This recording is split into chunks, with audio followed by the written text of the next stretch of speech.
All right. So we should be live now. Okay. I see all the streams are up. Good. All right. Let's send out the tweets and the Discord. And get going here in a minute or two. Hi, Jeffo. Yep, my very, very alive, very lively YouTube chat, which I don't mind at all that there's nobody in the YouTube chat, because that the chat is primarily not on YouTube. It is on my website, so not a big deal. All right. Welcome, folks. Welcome, welcome, welcome. All right.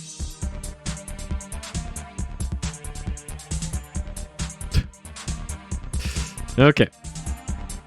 All right. So let's see. So yesterday we played a little bit. Well, we essentially restarted the playthrough of Seaman. It turns out neglecting your Seaman for over a year causes them all to die. Weird. Who'd have thought? So that's that got restarted. We started and finished King's Quest 1 on the PC. That took about 3 hours. And it went fairly smoothly. Let me see if I can... Let's see. The stat screen for that. King's Quest 1. Yep, there we go. So King's Quest 1.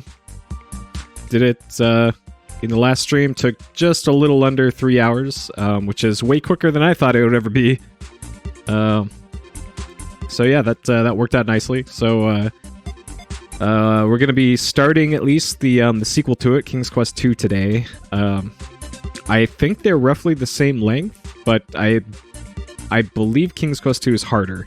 So we're probably gonna have more deaths and a longer game time on that. But we should be able to spend more time with it today because, one, it looks like I got the YouTube stream and all that sorted out as opposed to yesterday.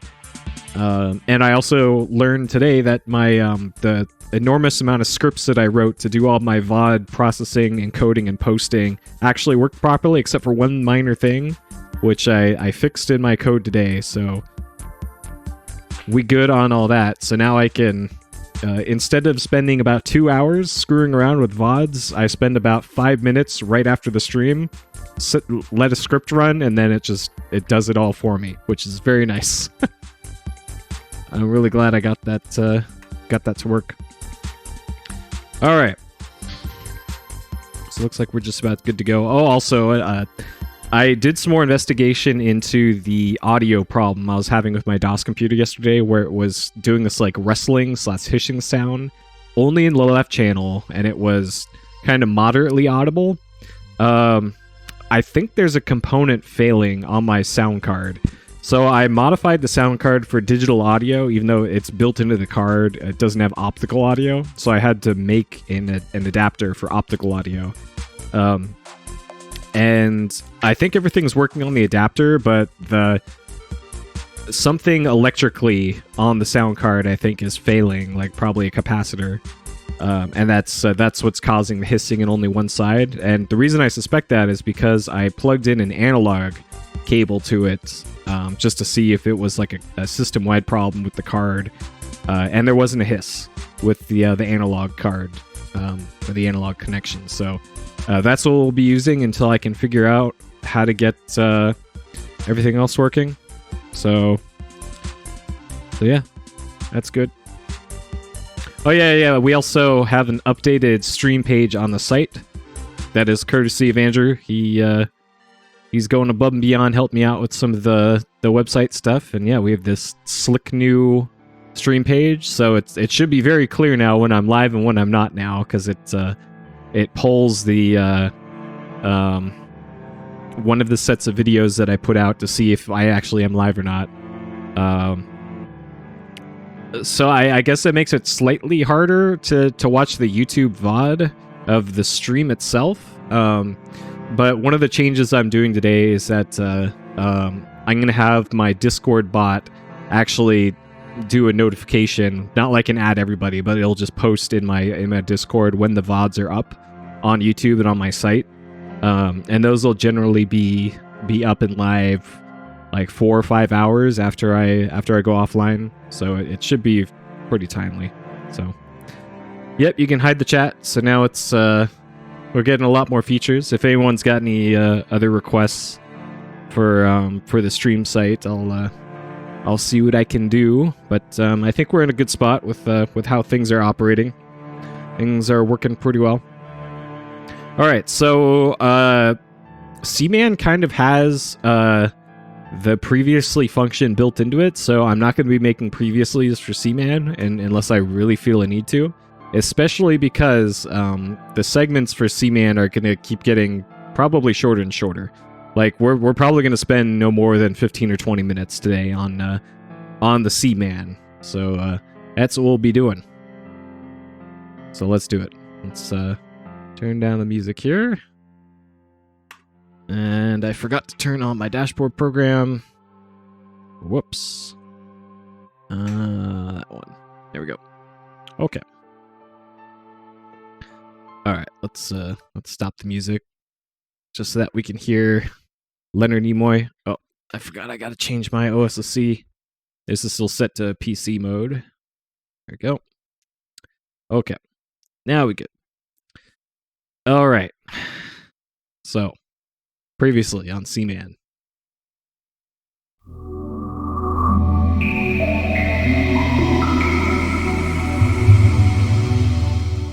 Man, that's really loud. Just Dreamcast audio in general, really loud.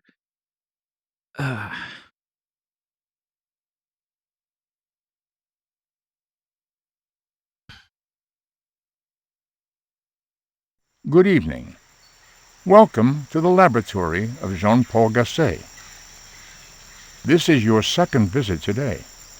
It is good to have you back so soon. Very well. Did you see it? Wait. The Nautilus has become prey to the parasitic mushroomers. The clock isn't right. The gillmen were born. Gill stands for the gills of a fish. So a gillman is a being who breathes underwater. Hold up. The gillman has learned human words. Time out. Try speaking to him, if you haven't already. Time out. Leonard Nimoy. Why didn't the... At the moment, that contains 4 mushroomers. 4 gillmen. All right. Hold up. So the save battery in my Dreamcast is dying. I need to actually replace it. But I didn't realize a low save battery will cause it to think that the clock was running when it wasn't. So we gotta do this, and then we gotta move the clock forward, it looks like. Yeah, it thinks it's 2 in the morning, which sure. It looks like I gotta replace that battery in my Dreamcast. That's really annoying. Okay. Sure. Let's try this again.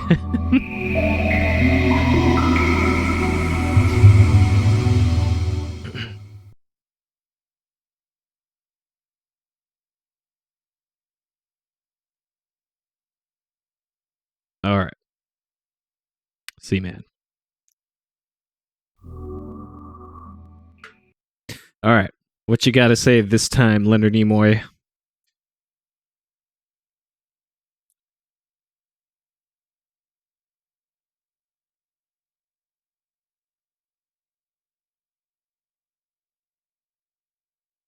Good evening. Welcome to the laboratory of Jean-Paul Gasset. This is your second visit today. It is good to have you back so soon. Okay. That's more accurate. First, a recap of your previous visit. Did you see it? The Nautilus has become prey to the parasitic mushroomers, and thus the gillmen were born. Gill stands for the gills of a fish. So a gillman is a being who breathes underwater. Gilman had learned human words.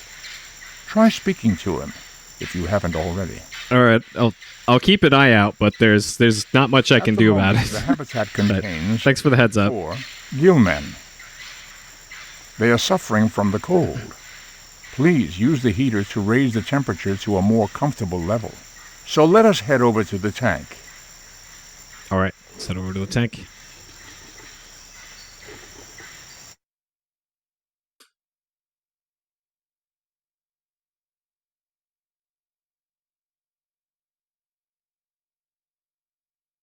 Though we already know that Ryo goes to space, so. Alright.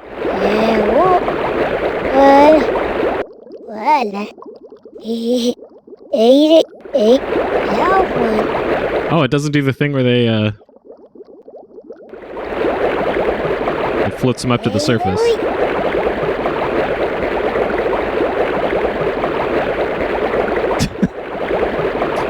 Do not remove memory card before the sacrifice is complete.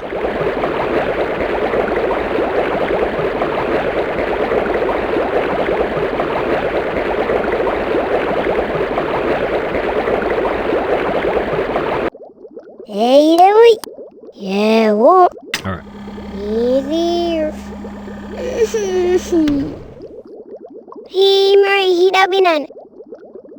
Wait, is it too warm or cold? I think this needs to be like 15 to 20.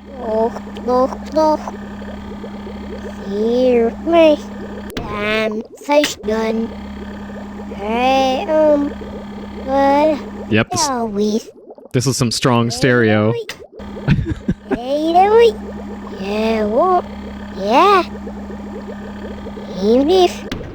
Hey, beef. Alright,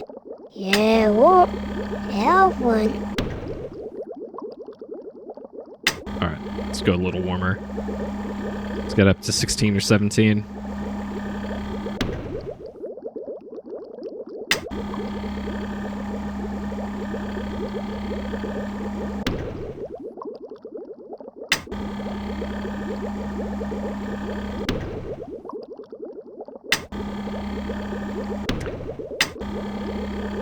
Interesting.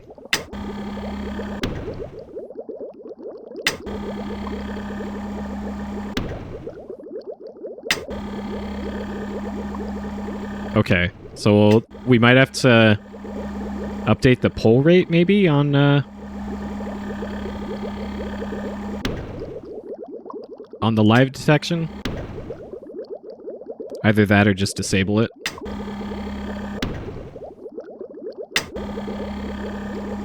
Yeah, it's what it's doing is it's hiding the video player. So the video is still actually playing in the background, including the sound. Okay, well, tell me if it keeps doing that longer into the stream, and I'll see if I can address it after this. Because yeah, that is not ideal. Okay, so I'm assuming they ate the food that was down here. What are those? Are those I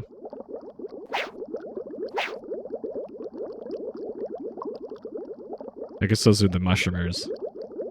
I guess they don't eat those. They only eat each other. Okay.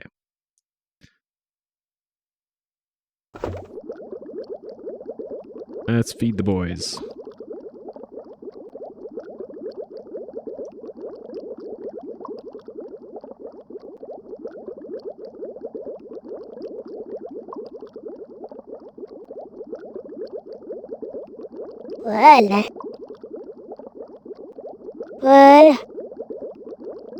Alright. Okay.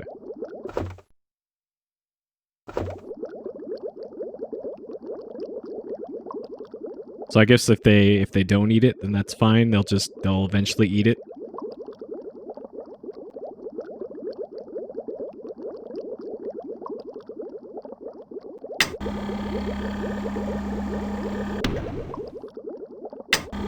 Okay.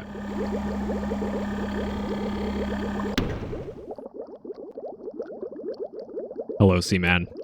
More. What?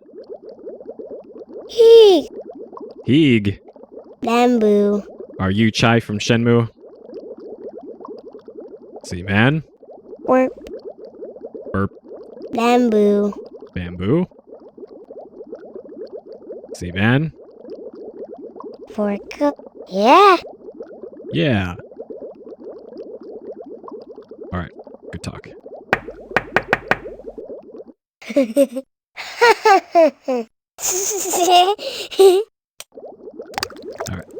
Oh.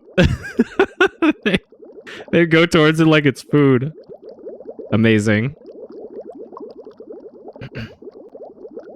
Seaman?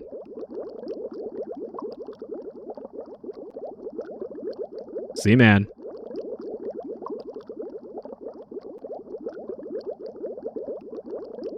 Seaman. Ate it. Ate it. Okay. Yeah. There's like a lag on that one. How you doing, Seaman? Seaman. Seaman. Seaman. Seaman. Seaman. Seaman. Uh-oh, it's a Pokemon now. Seaman. Seaman. Seaman. Alright, this one's clearly much smarter than the other ones. Hey, Inver. Seaman? Gakura. What? Ate Yes. it. Ate it. No. Squeena. Sure. Okay. What about this one? Seaman? Seaman. Seaman. Seaman. Alright. So I think Yeah. Whoop. that's 2. We have 2 out of 4 smart boys. Wait, what? Okay, so this one ate the food that was down there. Seaman? Seaman. Seaman. Okay. So the smart one ate the food that was down there. Seaman?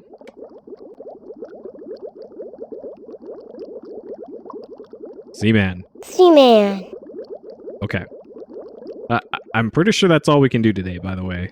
I don't think there's anything additionally we can do.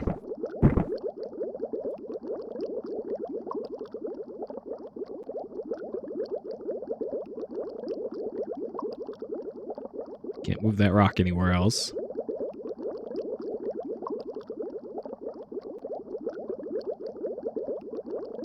Orange. Sure. Let's see here.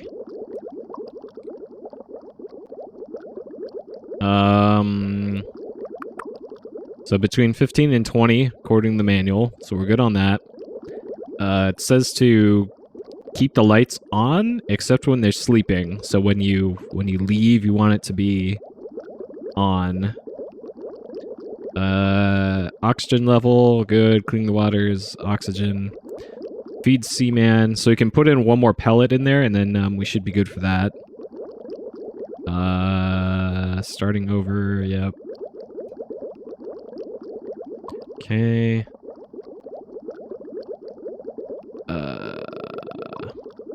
Yeah, so I think that's all we can really do today until our Seaman evolves into Sea-man.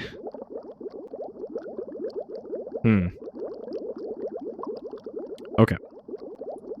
All right. Would you like to save and end the session? Good session today.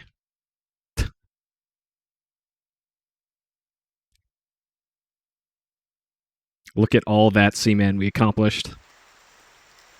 Okay. Until next time on Seaman. Stop the timer. Okay. So, let's get the PC set up here. Alright. I'm going to put this in BRB mode here while I set up the PC, because I got to take off my headset. So, BRB.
Okay. Let me change over this. I don't trust Peepo to change the game anymore.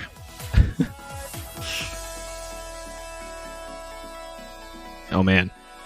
I just got a really loud Windows sound in my headset. Okay.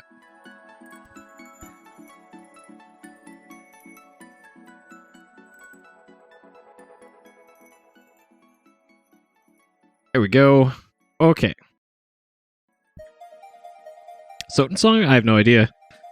I've never played Soten. Okay. Let me send out to switching over to King's Quest Part 2.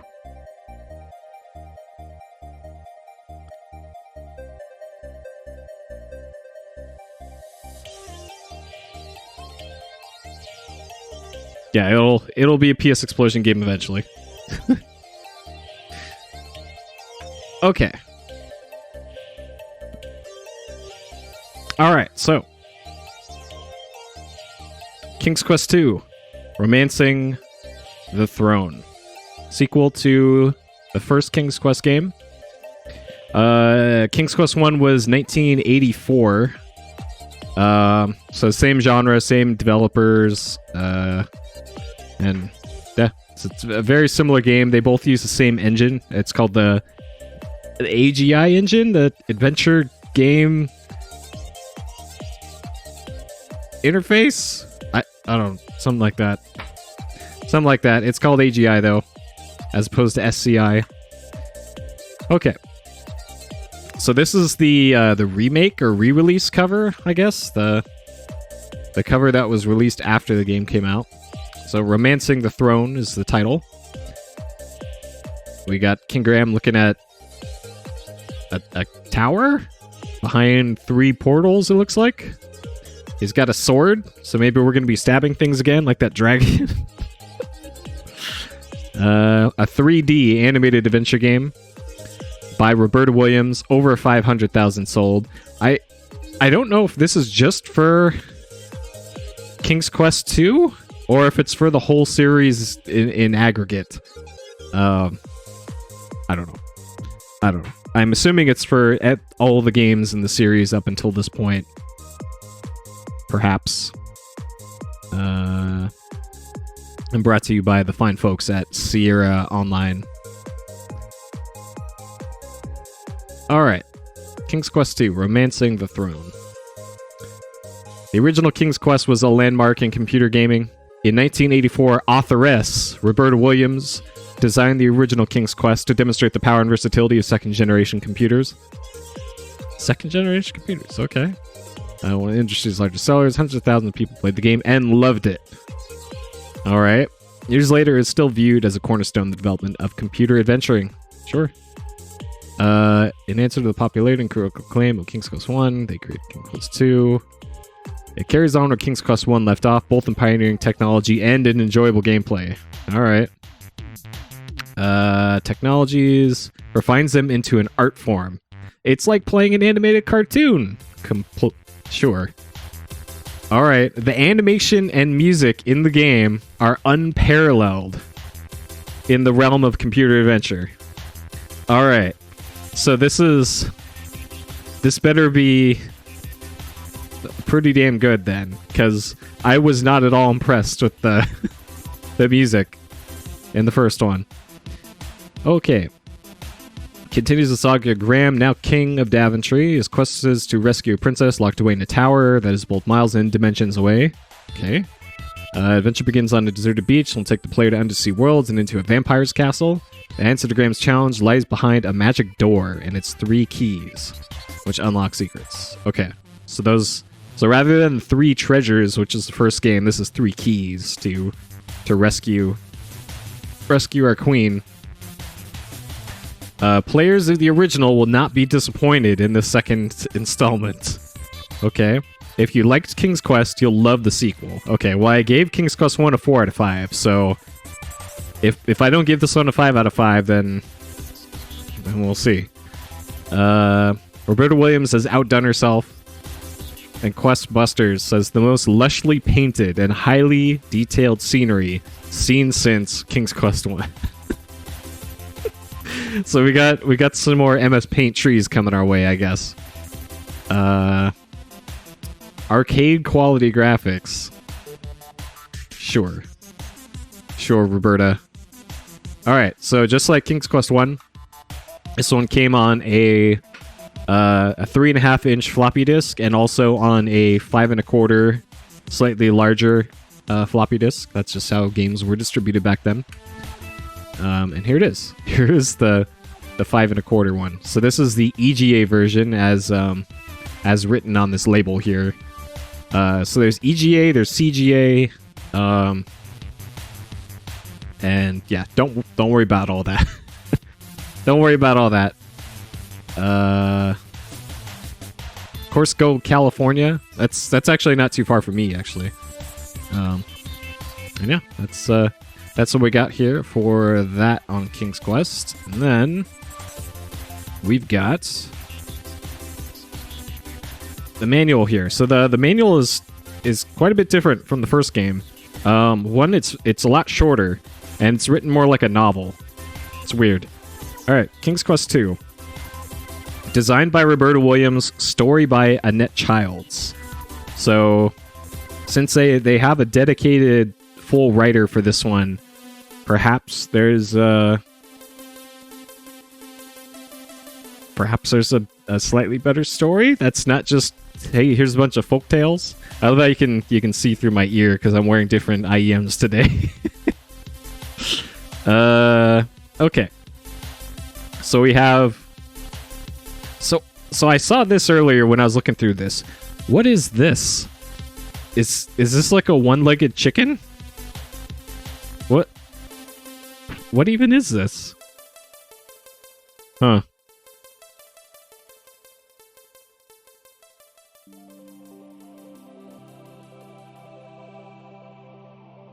Oh, you're still getting the not live thing? Oh my god.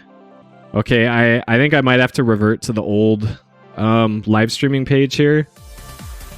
A cockatrice? Yeah, probably.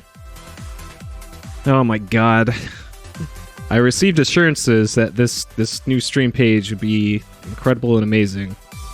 But if y'all can't see the stream because of it, then that's a big problem. That is a large issue. Okay. It's a good thing I made a backup of everything. Stream page, stream backup. Alright. So I'm going to stream. I'm going to overwrite everything that's in there.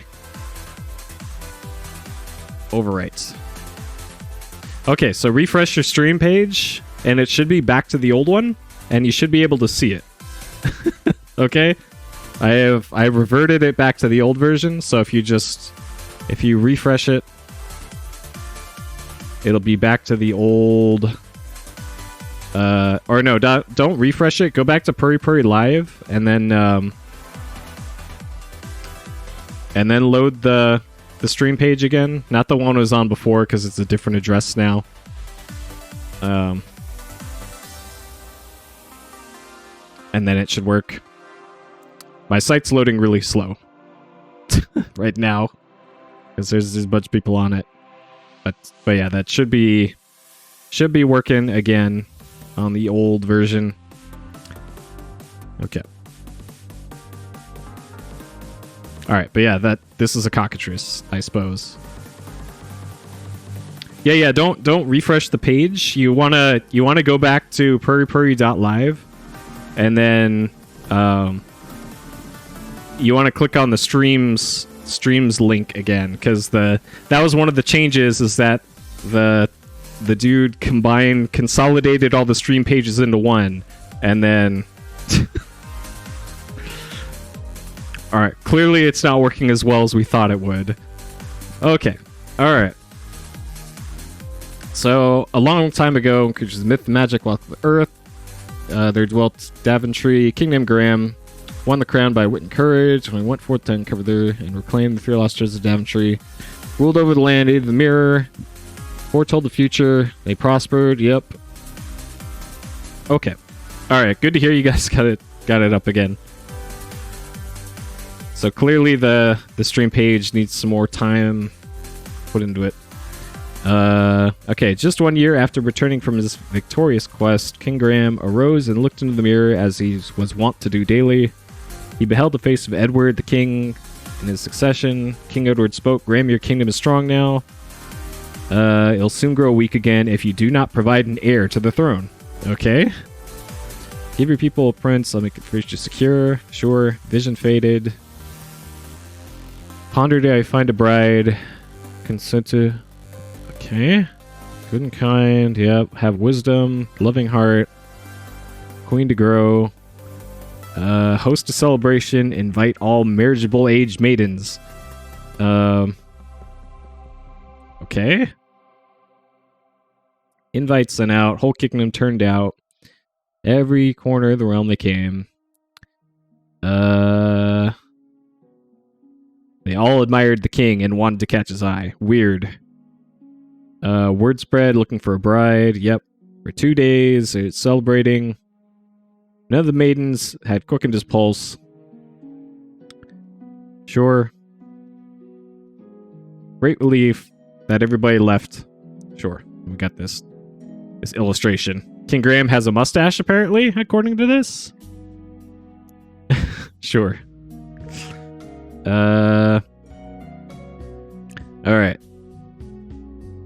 Ask question. The magic mirror. Okay, so the magic mirror showed the beautiful maiden. Drooped in sorrow, standing at a window. Tear fell from her eye. Yep. Okay. King's heart suddenly felt strange fever. Yep. He longing for that maiden, wanted to find her, make her the queen. Oh, mirror-wise, I have vowed to make this maiden my bride. Where may I find her? This is a maiden, Valenice. She's from the kingdom of Kalima, and is known for her goodness no less than her beauty. The jealous crone, Hagatha, whisked Valenice away to an enchanted land, and imprisoned her in a quartz tower, guarded by a ferocious wild beast. Alright. I must rescue her or die in the attempt. How may I find this land? Travel to the kingdom. There you may search for the keys which unlock the 3 doors to the enchanted land. Okay, so that's our quest. Sure. Voice faded, cleared. Okay. Shoulders provision, set out on his quest of love. Only you had the power to finish this tale. Accompany King Graham on his quest to find the magic keys. Encounter characters of legend, folklore, and fantasy. Explore underground caverns, eerie towers, and ocean wonderlands. Help him rescue the enchanted maiden so he can lay his kingdom and his heart at her feet. You'll be faced with challenges that would intimidate those of lesser timber. Summon all your strength and courage. Leave no stone unturned, no avenue unexplored, and your perseverance will be richly rewarded. It may be possible to find each key through more than one avenue. The more imaginative your solutions, the greater your reward. So pretty much like the first game. Study all the ancient lores for clues. Oh my god, is it really gonna be... Ah, god, it's gonna be Fables again, isn't it? Along the way, collect as many treasures as you can. Treasures fit for a queen, so that's for score. Oh boy.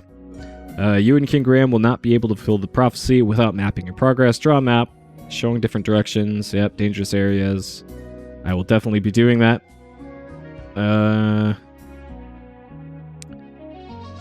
And don't think that because you've been through an area once that it will always be the same. The population of Colima is anything but stationary. Okay. So maybe that means there's wandering NPCs in this? So all the NPCs in the first game were kind of on one screen and one screen only, and it was RNG or randomness that decided if they were going to appear or not. This makes it sound like there's multiple screens that NPCs can be on, which, great. Try every direction, map in all different possibilities. Okay. We got this drawing of whatever that is. The road you must travel is long and perilous. It is beset by many dangerous beings, both mythical and magical. You must have the wisdom to know when to stand and fight and when to flee for superior strength. But take heart, you may receive help in unexpected places. Like that bird that baffled me for like an hour. Go now and remember that true love conquers all. And that's it. That's the whole manual. So the first game had like explanations of all the keys and buttons and everything. This is just, hey, here's a book. Here's a book about love. Go have fun. So, sure. That we will. So I already got the map started here. Because I know we're going to have a map. So, okay. Let's kill the music and switch over to the game. And turn this off. And then I also have to... So we're doing... We're using analog audio here, which is going to be this one. So just to be sure...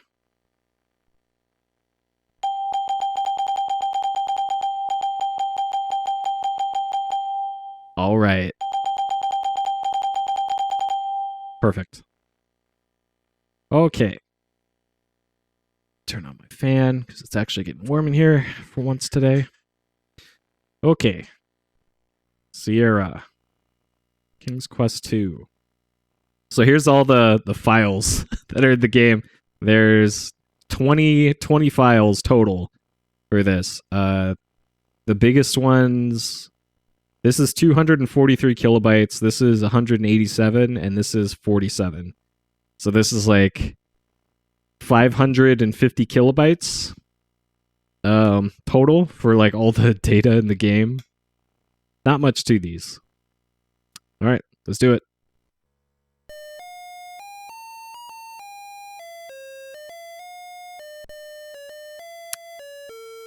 Come on, video card, you can do it.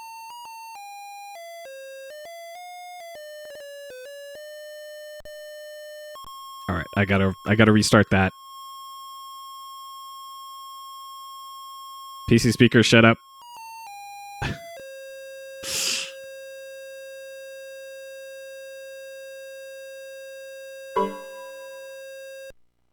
All right, just because we missed the title scroll there. Okay. So it's Greensleeves again.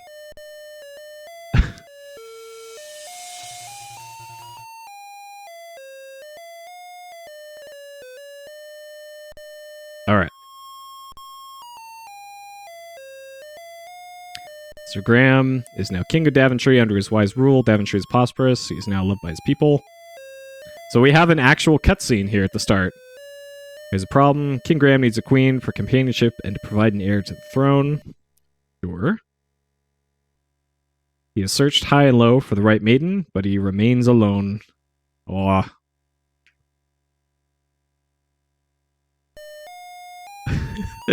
Is this the... Looks at the magic mirror and looks into its depths. So they were talking up the music to this game, and so far the music is identical to the first game. Vision of a quartz tower. To reach it, he must pass through a magic door in the nearby land of Colima.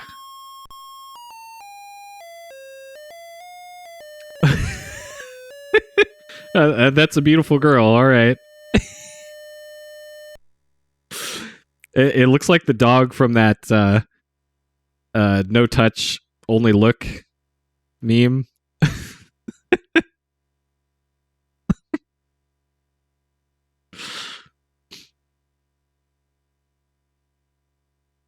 All right, so we have an actual cutscene here. Bravely, he sets out to find the land of Klima. Okay, it just dumps you right at the start. All right. So just like before, I'll have OC Remix playing in the background just to have something to listen to, because there's hardly any music in this game. Okay. So we are starting off on a beach, it looks like here. Interesting. So they got rid of the duck command, or at least it's not in the actions anymore. Yeah, look at that animation for the beach. All 14 frames per second of it. Well, okay, can we still duck? No. Okay, we can't. Dang it. Yeah, there's more frames of animation in that than a lot of the first game. So, jeez. Okay. Let's get our save game path set up here. At start. Get our first save right out of the way. And okay, I guess we're starting off here on. So this is a beach. So the first game wrapped around at a certain point. Is jump in? Let's see. You can't do that. So at least not here. It didn't say I don't understand jump, at least. Like duck, it said I don't understand it, but jump says you can't do that here. So probably maybe a use for jump. Okay. So just like in the first game, I'm using the numpad on the keyboard here to control Graham, so I can do diagonally. Okay, so we got some palm trees. Alright, let's... Floating white sand of the beach feels warm from the sun as you water. So right away, the writing is so much better in this. Just the descriptions of stuff, it's just so much better. Leaning palm trees sway in the ocean breeze. Let's go well. Like, if we did look bush in the first game, it would have been like, yeah, that's a nice bush. Or, well, that's a beautiful tree. But this, it's like, they're trying. They're actually trying on these descriptions. Alright. And yeah, there's Skittles and M&Ms on the ground.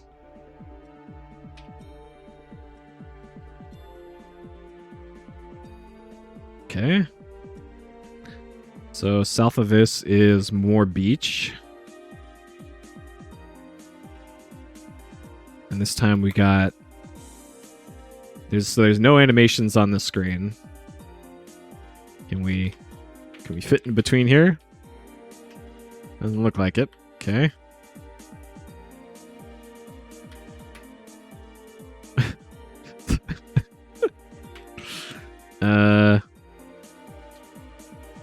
Okay. Okay, so that's the same description as before. Large rock in the ocean, a short way. Okay, so there's maybe something will happen with the that rock out in the ocean, I guess. Okay, so I'm gonna keep heading south. I want to see if the game world wraps around like it does in the first game. Which the first game. So this is beach and log. All right, so the first game's map was, if I pull it up here. First game's map was 6 screens north and south and 7 screens east to west. And we're already 4 screens in on this one. All right, let's take a look at our log here.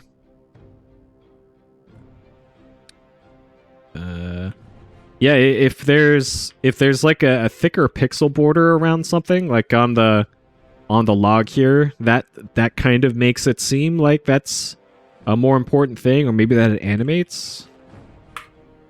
You see nothing special about this log. Alright, what? A clam? Oh, there's a clamshell here. Okay. There's a little UFO down here on the beach that I did notice. When you pick up the clamshell, you see that there was a sparkling sapphire and diamond bracelet underneath it. Alright.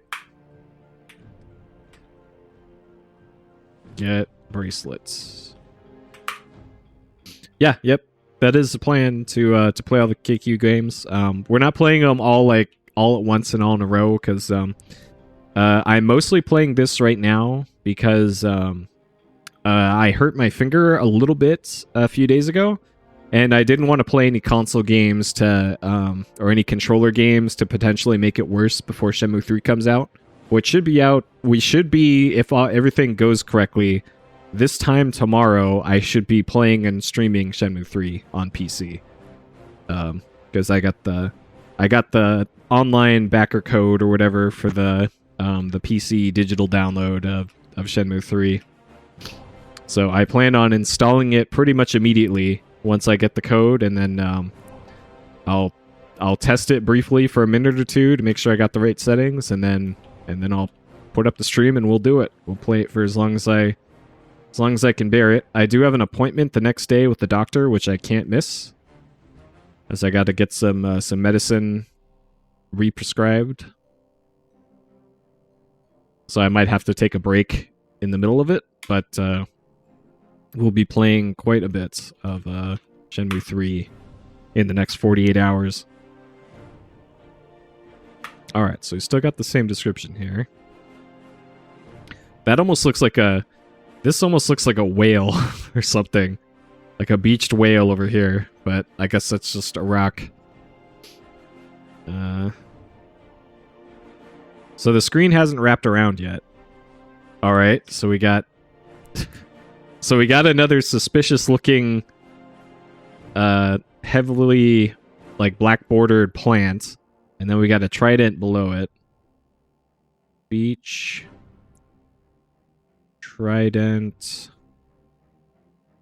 and then let's see if any of this.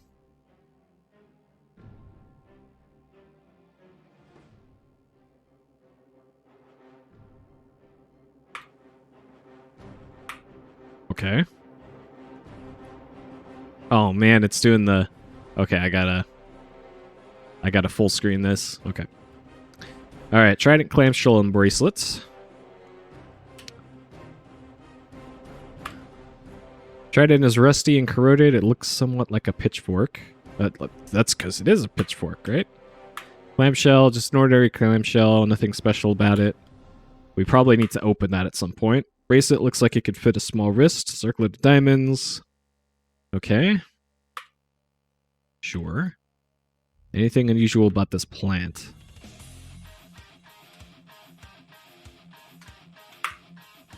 Plant seems to grow well. Okay. Look. Maybe that's a leaf? Okay, that's not a leaf. Sure.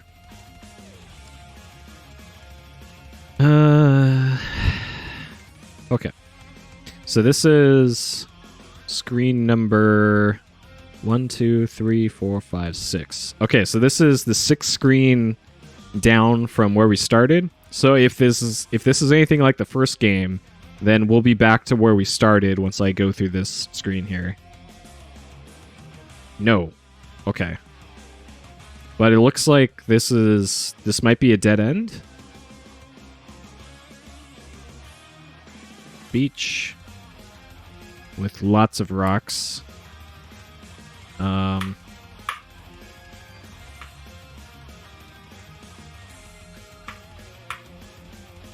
Okay. So let's see if we can get past this. Maybe the game world doesn't wrap around in this one. Nothing special. Okay. So the rocks were very nice in King's Quest 1, but they're nothing special in 2. Got it. Oh.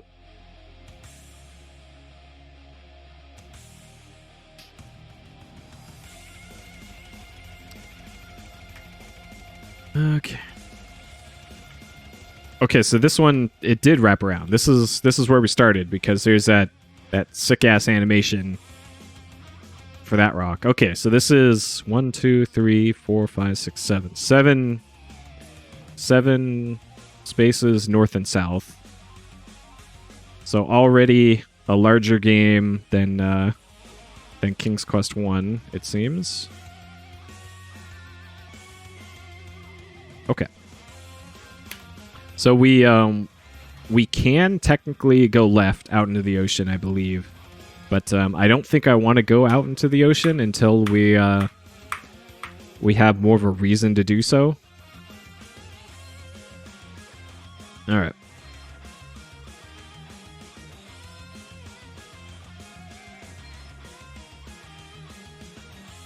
Okay. Any trees, shade your way. Okay. So that's probably going to be the stock text for any screen of trees on it. Trees. So we got trees in the edge of a fence here. I kind of want to see. Well, okay, so if the ocean is to the west of us here, then I'm guessing it doesn't wrap around east to west. It probably only wraps around north to south. Because otherwise it would be probably pretty weird if it did that. So I think the best way to approach this then is to go just north-south and then move over a space and then north-south again. Alright. Lovely little lake. Sparkling water. Okay, so we got a lake.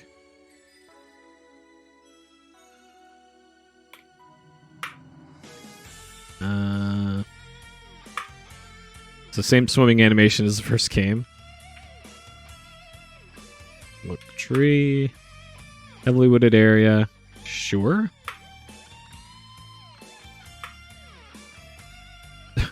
Okay, so nothing of consequence here, it looks like.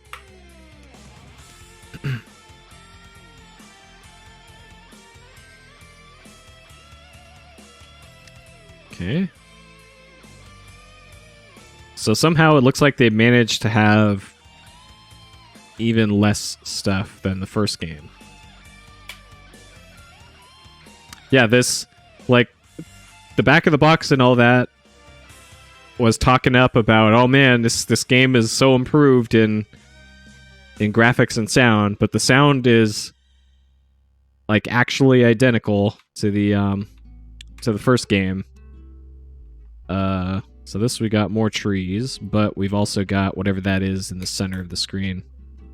That's maybe a knife, a sword, a peg leg, a telescope, a railroad spike. What do you think this is? Look, object. A stake. Okay. So yeah. Get stake. Okay. Let's look at the steak. It appears to be an ordinary tent steak. Sure. Steak. Okay. Alright. We can use that to steak things.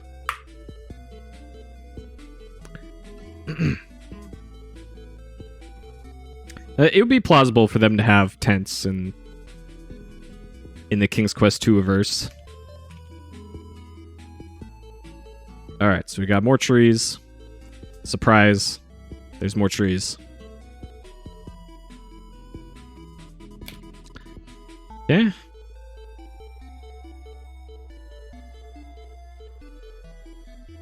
And then another lake. So just like the first game, I guess I should do a look around here in the screen, see if there's anything the game wants to point out. Okay.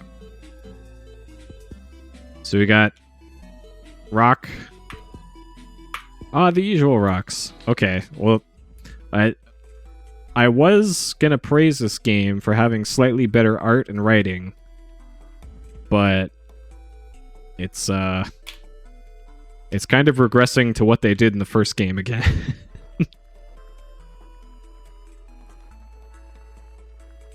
And it's kind of weird that some of these objects and like rocks and stuff have thick outlines around them, but some of them don't. And oh. Alright, so clearly this is a safe area to be in. So this is the very south end.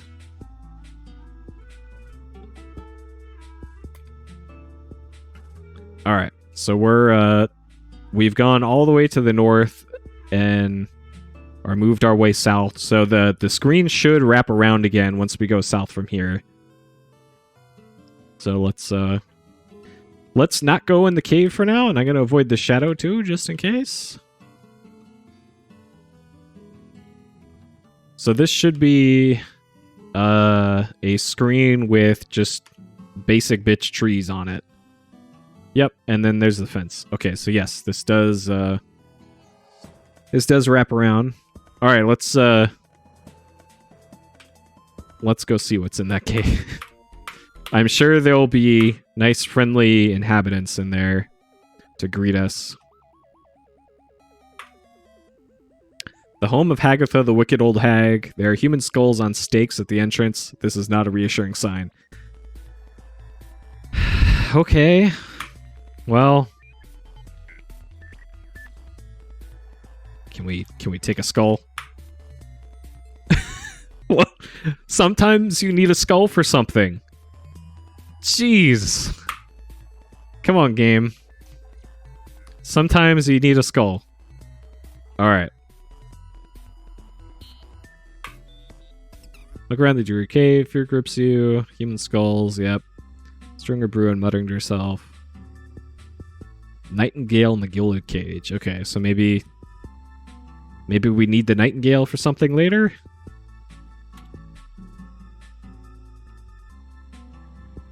Sure. Alright, well, we know what's in there now. Okay.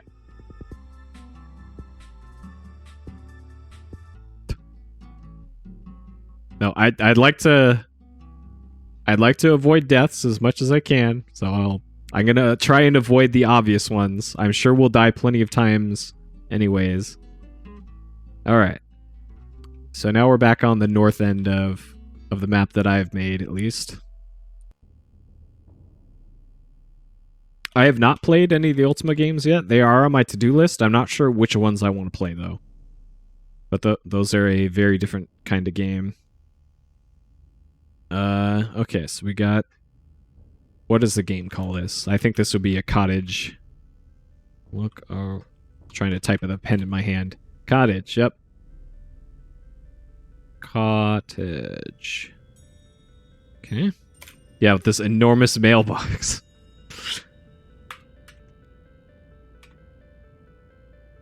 Alright, let's steal their mailbox.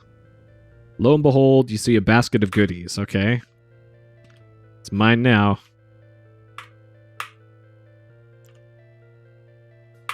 They'll never know. Oh, dang it. Yep, mail ourselves to Valanice. GG. Easy way. Okay, so this is probably gonna be maybe Red Riding Hood if they're going with the folklore again. This might be Little Red Riding Hood. Yep. So, old woman in the bed is probably going to say, "Come closer, dearie." The home of Grandma. Comfortably furnished, frilly curtains. Grandma is lying on a brass bed. Talk to Grandma. I'm sure this will go just fine. Very weak. Grandma's ailing.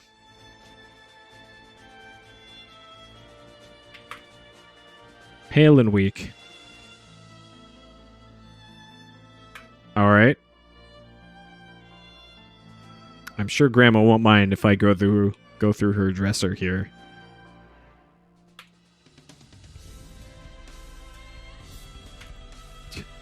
Turns out King Graham is a real asshole. Cannot get the at least not now? What? Why not?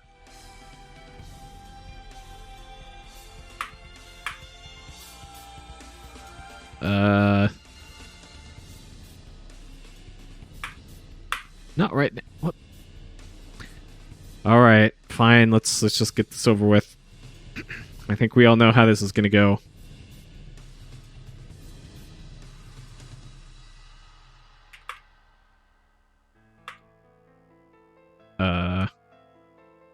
Really? Okay.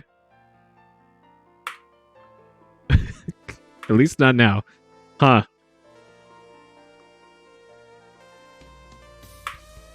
Dang it. Not right now. Okay. So maybe if we leave and come back, she'll be replaced by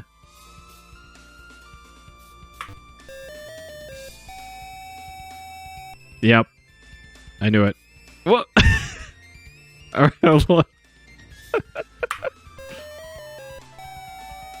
get out of there, fat. All right, I want to see what happens. Oh shit! It's the werewolf. Oh.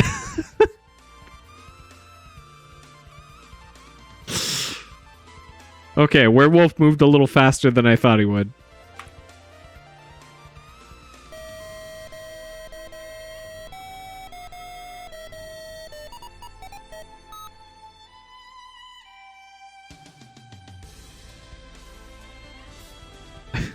Good luck. Thanks, Ken and Roberta Williams. Okay. Should have saved. Alright. So maybe we can kill the wolf later? I think we need the woodcutter's axe, I think. Was in the folktale maybe? Alright, first order of business is to steal her mail again. And then close the mailbox like a true gentleman king that we are. Alright, so I think we get points for just entering this, We don't. Okay. Huh. Sure. Alright, well, let's start our journey south, I suppose, and continue mapping out this area. Huh. This lovely little lake. So there's a lovely lake in the upper left, but it's the part in the lower right that concerns me more. So we got lake, and then this is like a crater? Sure.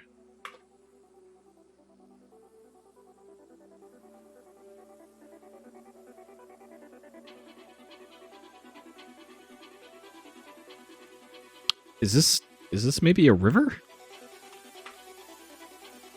So this is also a lake. Okay. So we got Poison Lake.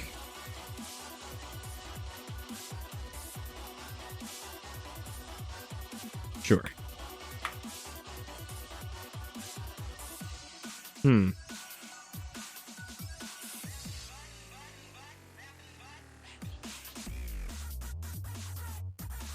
Where am I? Okay. Alright, so we got more Poison Lake, but there might be something to do on this screen. Poison Lake.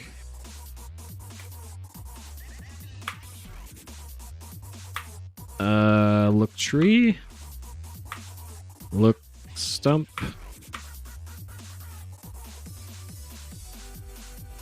Look in stump.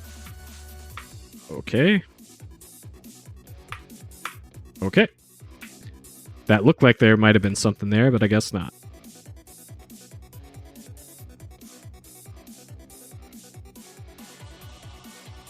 Okay.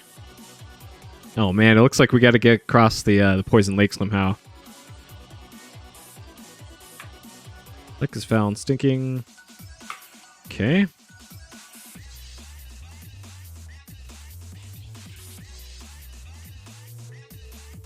All right. So we'll so it was like that, and then that, and then like this, and then this. Okay.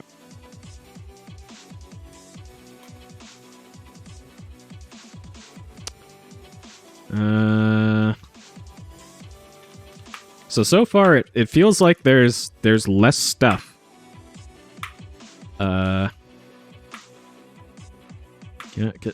Jesus. It seems like there's less to this game so far. Like the art is certainly better, but it feels like there's the gameplay there's less to do, which is weird. Okay, so we got more trees.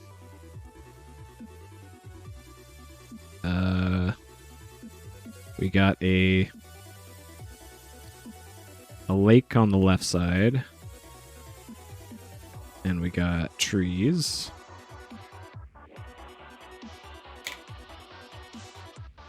No, there's like, if it's anything like the first game, there's plenty of screens with no purpose to them. But it seems like there's more screens in this that have less purpose or no purpose at all to them.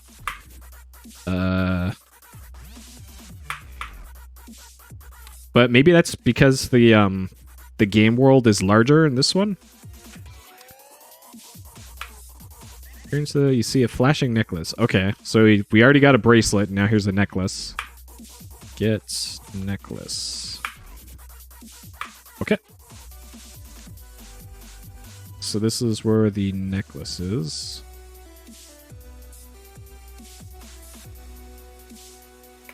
Okay.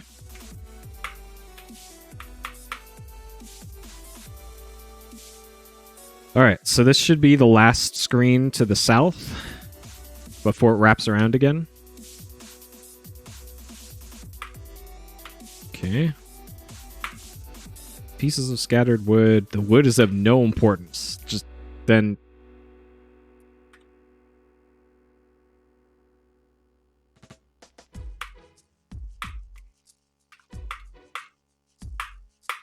Okay. Sure.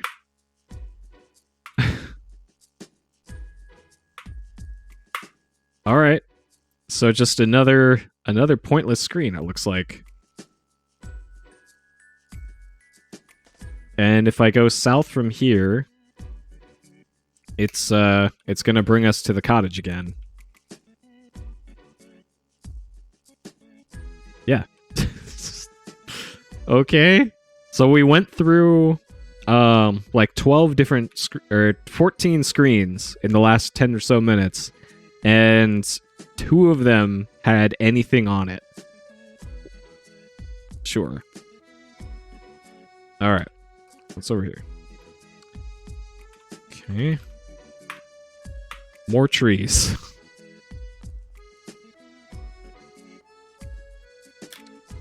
Alright, I don't see anything that looks unusual here. So we've only had 2 danger screens so far. Alright.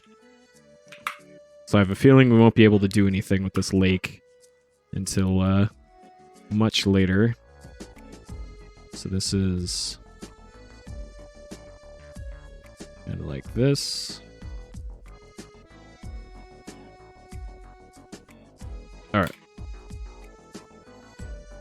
So I guess we have to go a screen over here.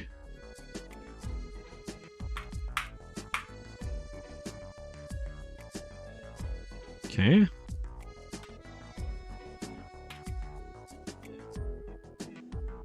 Weird, another screen with nothing to do on it. Alright, so we got Poison Lake, and then we've also got another lake there. Maybe this rock has something neat? Of course not. What flowers? What? Hold up.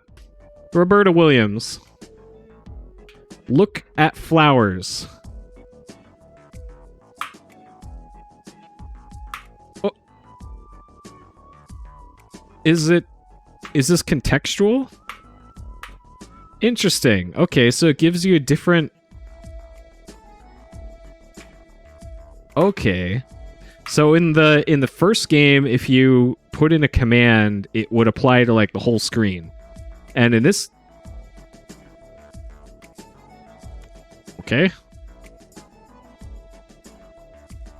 So we got fairy spawn. Alright. Alright, fairy, what do you want?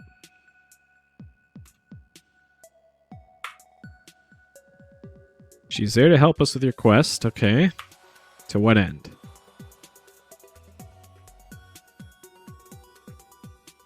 Sprinkle fairy dust on us. Good King Graham. Protective spell against certain evil elements.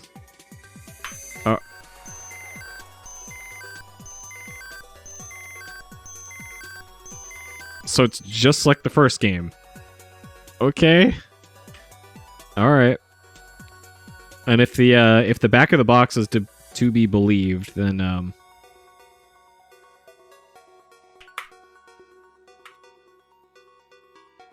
the fairy should be able to appear on any screen.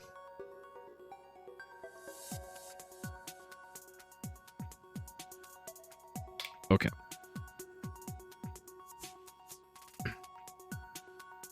Sure.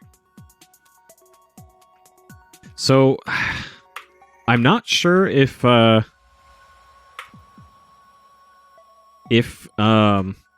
spell wears off, if we go back to that area, if we can get the blessing again, or the magical spell again. So,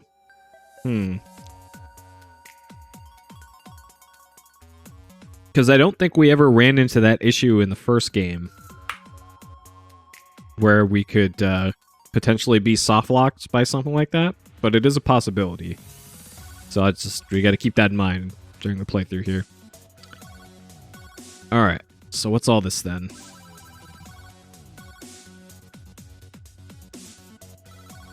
So this is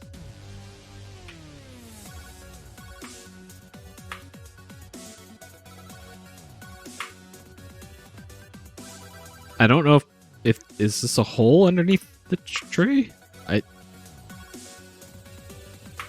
Is any of this of import? Like, I don't know.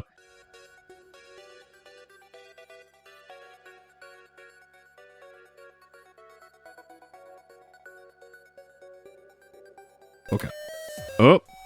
Oh shit. Okay. Well, this is an enchanter spawn screen.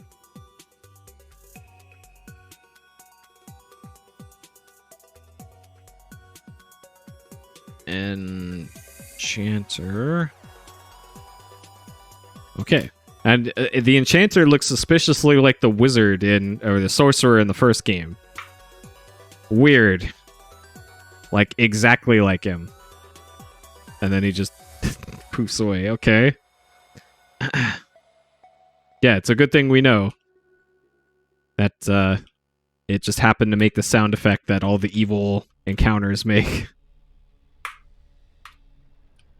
Alright, I'm gonna hit the pause button this time when I'm making a map so I don't get ambushed again.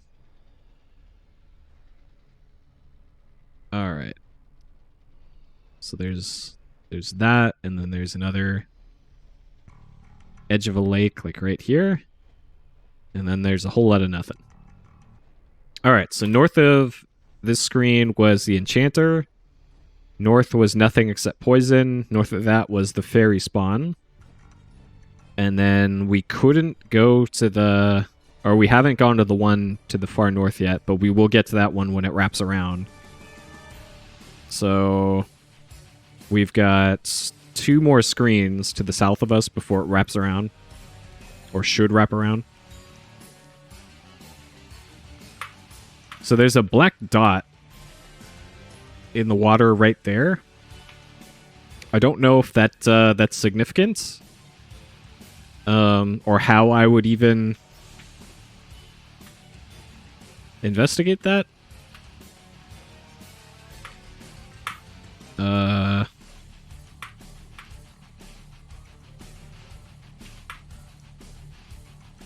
Okay, well, maybe just a stray pixel, I guess.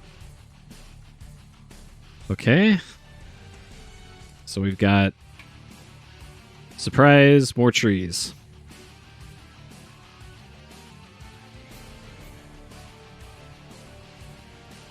Okay.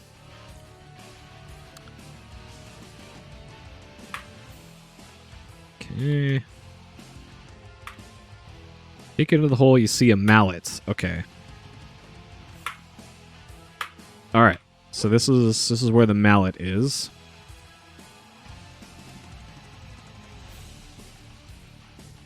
Okay. So that's progress.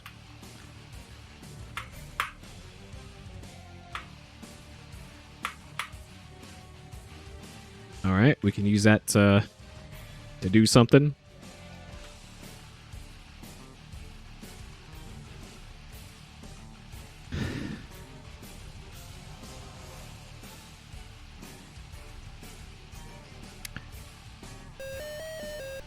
Quick little door, stealing tray. Oh shit! All right, well there's no hope of getting away from this guy, so I think what we're gonna have to do is load the save. Oh man, he just really... Oh! Okay. Sick. That works. I'll take it.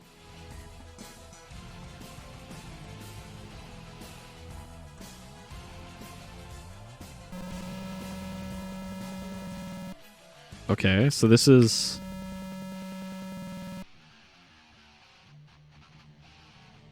So if I hit the pause button... Okay, I was wondering if it was going to keep playing that... that noise.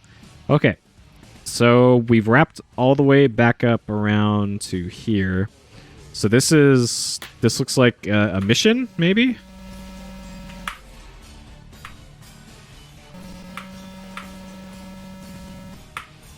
Old monastery, okay. Monks often help travelers in need. Very... Okay.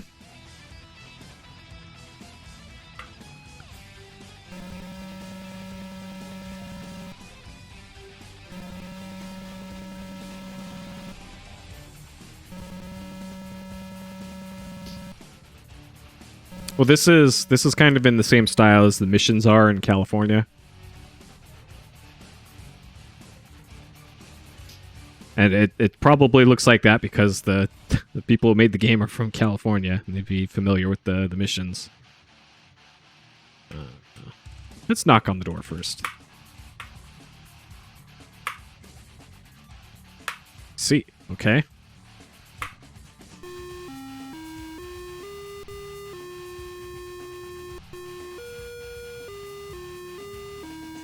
Talk to monk.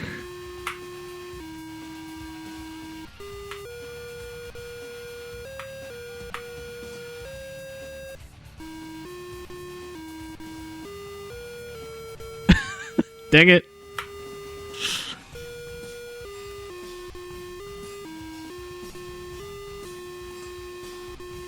Not right now.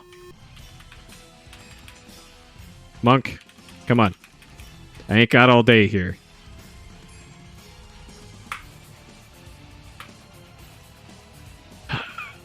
All right. Very helpful. Planet Unadorned. Prayer, yep. All right, well. Is it...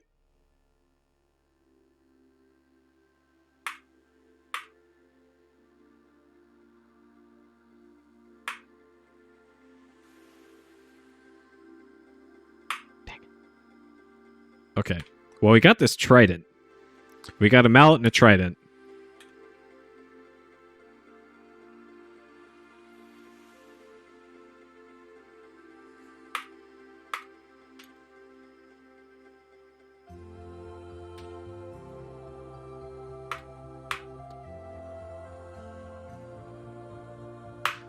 Oh my god. Okay, well. Sure. So this is monastery. Oh, geez. Okay. So it looks like we got another lake. We pray too. Oh, man. That's a good idea. That's a quick way to end a prayer, is to also pray. Pray with Monk.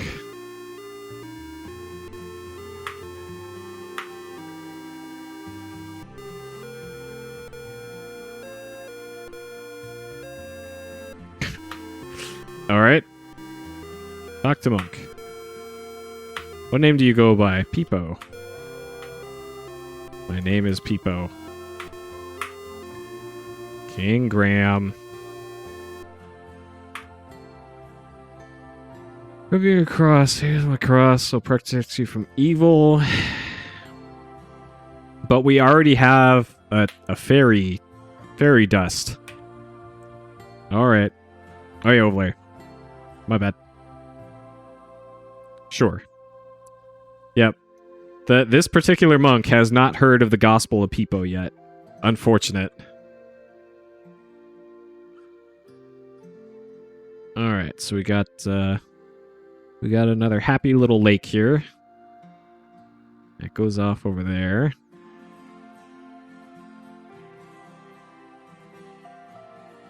Saint, have you seen any of The Mandalorian yet? Because I've been watching it as the episodes definitely totally get legally released on the Disney Plus streaming service. Subscribe today for however much it costs. And I've really enjoyed the approach they've taken with it. Okay, so the boulders are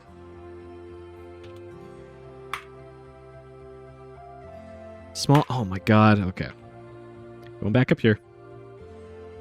Happy little trees. Well, I put happy little descriptions, happy little word of tree on there. Yeah, it's pretty good. Like, I kind of like that they're shorter episodes. So they okay, so there's a brooch. Get brooch. I like that it's shorter because that gives them less opportunity to get into all the Force bullshit. If I'm perfectly honest here. They get right to the point in most of the episodes.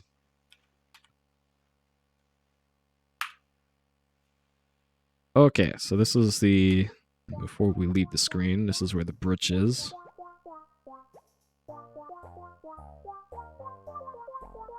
Brooch. Yeah.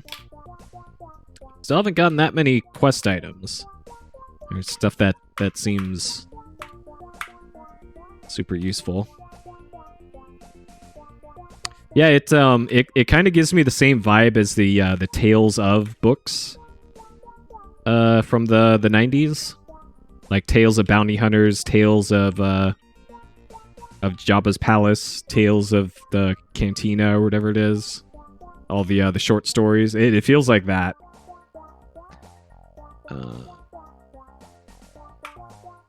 Quaint little antique. Okay, antique shop. Sure. Antique shop. Okay. Yeah, the Star Wars is kind of at its best when it's not being like up its own ass. Oh, okay.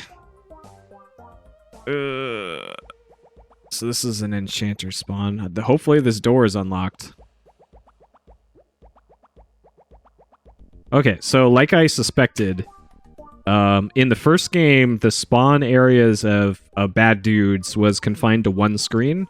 In this one, there's now 2 screens here where the enchanters showed up. So I'm guessing that this and this are also enchanter spawns. I don't know for sure, but I'm fairly sure it would be. So it's probably this 2x2 area where the enchanter can show up. Alright, I'm gonna try and open the store real quick.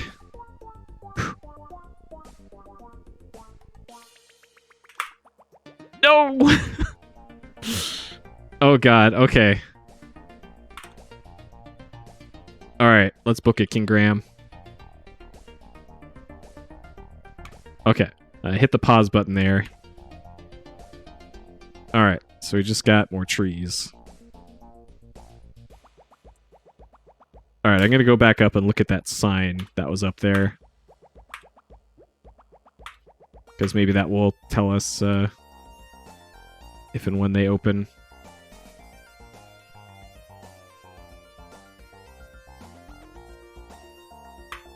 Sign says closed. Okay, can we take the sign? Turn sign around. Okay. Alright, let's get out of here before the enchanter gets us. So in the first game, everything that all the bad guys and I guess all the helpful people, they all spawned up here. But I think in this game so far I've seen nearly everything spawn in the middle of the screen. So that's maybe something we have to keep in mind as we're moving around here. Okay.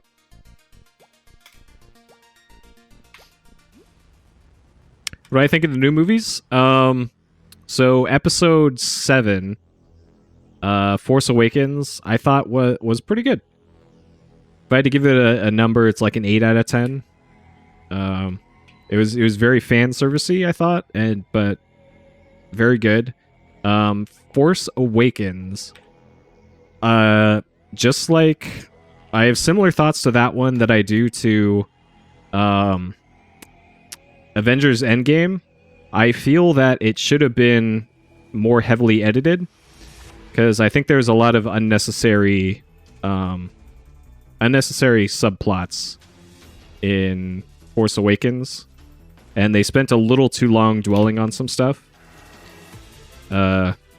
Like it's a perfect example of Star Wars kind of getting up its own ass with force stuff and character building when it should be more explosions and lasers.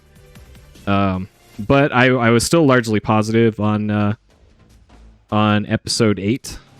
And then let's see. Okay, I don't think there's anything else on the screen. And then there was Rogue One, which is actually my favorite Star Wars movie now. I really liked Rogue One. Just pretty much everything about it. I thought the first third of the movie was slow, but everything else about it was great. All right, let's just swim across this. Solo, I liked everything about Solo except Han Solo. And that's unfortunate because Han Solo is in nearly every part of that movie. But pretty much everybody but Han Solo in the Solo movie was great. So there were things to like about that, but unfortunately the Solo casting was not amazing. And apparently that project had larger problems than just that, so it's a miracle that movie even got made at all. Okay, so here we got a chasm. So let's do that. Sure, an impassable chasm. And then episode 9 looks the trailer looks good, I guess. So I'm optimistic about episode 9.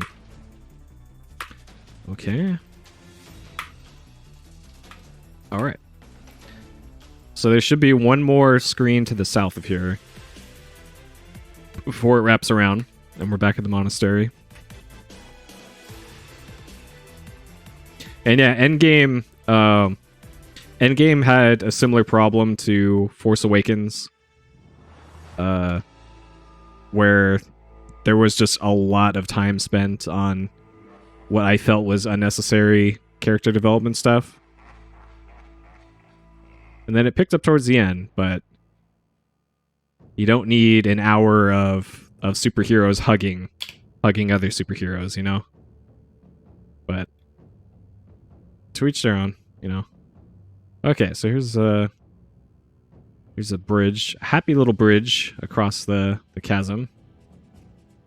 And I think, thinking about what I know about this game, this bridge can only be crossed a certain amount of times before the bridge breaks.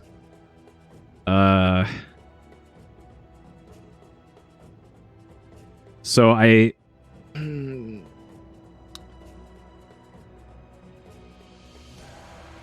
Alright, so I'll keep exploring around this area.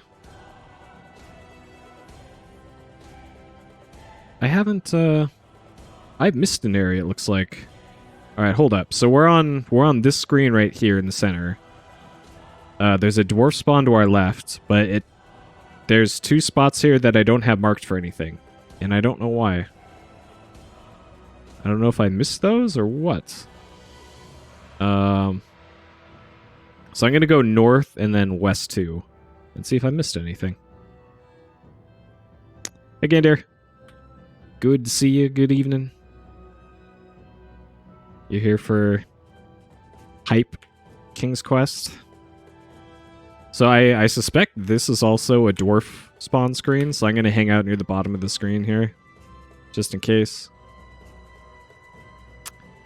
KOTOR with Freya the Grey. Is that like an animated series? Okay, so I haven't been on this screen. Did I finish Seaman? No, we are... I essentially had to start Seaman over again, because my Seaman sample did not survive the freezing process. And I had to essentially start over again. Scattered wood, it's of no importance. Okay. Alright, so this is trees and just trees. Okay, so what's south of here? Alright, good thing I came to the screen.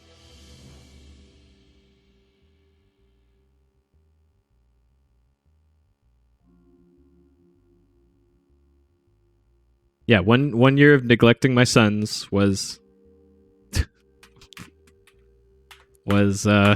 freezing the Seaman sample. Okay, so this is... Okay, this is tree with door. Tree... door. Okay. Uh-oh. Okay. Open door. Get in there. Get in there. Okay. So what do we got here then?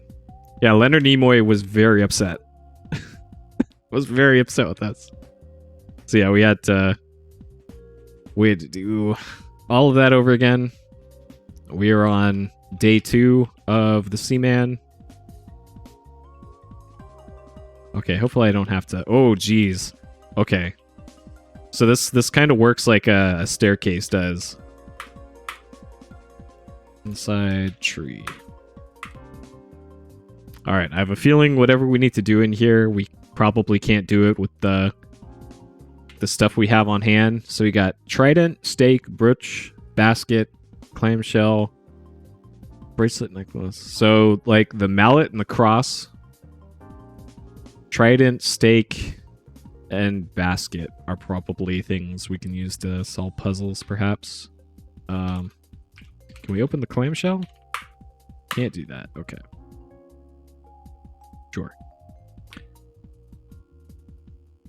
This is the... Oh, okay. Can we take his hat?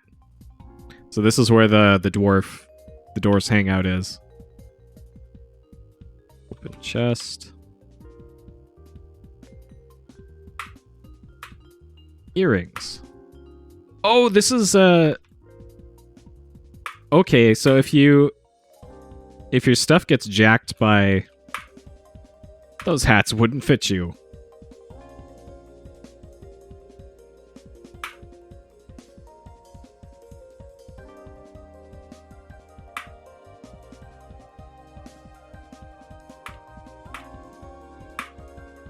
Pot of chicken soup. Get soup. Grab the wooden handle of the bubbling pot. You take the pot with you. Okay. All right. So I assume if the dwarf or the gnome ever steals anything from you, you can actually just come here and take it back from the chest. And then we're going to steal something of his. All right. Oh, geez. Okay, so let's make a note that this is the...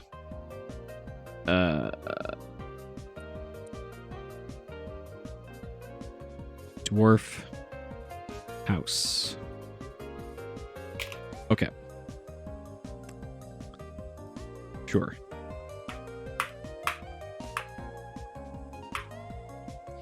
Okay. Well, you know, the dwarf actually, I think, caused me to die in the first game. So this is just desserts. Okay. So now if I go south from here, we'll wrap around again.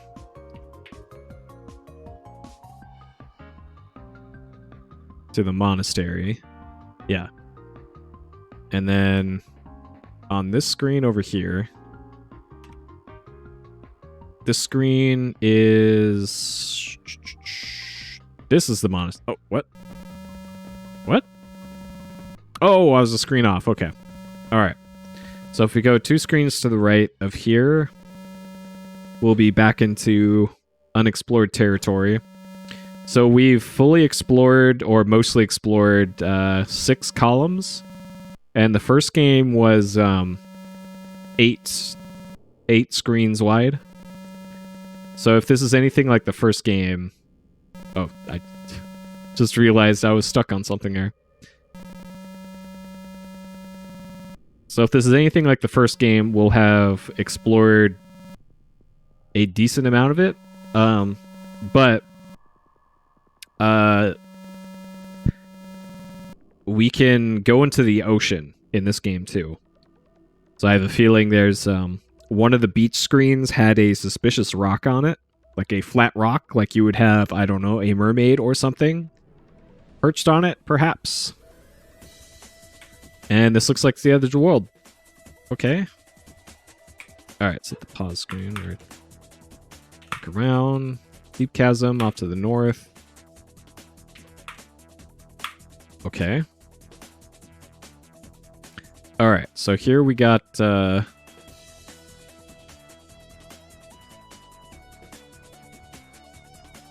Here we've got chasm. Off to the north here. And then I'm pretty sure we can't go any farther to the right. I have a hunch.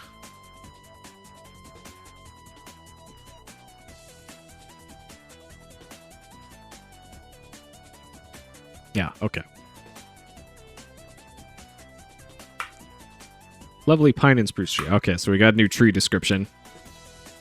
Okay, so what is south of here?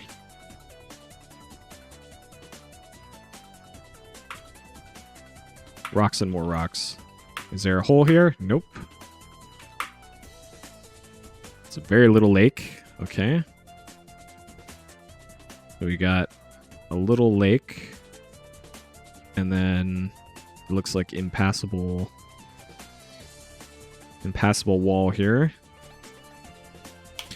So yeah, it looks like we're really hitting the edge of the game world here. So we're looking for 3 keys. Do we even have any keys yet? No, we have 0 keys. So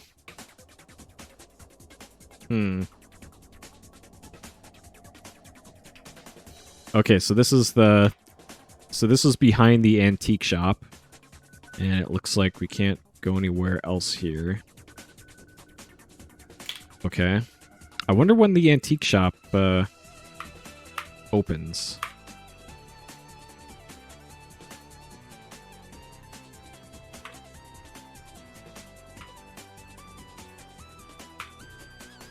In the back of the quaint little antique shop. Lovely curtains in the window. Okay, so we can at least look in the window. And creep in on whatever's going on in here.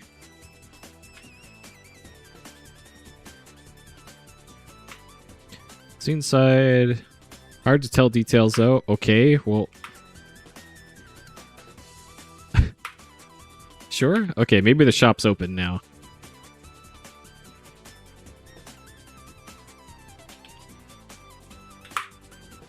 Still closed, okay.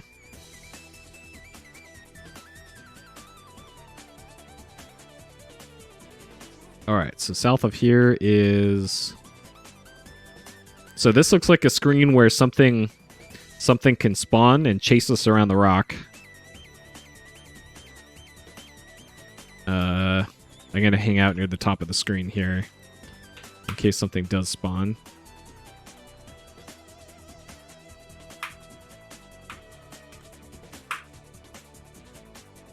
Yep, just rocks. Okay. All right, so nothing of note here.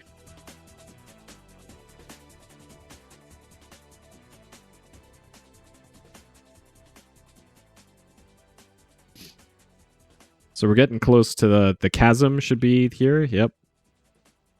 Okay.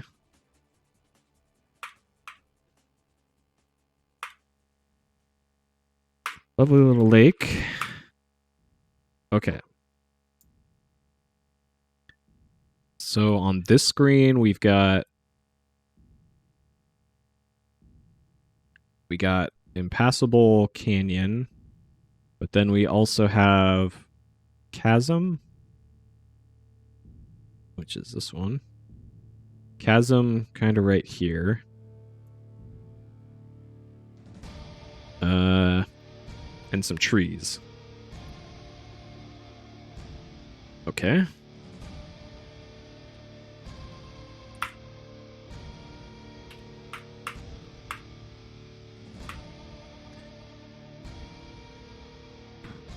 Which I believe once we go down a screen, that'll be it for screens we haven't really been to. So there's still the Poison Lake. Okay, so there's one of the magic doors, it looks like. So we got Chasm at the top of the screen. We got impassable mountain stuff over here on the right. We've got the magic door.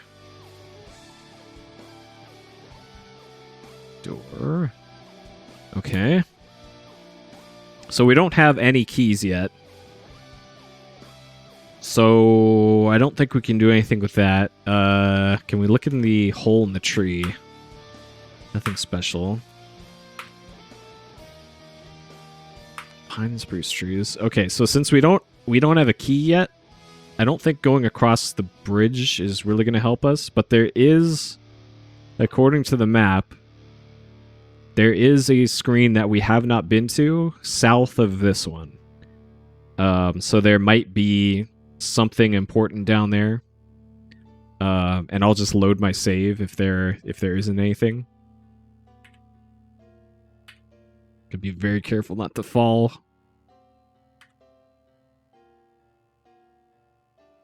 And also hope that nothing attacks us.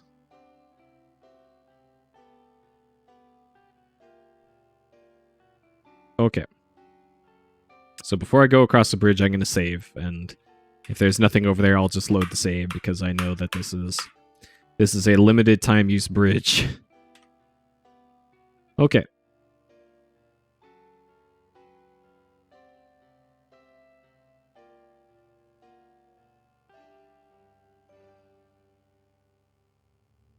Okay, so this is a new screen. And there's nothing...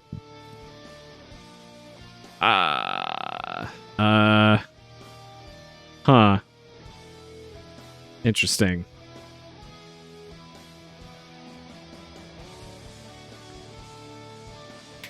Well... Possible cross unless you can fly like a bird. Okay, so there's birds, friendly birds again. So in the first game, in order to get to one of the items, you had to use the jump command and hang on to a bird, and it would fly you to an area that you couldn't get to before. And it looks like there might be a similar thing in this one. But as it is now, this is still an impassable thing. And I'm...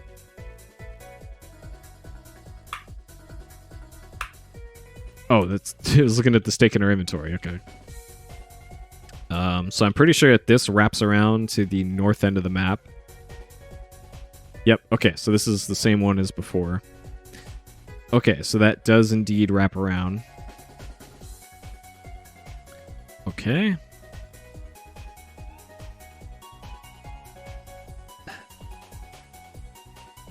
Alright. So let's take stock here of what we got. So we've explored pretty much the whole land-based portion of the map, except there is a poisoned lake area in there that we have not gone to yet. Let's see. The antique shop is closed, and I'm not sure what the condition is to open that.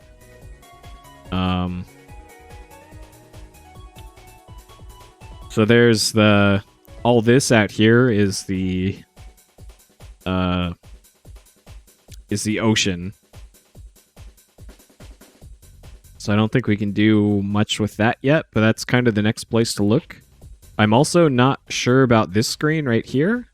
I don't know if we've even been to that screen yet. But that's pretty close if I load my saves. Okay, so I'm not gonna take a death here. I'm just gonna reload the save. We didn't die. Okay, so if we go north, west, west, north, that should get us to where the that unmarked screen is. So this is the mallet screen.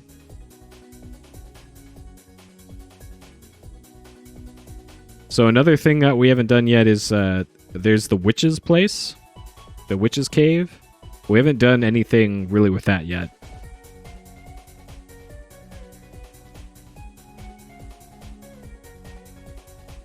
Okay.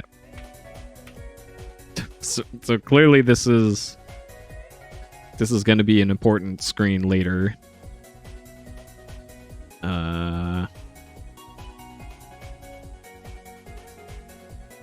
So we got kind of a beach here, and then we got this castle thing in the distance. So that must be what those two screens are to the north of here. But I'm not sure there's much we can do here.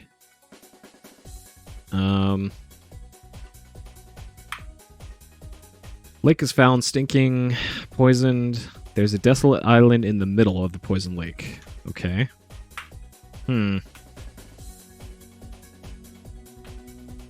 All right, just to be sure. Just to be sure, I want to see. Not right now. Oh. All right. Well.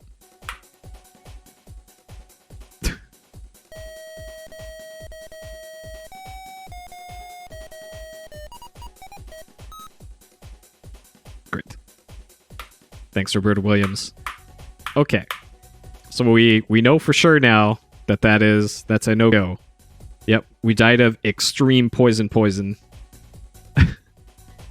Okay, so if that's a no-go, then perhaps we need to...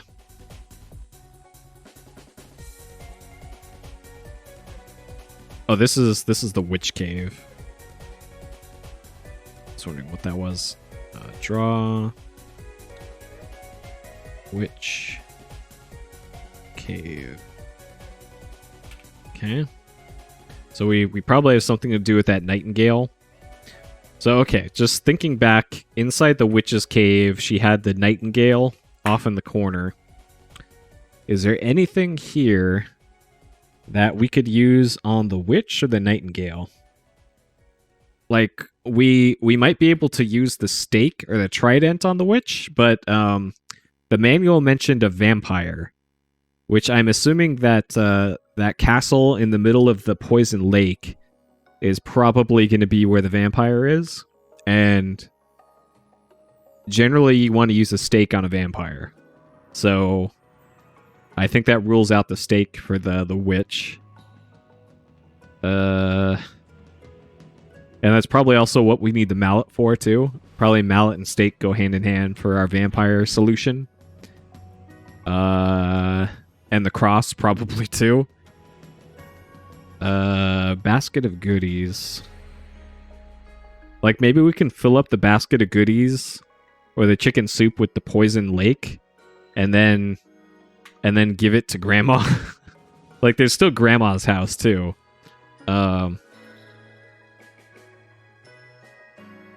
Alright, hold on. Okay, you eat the tasty chicken soup. You throw away the useless empty pot. Okay, we didn't get any points for that, so I'm gonna... fill bowl with lake. Alright. My plays are 2000 IQ for this game, I guess. I'm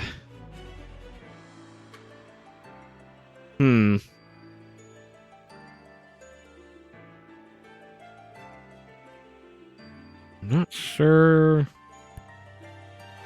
Use mallet on... What was that called again? Clamshell. Okay, not right now. Sure. Okay, so I'm going to head back to the beach now. So that should be 2 screens to the left of here, or 3 screens. And maybe there's something new on the beach. Because that was one of the things that the manual explicitly called out was things might be different on screens if you return to them again. So maybe that's what they mean.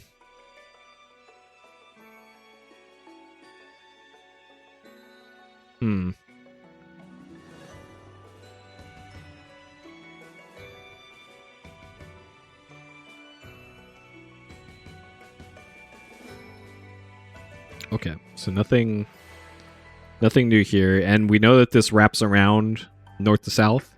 So if I just go north to south from here, yep, all the tree screens.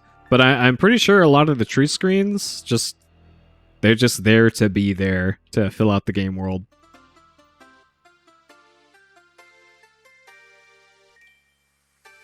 Okay, nothing new here.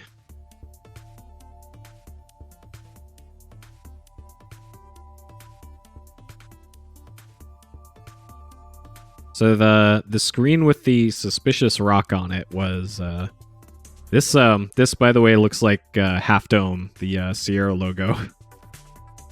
I wonder if that was on purpose. The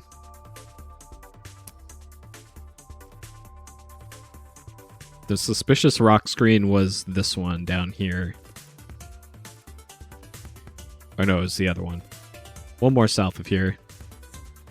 Okay, so if I don't see anything new and exciting here, I think the next step is to go out into the ocean. But first, I think I want to screen transition a few... Oh, geez. I want to see if I can get whatever's going to happen here to happen. Large rock in the ocean, a short way from the shore. So I have a feeling that either this rock or this rock probably have important things to happen with them.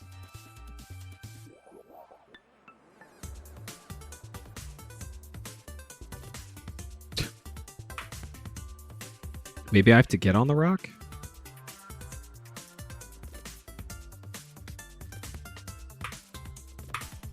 Ride the rock.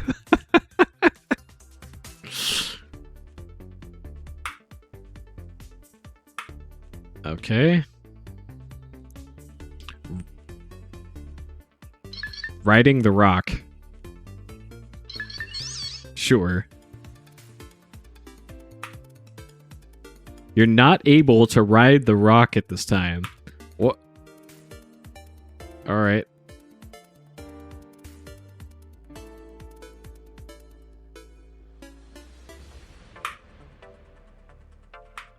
Okay.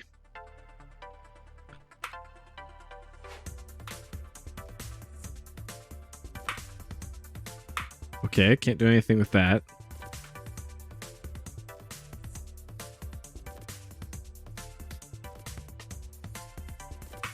Okay, maybe the fish wants us to follow it.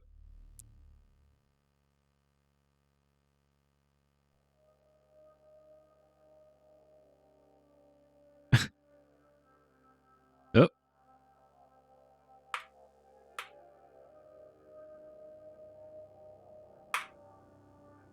You can try to go there.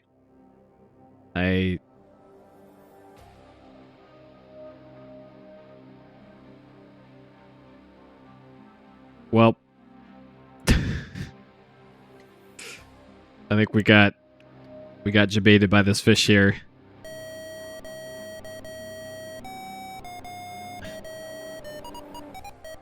Okay, so we know we can go 2 screens out. Oh shit, I'm back here. Okay.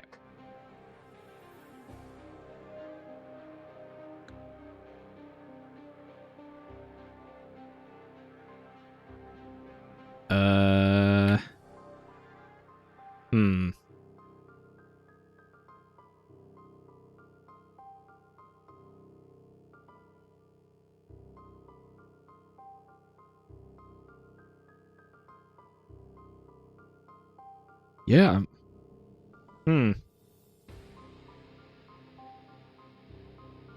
I guess the best I can do is just start swimming and hope for the best. Okay, so I want to go back to what I know is the start screen. Just so that I don't get mixed up on what screen I'm on.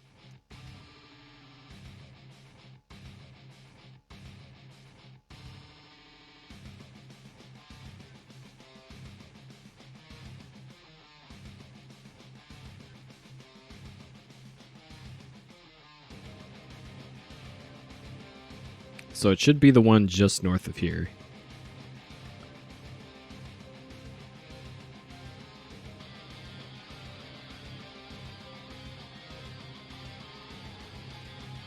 Or not. The one north of here.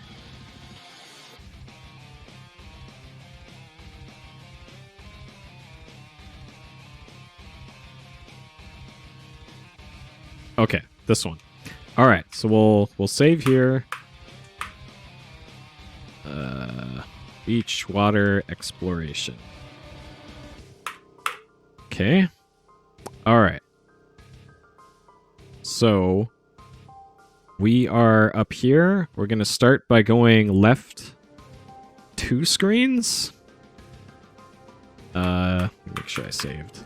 And then seeing where it takes us. All right, so this is just fish here. So just say that.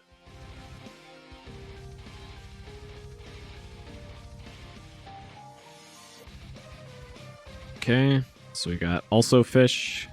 All right, then I'll head south and see if there's anything different. Nope.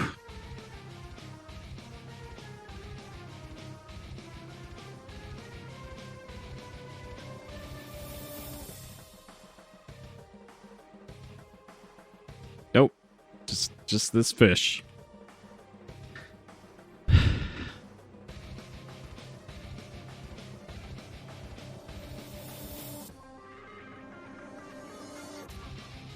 Just a fish.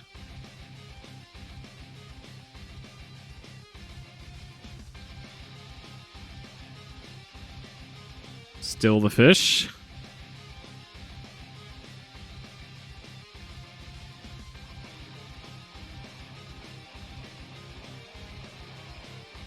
Still the fish. Oh my god. This is quite something. Alright, so the next screen down should wrap us around again, north-south. So if I go to the right 2 screens, from here, this should bring us back to the starting beach area.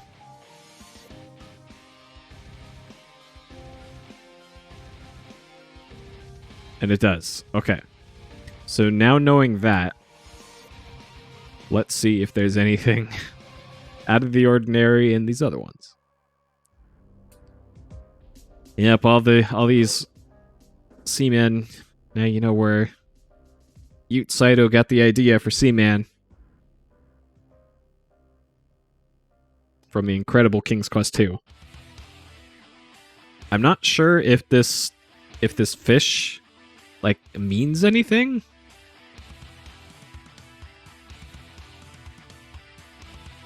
Cthulhu? Well, whenever we get to King's Quest 5, that is definitely a thing. Alright, can we nothing's you see water. That's what you see. And also occasionally a fish. Nothing. So this is the last screen here down at the bottom before it wraps around. Oh my god. Okay. So maybe there's additional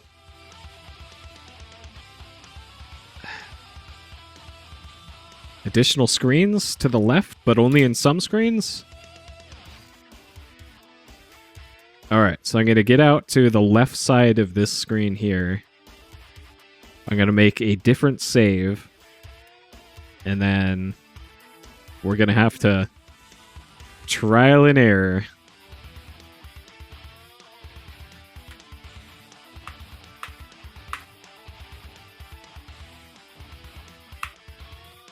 Alright.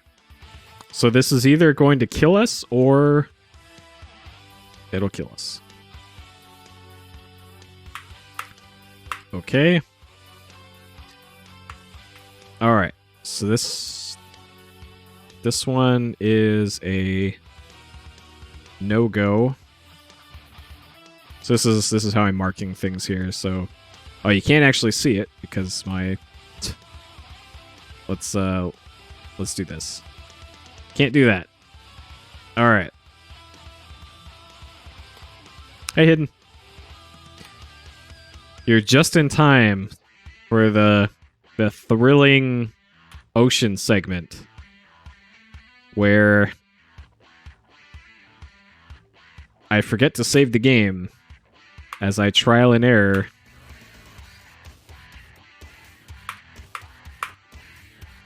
Okay, so we're in the south one now, so we need to go up 2.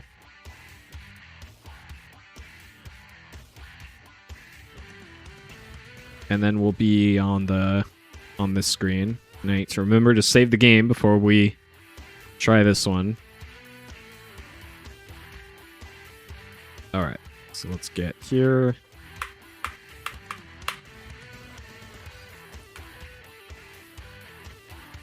Okay. Alright, so not that one.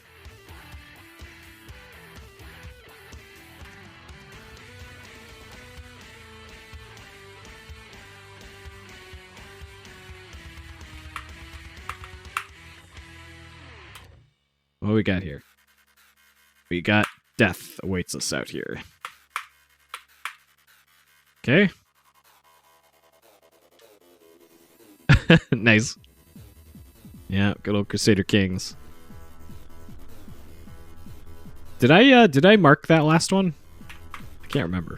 This is such a tedious thing having to trial and error this that. Okay.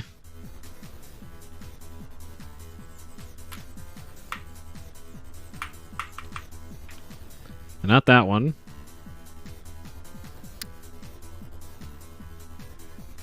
Oh, man. This better not be like a random encounter thing where it's like, hey, there's on this screen and only this screen and only sometimes is a mermaid. Oh my god. So not that one. Alright, we have 2 more screens to check. Oh, man.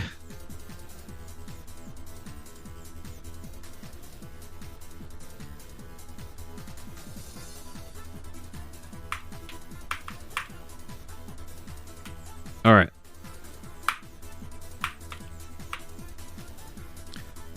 Not that one.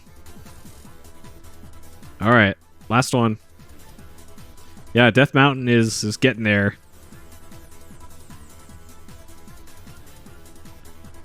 This is some top-tier Roberta Williams game design in progress here. Alright. Oh, Jesus. Okay. So I'm pretty sure that's all of them. So if I load the save and then go back there, we should be back on Starter Beach. If my calculations are correct. But maybe just the act of swimming out into the ocean will change something. On the mainland, maybe? Like maybe the antique shop will open? Or there's a mermaid now? This is not the right screen. This is the screen before. Okay, this is... I need to go... I went too far north. Okay. Alright, well let's do another beach check here and see if we can get anything to happen on that rock that the game made a big deal about pointing out. That rock existed over here.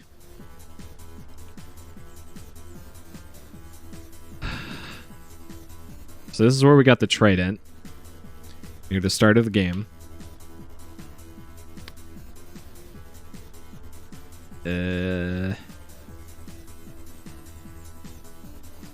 Nothing here. Like, this rock also looks like it might be important, but nothing. And also this log, apparently... Maybe if I sit at the log... I didn't try sitting at the log.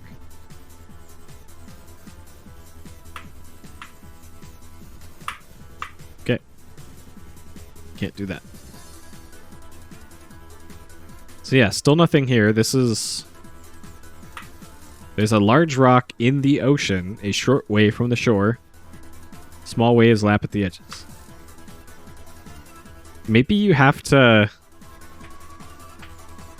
Alright, this is some big brain stuff here, but maybe you have to intentionally drown on this screen in this shallow-ass water.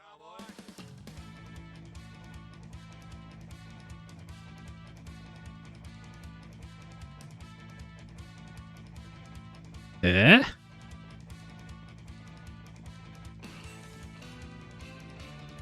I don't know how you can drown in this. That far from the beach, but sure.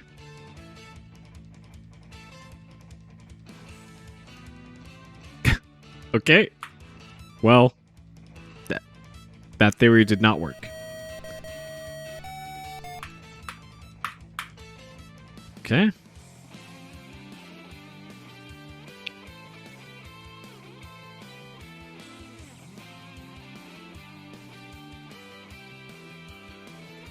So nothing new here. And the game wouldn't let me get on that rock. Okay, so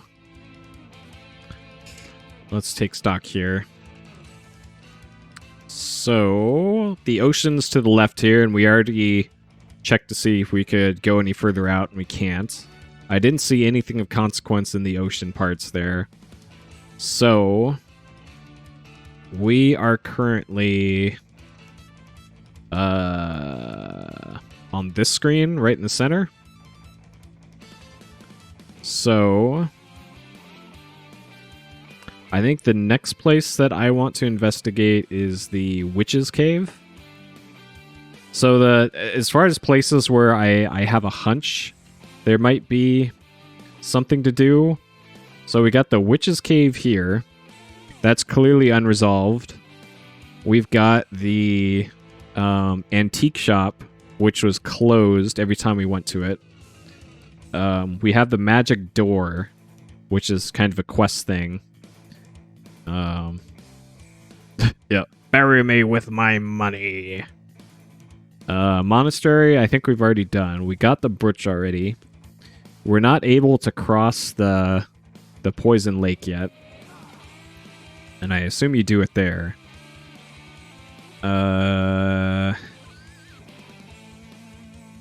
Raider, cottage.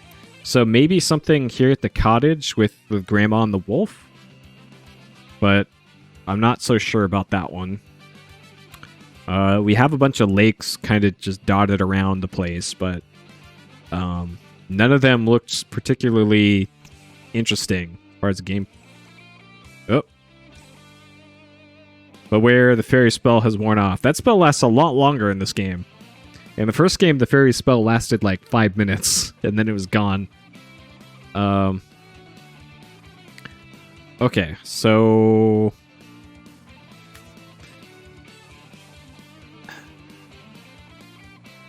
So we are currently here. So I think our next place to look is probably the cottage. Because I'm assuming there's all that. So the manual mentioned, or I guess in game it mentioned that if you could fly like a bird, you could get over the mountain range to the east. I haven't seen any birds spawn like in the first game, but that's kind of another potential puzzle solution here. Hey, Highwind. So I think I already looked at this screen and there was nothing unusual there.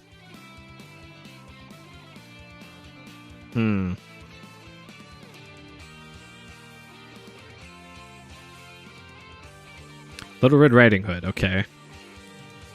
Alright, so we haven't run into her yet. She looks troubled. So this is our Little Red Riding Hood. Probably wants to deal with her wolf problem for her, but I'm not sure there's much we can do.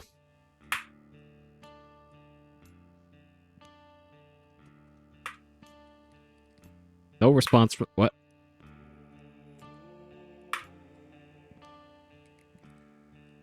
Explains to someone.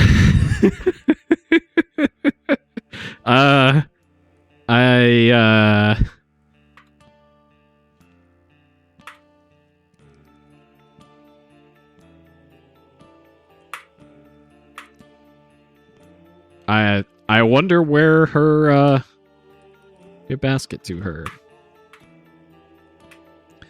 Gee, I just happened to find this basket on the ground in the forest. Weird how it ended up there. Gives her bouquet of flowers. Okay.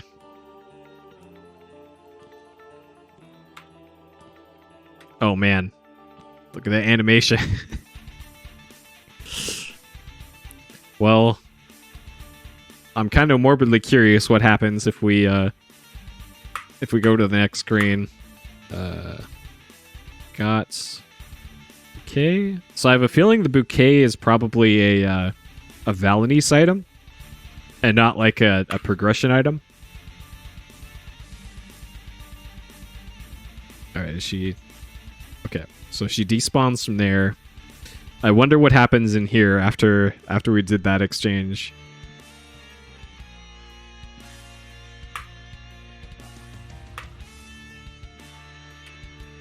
All right, this is probably going to be the wolf.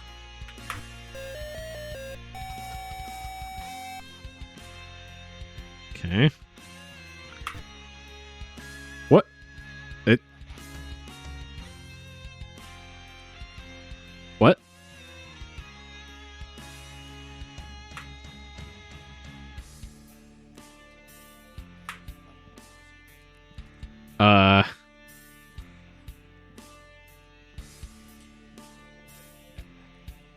Maybe give her the bouquet?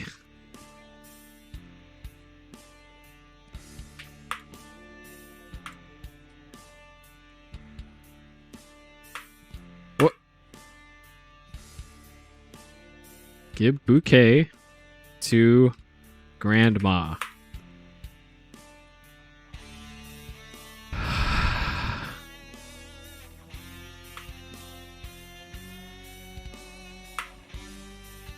What?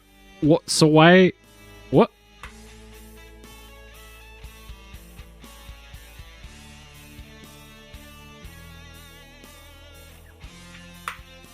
Okay.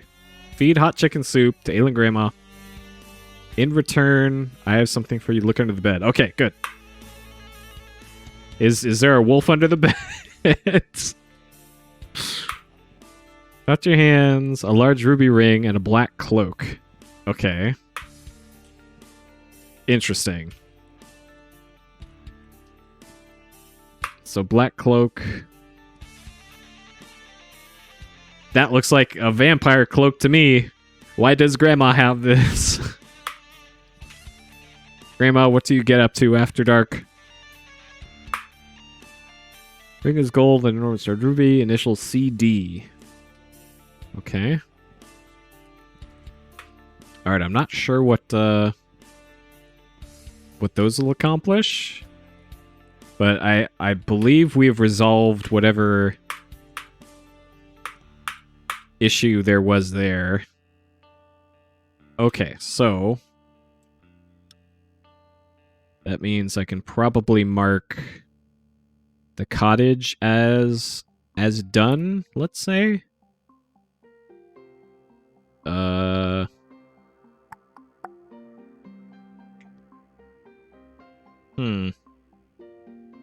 Oh man. Yeah, goth grandma. Okay, so maybe now that we did that, maybe the antique shop is open. So there's that. There's the witch cave, which I think I kind of want to leave that for last, because I have a feeling that's more of an item puzzle and not like a timing puzzle, I guess, or a progression puzzle, I should say. So let's head over to the antique shop, which sure, let's save again. So to get to the antique shop, it is to the 2 east, 2 south, 1 east.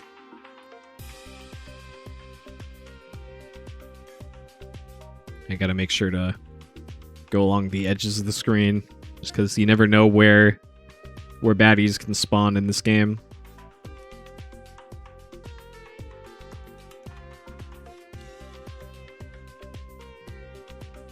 Alright, so this should be the monastery screen coming up. Yep, and the fairy screen. So, one screen south of here. And then a screen east. So I believe this screen to the south is a potential spawn screen for the enchanter. And I kind of want to hang out to see if it actually is.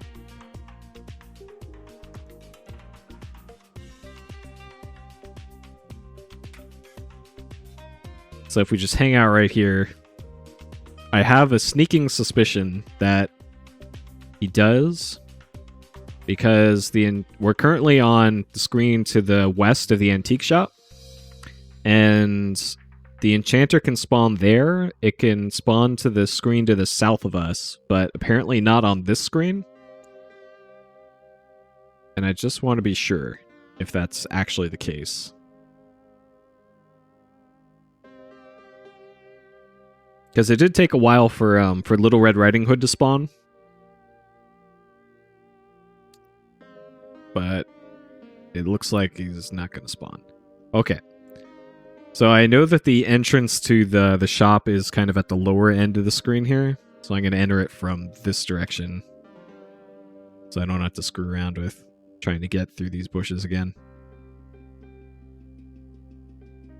Alright. It still says closed. Get no reply. You cannot enter it.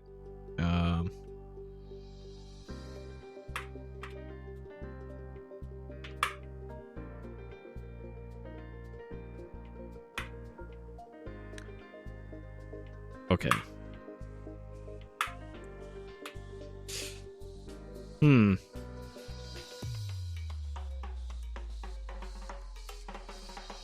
So maybe if we wear the cloak and then knock, maybe they'll think it's the vampire calling.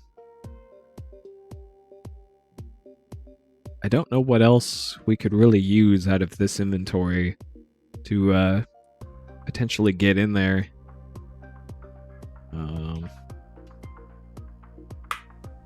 The flourish. Okay. Yeah, he's clearly wearing the cloak, I see.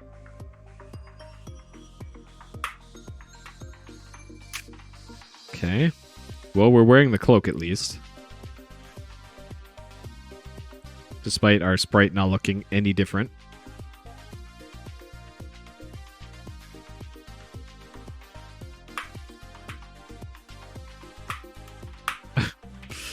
Okay.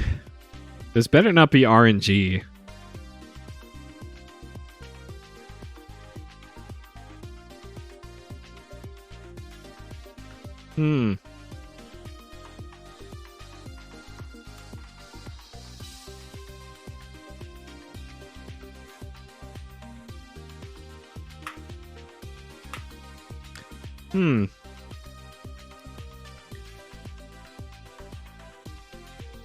Okay. So I guess this leaves us with so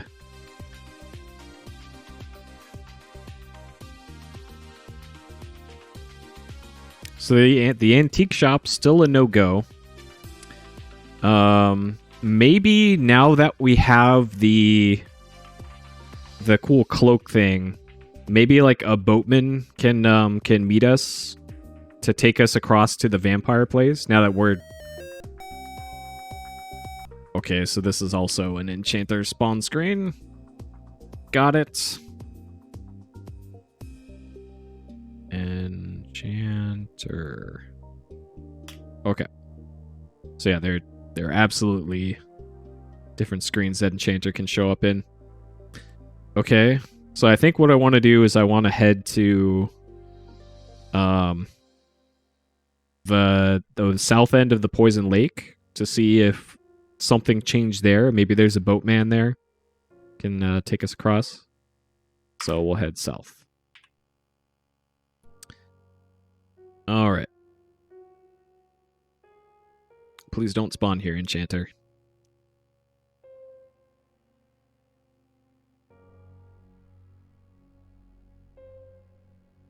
Okay. This screen looks like it might be like you can get on the log and use it as a raft to get across, maybe? But the game clearly said, like, hey, nothing doing here.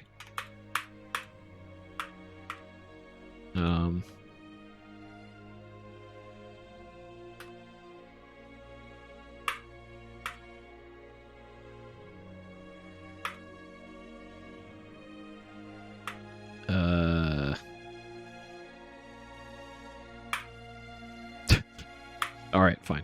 The game really doesn't want me to do that. Okay. Alright, so one screen south here, and then a screen west of here. And that'll bring us to the south end of the lake. I'm still not sure about this this dot in the water there. That still seems suspicious to me.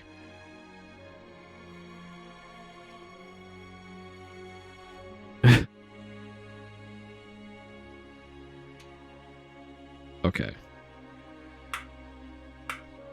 Alright, so we're wearing the cloak already.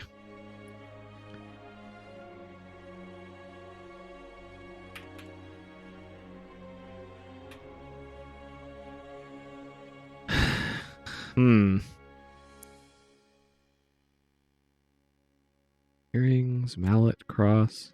Yeah, I'm not seeing anything here that could get us across the poison lake. Alright, so nothing doing there. So next stop is the Witch's Cave. Which from here we'll head west 2 screens and then south 2 screens. And that'll take us there.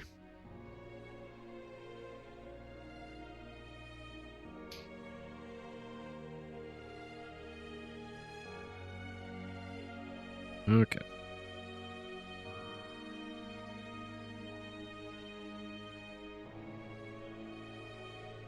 I think we're already past the save and the death count for 1, aren't we? Oh, I went too many screens over.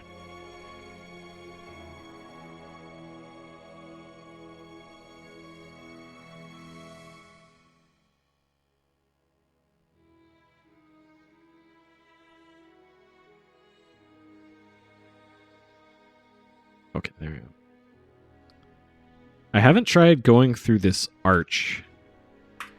Now that I think about it. Outside Witch Cave. I haven't tried going through here yet. Okay. That's probably why, because I can't. Okay, that just goes there. 53 saves, 14... Okay. Well, we're getting pretty close. And a lot of those deaths were in the ocean.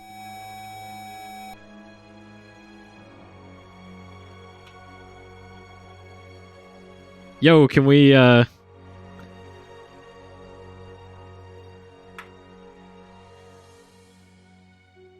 Interesting.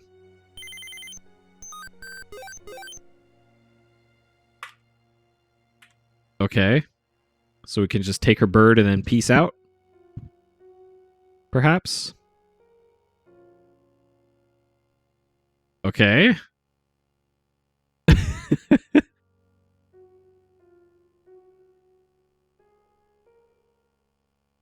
Alright. And then that wrapped us around to the top. So now we got a nightingale.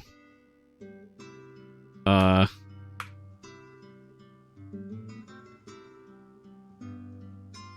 what the hell can we do with this?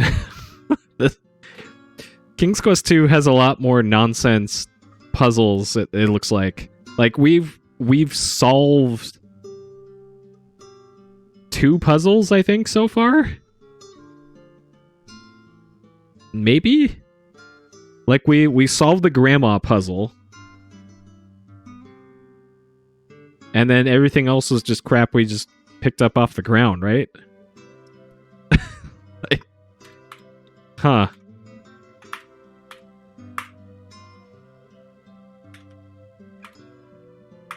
Okay. So, I'm not sure if I'd call the Witch's Cave done.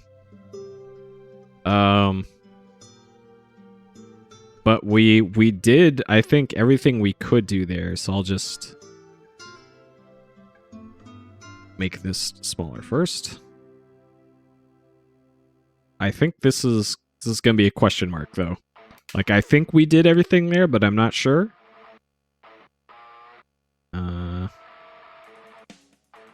Okay, so I think next step is, I think we just had to go up and down the beach and see if anything changed. Like, we might be at that point where it's just kind of, we have to kind of stumble into what we're missing. So this is the start screen here. There, I didn't notice this at the beginning, but there is a coconut up there. Maybe we can get that. Cannot get the okay.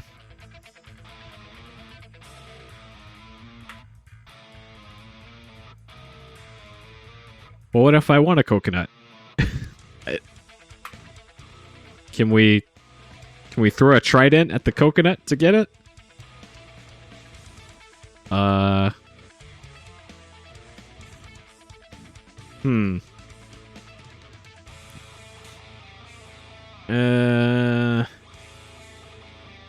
Dang. I am rapidly running out of ideas here, other than just walk up and down the beach and hope for the best. So there maybe might be something on the screen across that wooden bridge. And actually, now that I think about it, going across that wooden bridge might be a trigger for something to happen elsewhere in the game world. Because I loaded a save after I went across the bridge.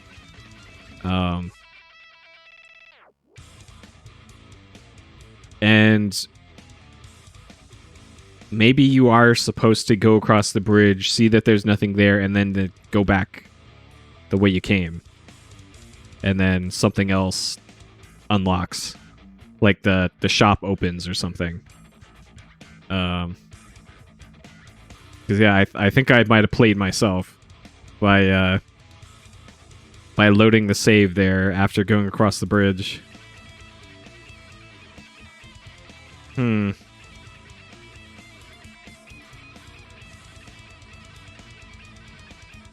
Alright, so the screen here.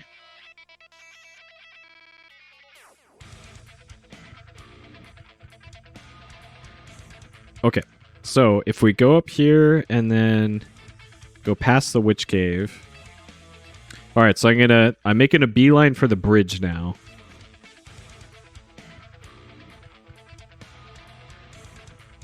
And we actually have to go through a bunch of pretty dangerous screens on the way there. Because these are all gnome screens.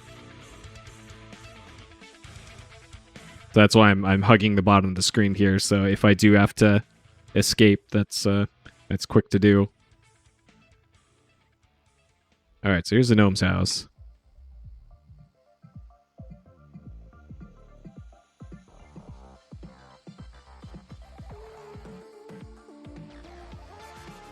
Okay. So this is definitely a dwarf spawn screen, and he spawns right behind the tree on the right. So I gotta be very careful not to hang around here. Yep. Okay. Alright, we good now. So I have a feeling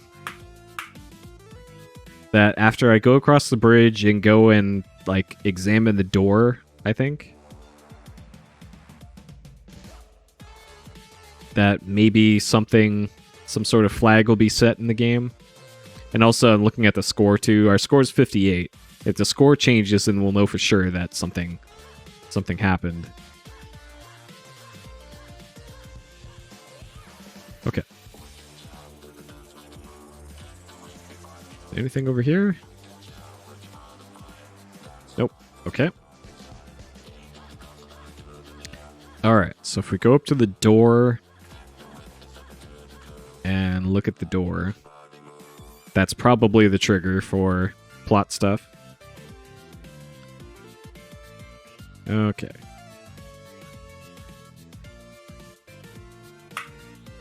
This is a magical door. If you can open it, the door will lead you to your heart's desire. There's an inscription on the door.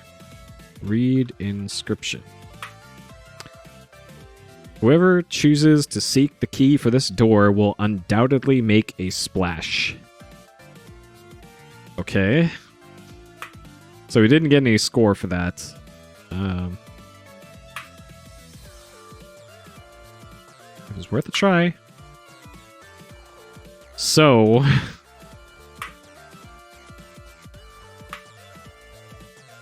oh, man. Make a splash. So...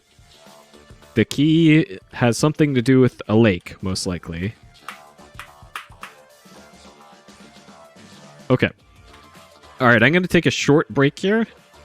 For a minute or two. Probably like 2.5 or so minutes. And we will continue shortly after this.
All right.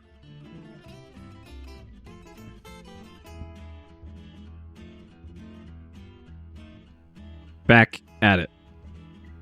Okay, so I have a feeling that going across to this area where the door is going to probably unlock something. So I think the first place that I want to look, now that we visited this again, or revisited, I suppose, is probably the antique shop. So probably the same circle here of antique shop, south part of the lake, and then the beach, I guess. Or maybe the monastery might be worth revisiting as well. To see if any of those changed. But I think probably the best hope for anything new to have happened would be the antique shop.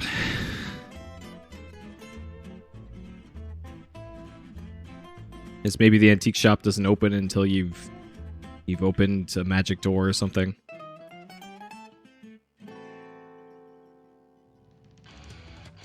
Should also look at this. Bridge spanning the chasm, unstable and tottery. Your entertaining thoughts of crossing it. Sure. Okay, so from here. Oh, also we got the hint that if we're looking for the key to this door, it would be making a splash. So, as far as areas with like, so this area is lake. This area is lake. This part is lake. There's a lake here apparently, but I didn't fill it in the notes. So, geez, we might be playing the fun game of go in every single lake and type in dive and hope for the best. Oh, okay. So I guess if we're heading up to the antique shop, there is a lake along the way. So 2 screens to the north of here is one of the lakes.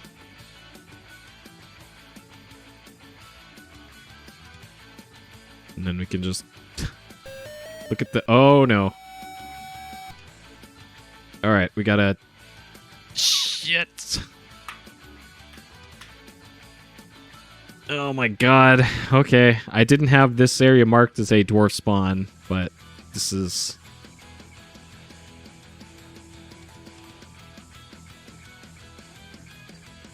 That's a dwarf spawn there. Oh my god, okay, what did he steal? We have so much crap in the inventory, I don't even know what he stole. But whatever it was probably important, so... Shit. Let's call that a death. Because I don't want to screw around with going back to the dwarf house and recovering my stuff. Man, the one time I don't hug the screen transition because I thought that was a safe area. That's annoying. Okay.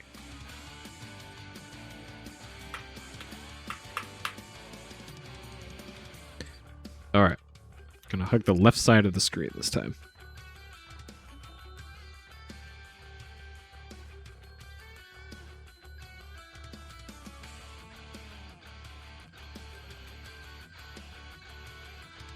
Okay. Okay, good. Alright, so...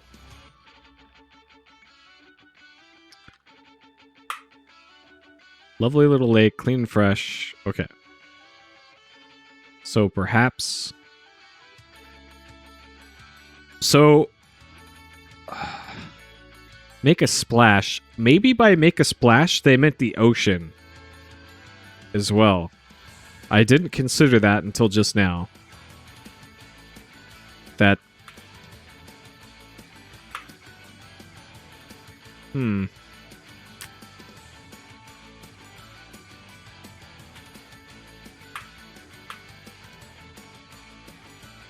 Well, apparently we can't dive here. Okay. So this tree, probably a no-go. Alright, so the antique shop is 2 screens north of here. And I'm gonna hug the wall again, just in case Enchanter spawns. But this tree's in the way.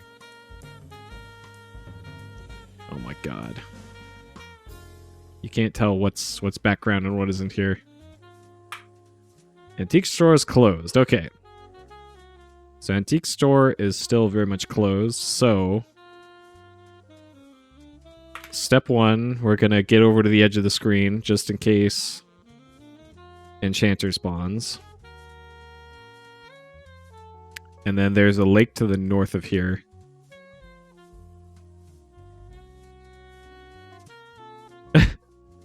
Nice. Okay, so on this screen, we already got... Oh, so you can get the fairy spawn again. Interesting.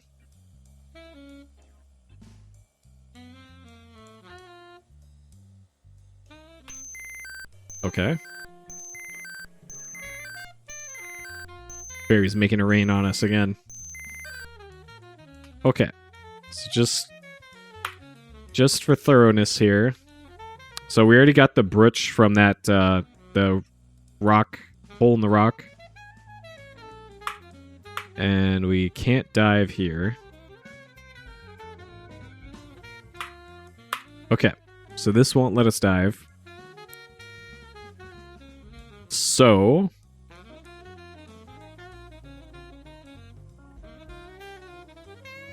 that rules out that. So there's a couple more lakes. So we've already gone to that lake. That was the one we're at right now. We've been to this lake. Nothing doing there. We haven't been to this one yet. And there's also one up here. And then that's all the freshwater lakes. There's the poison lake, which maybe that's what the riddle implies. And then there's also the whole ocean. There are, what is that, 14 screens of ocean as well that potentially could be where the key is. So, since we are up here, I think I'm going to head west. 1, 2, 3. 3 screens to the lake over there. And then see if there's anything key related. But first, let's... Just for thoroughness, can we dive here?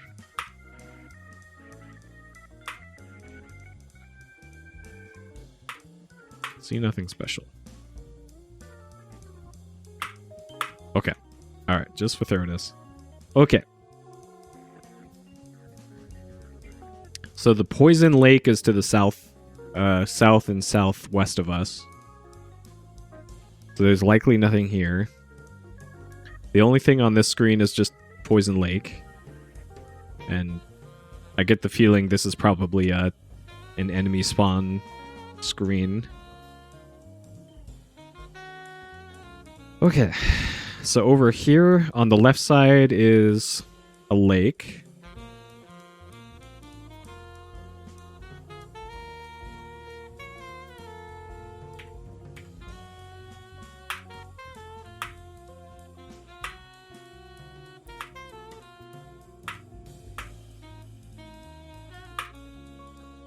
Alright, can we dive here? Can't do that here. Okay, so not on this screen.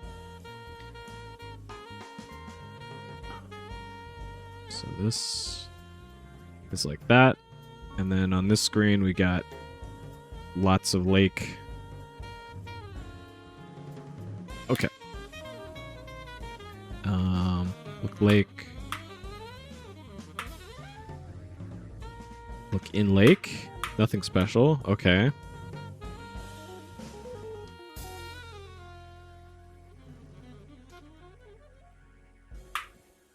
Heavily wooded area, okay. Look under rock. Look under tree.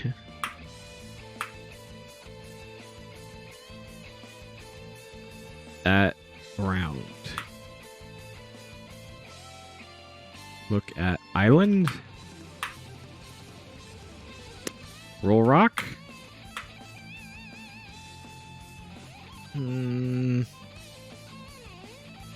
Mallet, cross, clamshell. Got this nightingale.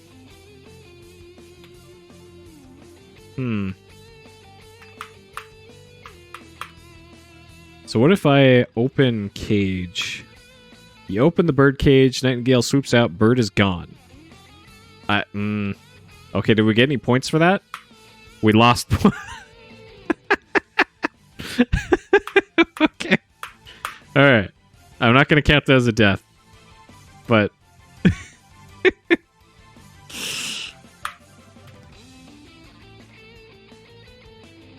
we didn't die, but I died a little inside at losing points there. Okay, so...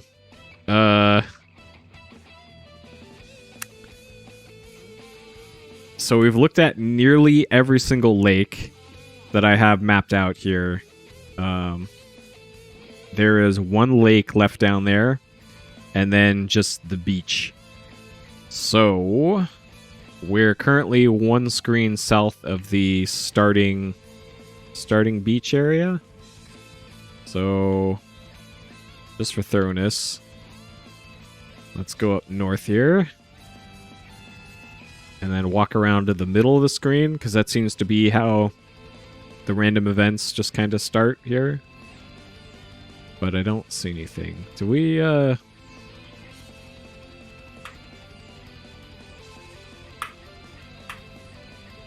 well. Nothing doing there. Okay.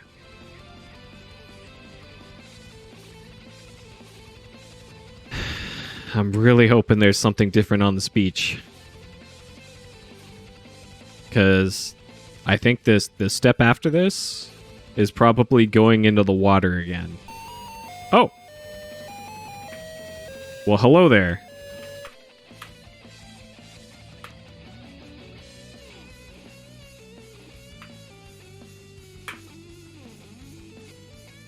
Hello, mermaid.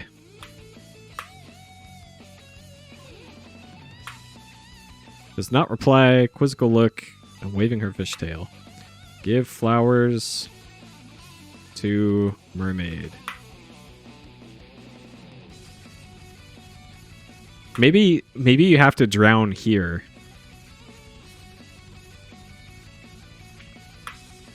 Graciously offer the bouquet to the mermaid. She loves them. A seahorse. Okay. All right.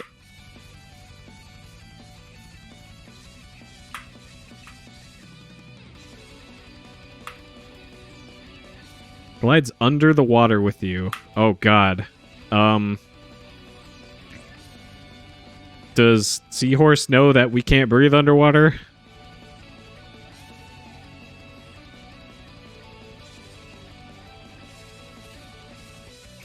There's a lot of detail in these underwater scenes.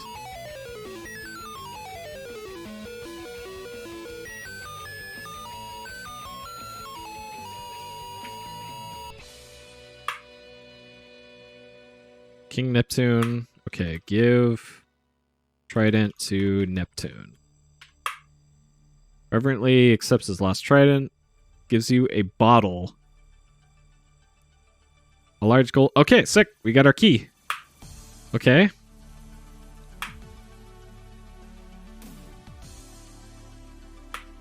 Sick. Thank you, Seaman.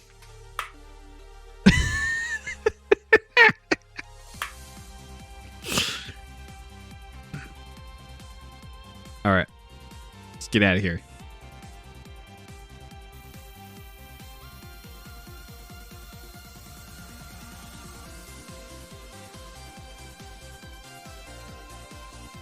Okay, and there's just autopilots from here.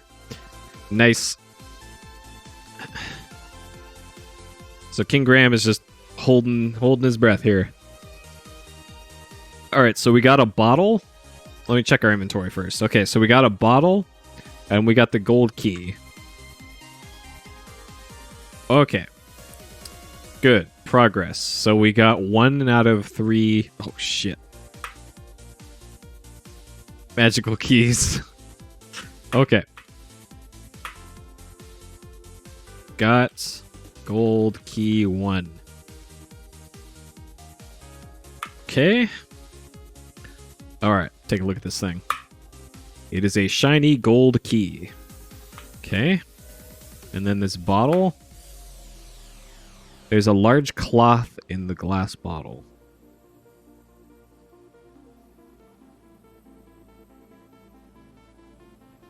Huh. Okay, our current score is 72. So if we open the bottle, it's already what?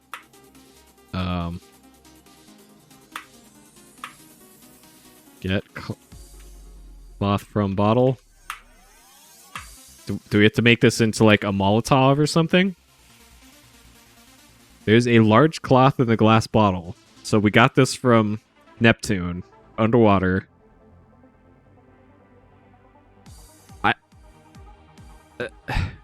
I'm not sure of the significance of this.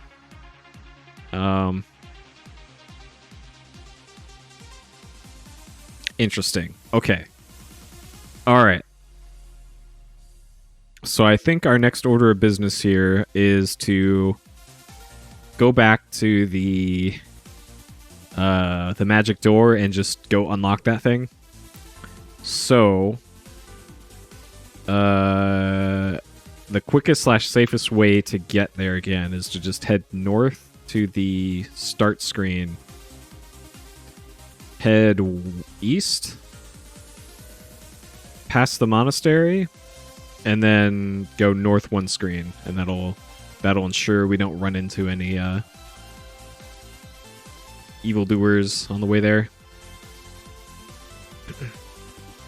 Wow, it was a pee bottle. So the new World of Warcraft expansion stuff that's coming out in like a year plus, they're actually going to be significantly changing the game from the sounds of things, and they're going to be like doing something called the level squish. So the previous level cap was like 130 or something. I haven't played WoW in years, and since they're going to be pretty much permanently changing the game when the next expansion comes out, I'm honestly thinking of re-upping my WoW subscription again, or reactivating it, just so I can play through all the stuff that I haven't yet.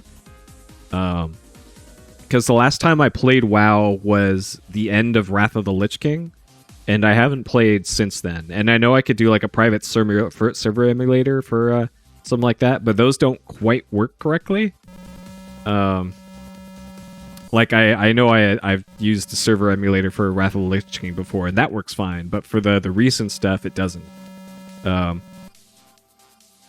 I'm not sure I would stream it if I did like play WoW again, because that would probably be just as interesting as this is. But I think I might do that. I think I might do that during my 2-week trip while I'm away in back in San Diego for 2 weeks, because now that I have a good gaming laptop, I could just play WoW on that thing.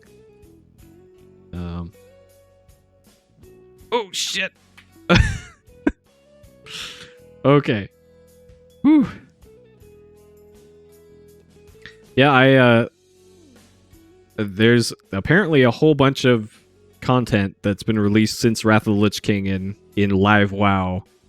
And I'm kind of interested to see it, because I did like reading the quests and the lore and all that stuff. I know all my friends that I played with in the game, they all just, oh shit, they clicked through the quests immediately, like most people do. But I actually enjoyed reading all the stuff that they came up with, because that is, you could probably fill up many books with all the writing that's in that game. Use gold key in lock.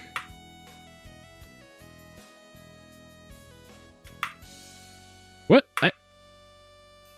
Unlock door with gold key. What? What? Gold key. Use key in door. Open door with key. What?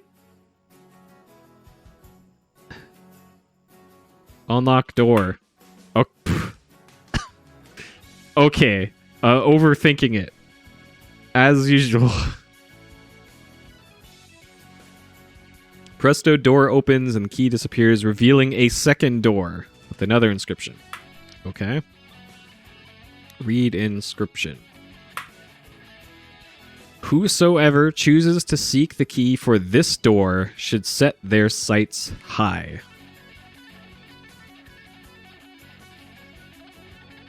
Okay. Set their sights high. So I'm assuming they don't mean high as, well, fairy dust. Maybe the fairy dust will get us there. Opened door 1. Let's see. Look, mountain. The mountain range is wild and rugged. It would be impossible to cross unless you could fly like a bird.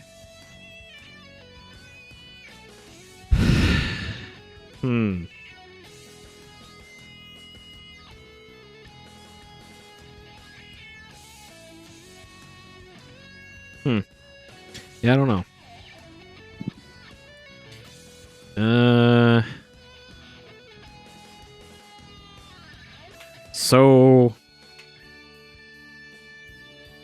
So we've got this bird, but I don't think Cage Nightingale can really help us here.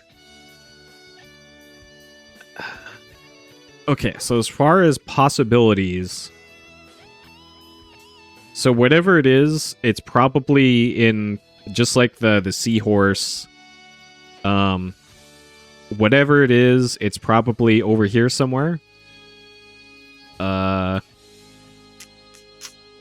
And in order to, like, summon a bird to take us over there, I'm not sure where that would be. So I guess while we're looking for something like that, we could go to the antique shop, because we still haven't done anything with the antique shop yet. Let's see. Like, I have a feeling we need to take the Caged Nightingale up to a larger bird and then release the Nightingale in front of the larger bird, perhaps. And then large bird can take us somewhere else, I guess. Alright, well, first order of business, I guess, is to go back to the antique shop. But yeah, and when I played WoW, I played Horde, and I played a shaman. An orc shaman. So I'll likely... I like playing a shaman, because I like the... I tend to like the ranged combat in MMOs more than the melee stuff. And I like the flexibility of the class, so I think I'll continue playing my shaman if I try to level to whatever the current live WoW level cap is. I don't really like the post-game grind in... Okay, so it's past here. I don't really like the post-game grind in most MMOs. Like, I can see the appeal of that. To keep you on coming back to it. Okay, I need to... Yep, I knew it. I knew it. I can see the appeal, but I'm not into that kind of content. So I just want to get through the story to the level cap and then be on my merry way with World of Warcraft. Oh, the store's open now. Yo, okay. How may I help you? How may she help me? Okay, so we got a moose head inside antique shop.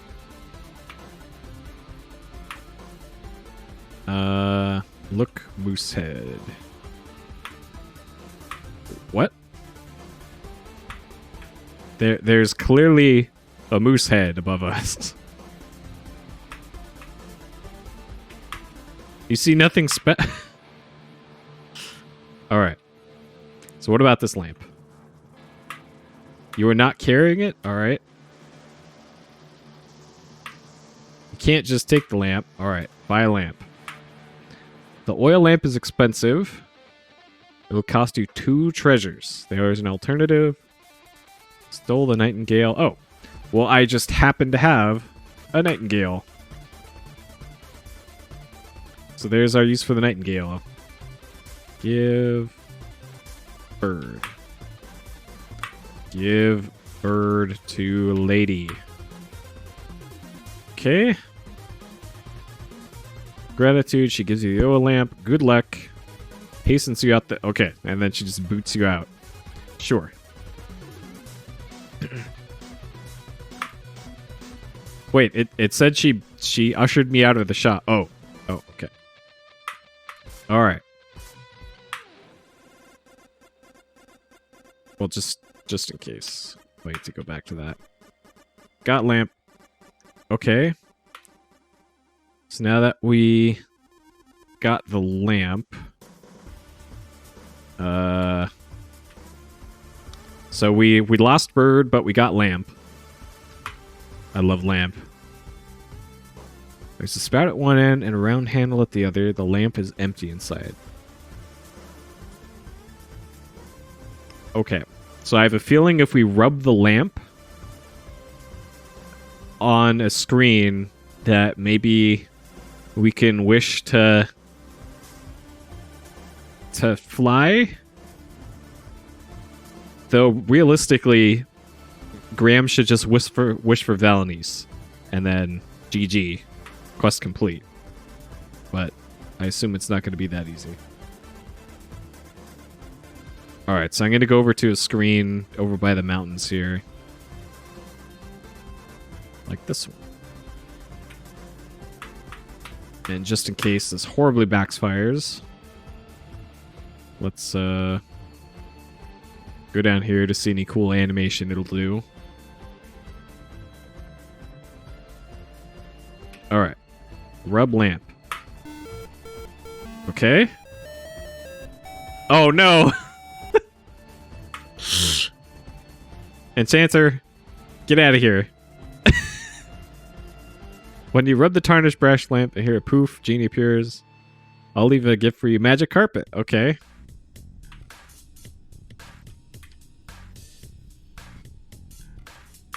Alright, magic carpet.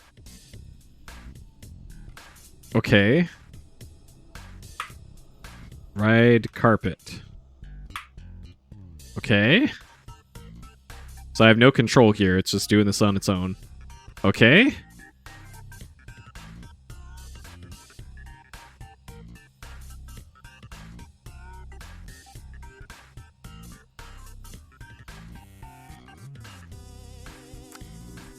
Do we still have the carpet? We do. Okay, good. All right. Progress, boys. Okay, so now what? Yeah, look at all this progress we're getting. Poison. Oh, man. Look out. Look out, Graham. A poisonous snake. All right, is the snake going to come after us? Are these supposed to be trees? What the hell is going on here? Near a mountaintop with two steep cliffs. You pine and fir. Those are pine trees? Okay. That. Fantastic. Okay, so how can we deal with our snake problem? So we have an oil lamp. Clamshell, carpet. Can we just ride the carpet over the snake? Oh, shit. Oh, okay, well. Why couldn't we... Alright, hold up. So we don't have to go through that again.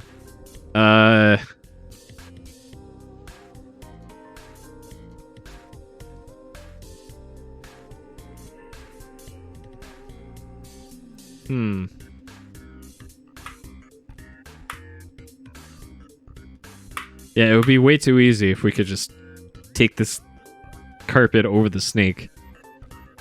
So we got the... So the mallet, probably not going to do anything. We're already wearing the cloak. The oil lamp is... Maybe the genie can help us, but I doubt it. The bottle? Maybe the... I'm still not sure what the hell the bottle is for.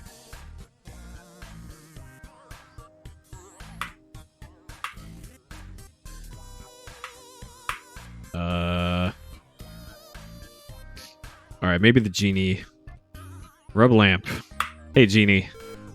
Help me with my snake problem.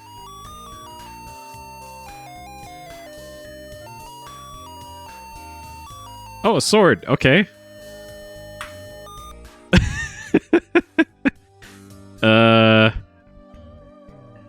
Use sword on snake.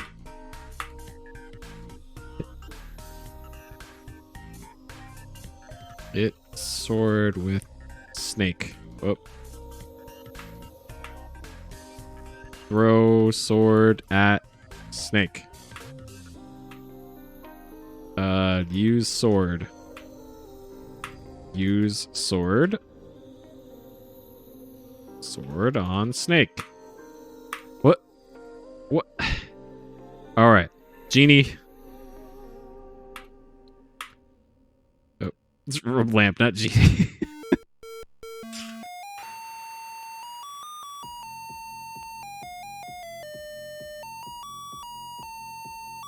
A leather bridle.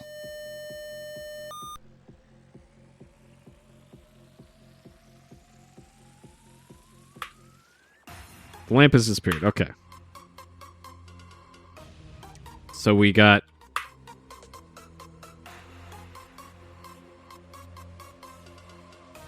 Okay. So we'd use this on a horse, but... Well, generally on horses. But we haven't seen a horse in the game yet. I assume this doesn't work with the snake. Bridle on snake. Okay.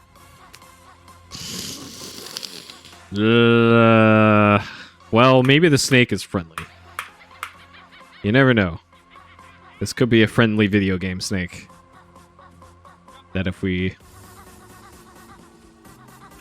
just do this, perhaps. Oh, shit. Well, snake clearly missed, but maybe I have to get closer to the snake and then make use of our sword. Like here. Use sword. Use sword on snake. Hit snake with sword. Slash snake. Stab snake.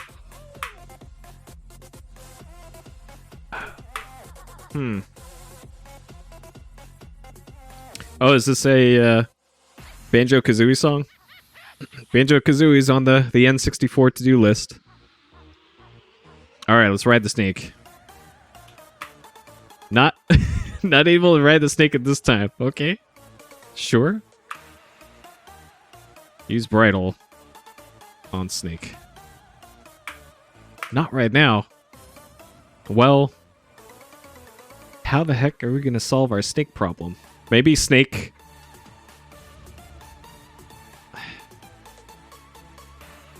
Hey, throw the clamshell at snake? What about open clamshell with sword?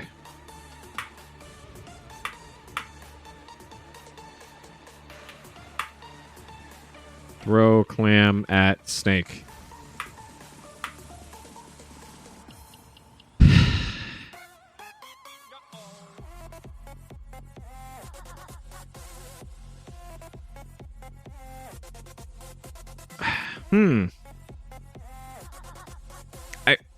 Okay. Let's move away from the snake first here. Okay. So we haven't been able to cross the poison lake yet. But I'm gonna mark the witch cave as complete because clearly pretty sure we've done everything there that we could with that. Antique shop. I'm pretty sure we're done with that too. So that one's done. How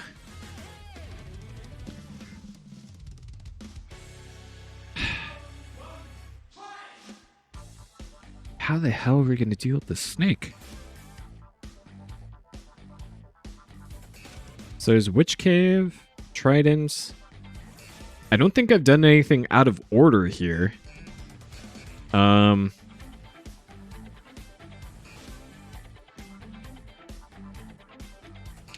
Use cross on snake? Show cross to snake. Use cross.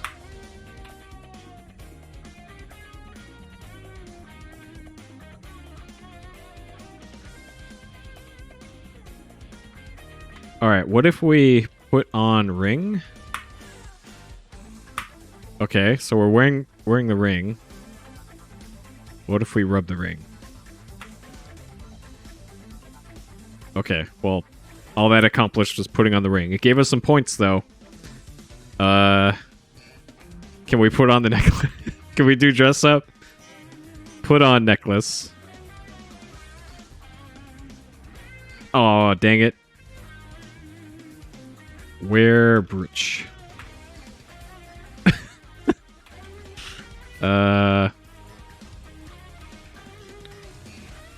Wear bracelets.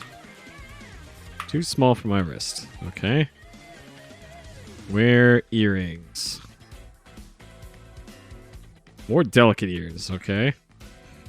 Huh. Yeah, I'm not sure what, This probably isn't like a timing problem.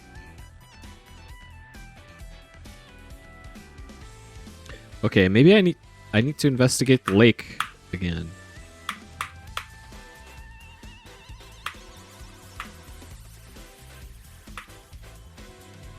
Because I'm pretty sure whatever it is we're doing here, we can't do.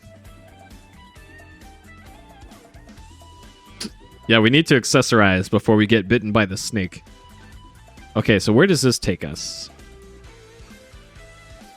Back here. Right where the sorcerer is going to spawn. Okay. So... if we head south from here... so east and then south, or west and then south... this will take us nearby the entrance to Poison Lake. Where am I? Oh god.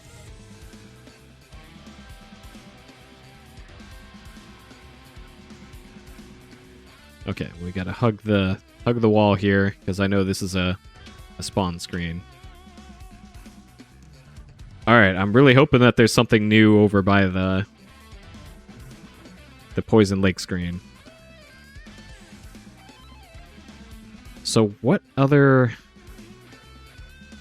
screens looked fishy to me that we haven't interacted with yet?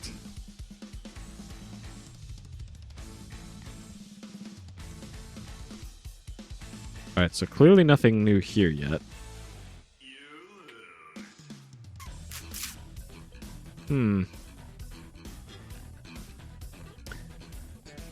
God, I think we're just missing like one key item, and then we'll be good.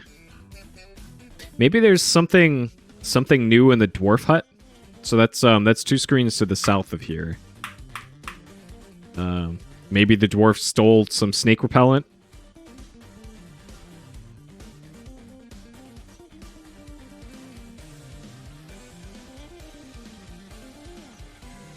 And then that will solve all of our problems.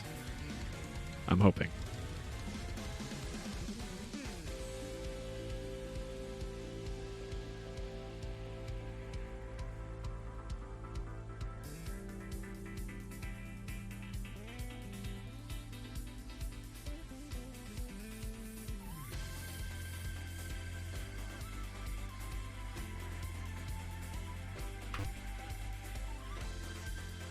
Okay.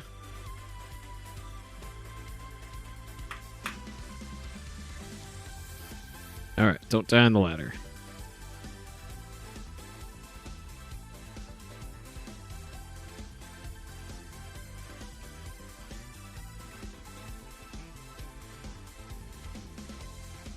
Okay.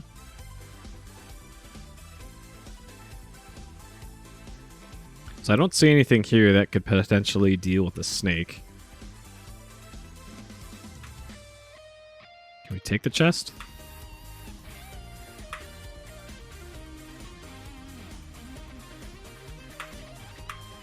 Okay.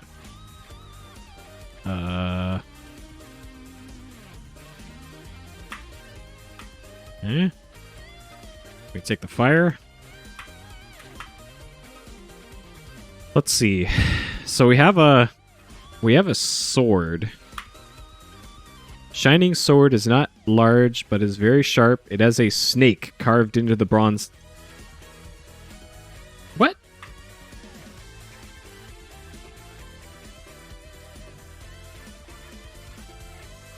Do I need to give the sword to the snake? Are you shitting me?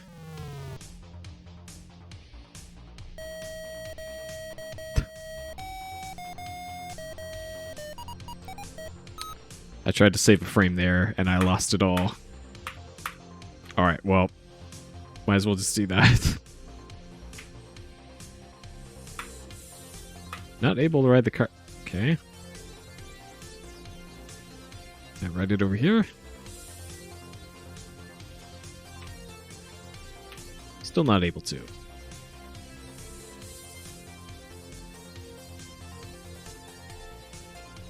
Huh.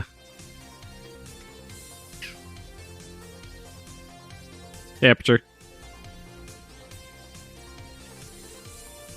Okay, can we ride it here? Nope. I guess we gotta be nearby the antique shop to ride the carpet. Like there's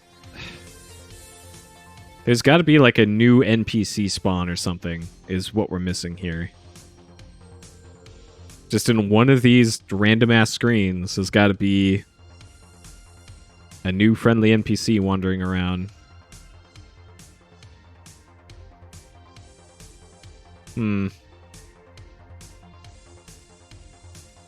Still can't.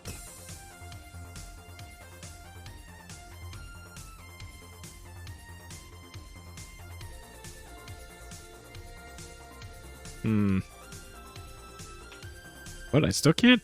I wrote it from here last time, though. What? Did I spell it wrong? That's... What?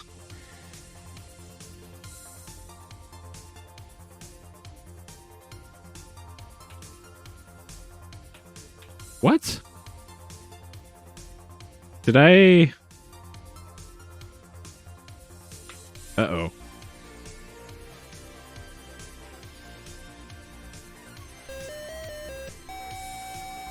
Oh no, the enchanter.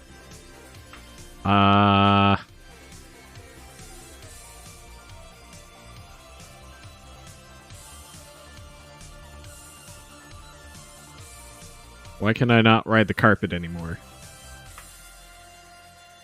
Do I have to ride it from the screen over here? In front of the shop, maybe? Either that or the carpet's a one-time deal. Which is probably pretty likely.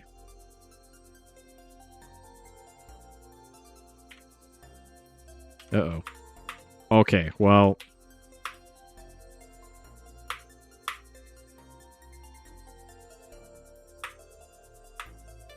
Do I... Alright, hold up. Do I even have the carpet anymore? I have the carpet. Well...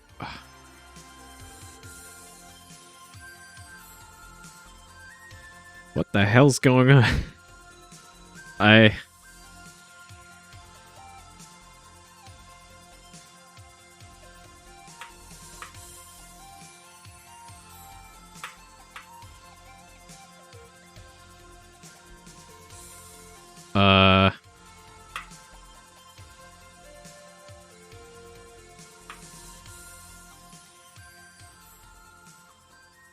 So you got that bridle. Hmm.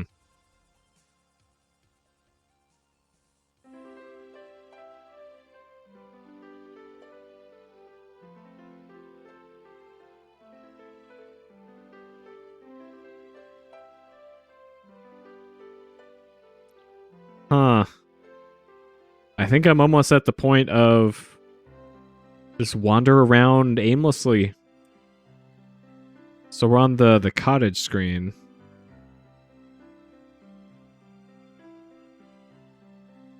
And just hope for a new NPC spawn. So this is the Little Red Riding Hood spawn.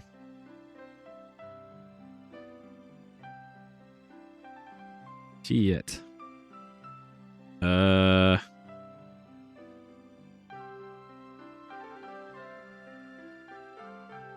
don't know what else we could do with our snake sword.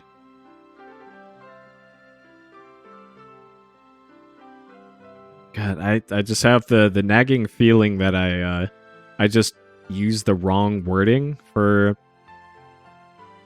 using the sword on the snake.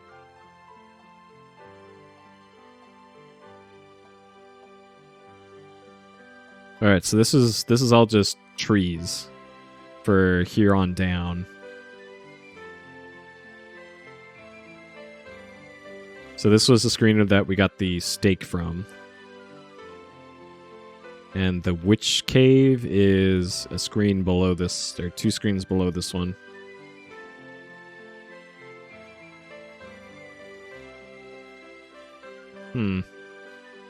Yeah, the word hunt is pretty accurate for Sierra Adventure games. So we got another lake here. So let's see if there's anything spawned by the witch cave. Nope. Okay.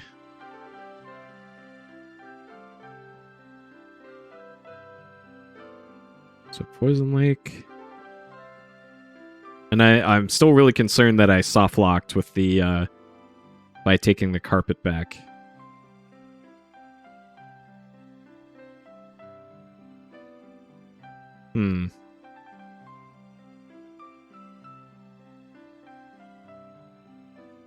So this screen to the right here is just trees.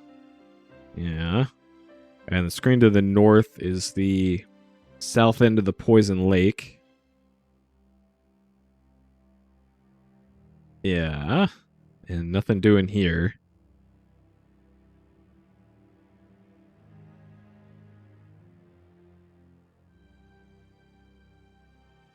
I should have made a separate save after I got to where the snake was. I more and more I'm getting the feeling that that I'm soft locked. Though I'm not sure how I would deal with the snake.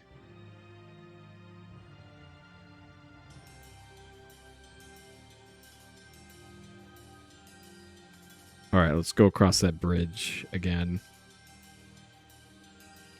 Because I'm pretty sure the game gives you like 1 extra set of bridge crossings if you need it.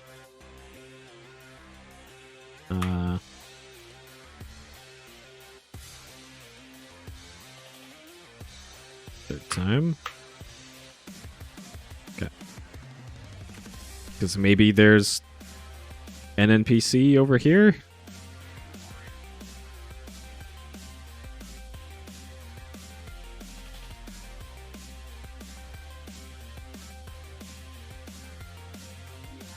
Okay, nothing here. I gotta be careful going through this,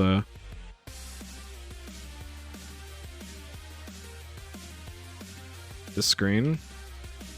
Okay, nothing there. So can I ride the carpet here?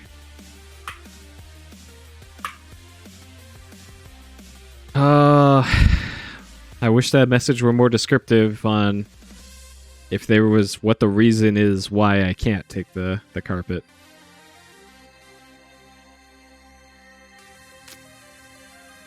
Black cloak. Take off cloak. Okay. Red carpet. What the hell? Hmm.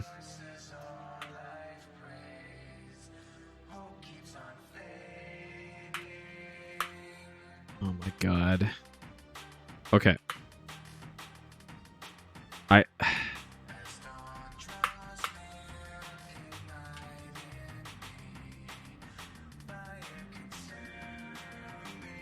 All right.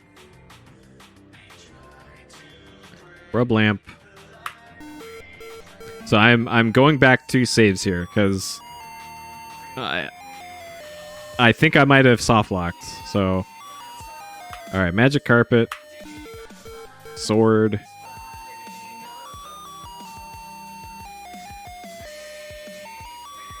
magic sword, and bridle.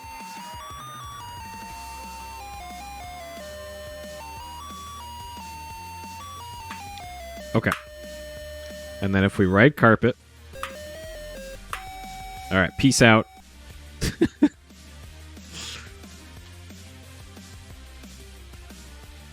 So yeah, that let us ride the carpet. Huh.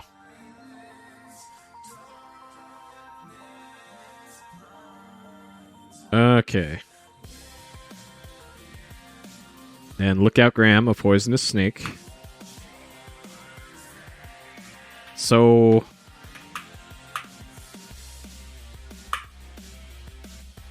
call this Snake Mountain. Sure.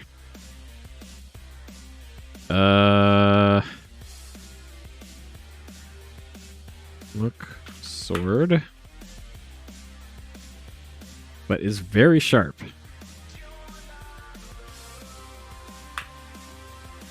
Give sword to snake. Ooh,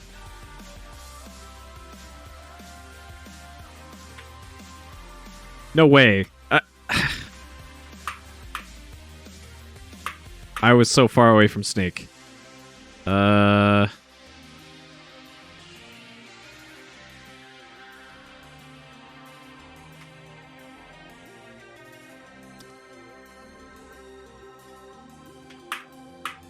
Not right now. What the fuck? We got the sword, snake, necklace. So maybe there's something weird with this bottle. So there's a large cloth in the glass bottle. For bottle at snake. Use bottle on snake. Use bottle. What do I wish to do with it?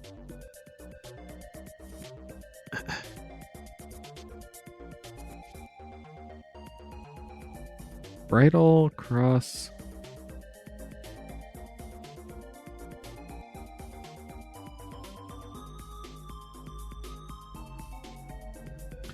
Did I use mallet on clam? Break clam with mallet. Break clamshell. Use clam on snake.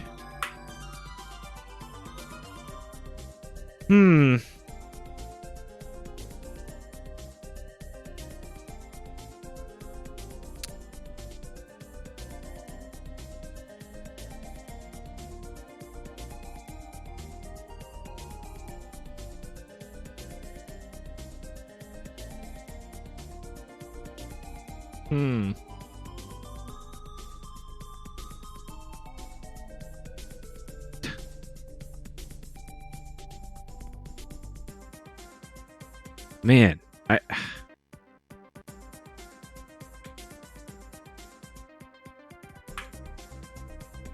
10 feet long. All right, talk to snake.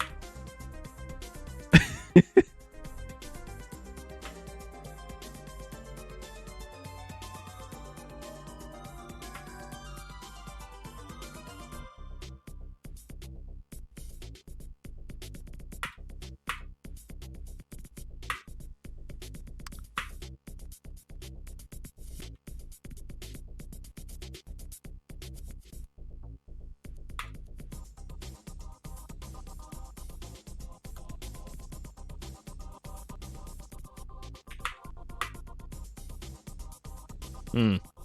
Hey, Kevin.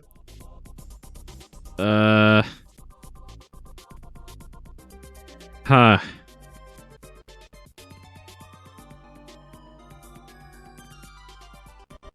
What the fuck? What am I gonna do about this snake? Oh my god. Hey, Ike. Oh man. Come on, snake. What? What the hell? Bridle. Give bridle to snake. Use bridle on snake. Use bridle. Throw a bottle at snake with bridle.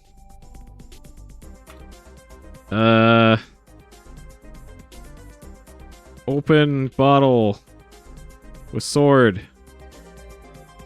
Open bottle. It's already open. Can we close the bottle? No, of course not. I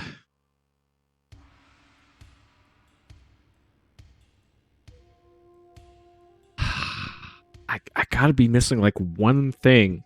There's like one thing I'm missing. Ugh. Oh man. This bottle brooch. Like in King's Quest V, you deal with the poisonous snake with a tambourine, but we don't have a tambourine right now, so that cannon solution will not help.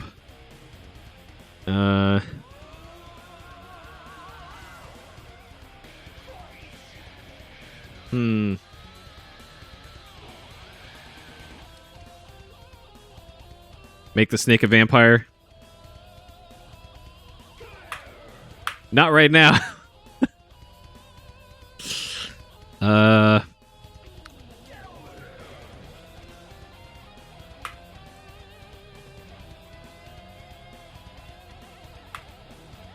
Dang it.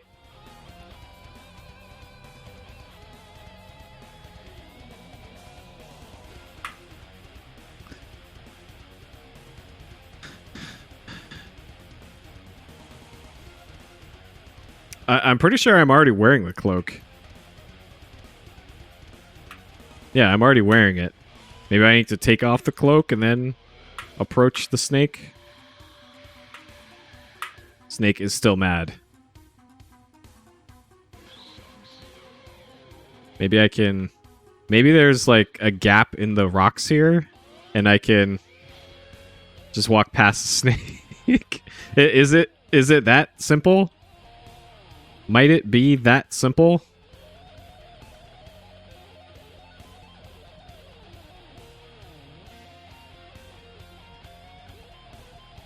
Probably not, but can I climb over the rock? Don't be... Roberta Williams, fuck off. This is a totally valid solution. God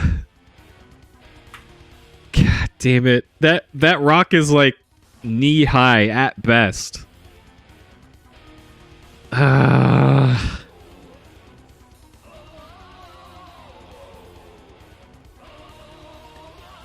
Alright, what about this way? God damn.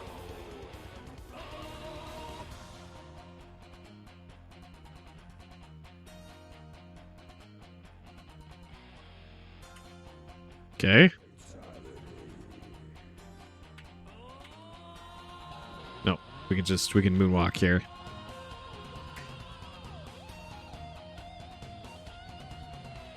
Okay. So clearly not that. Okay. I don't think these dumb-looking trees have any purpose. Use sword on tree. Use sword on rock. Not right now.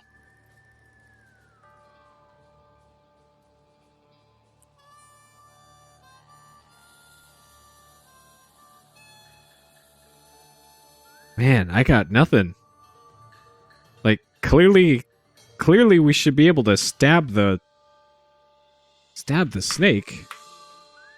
Sword snake.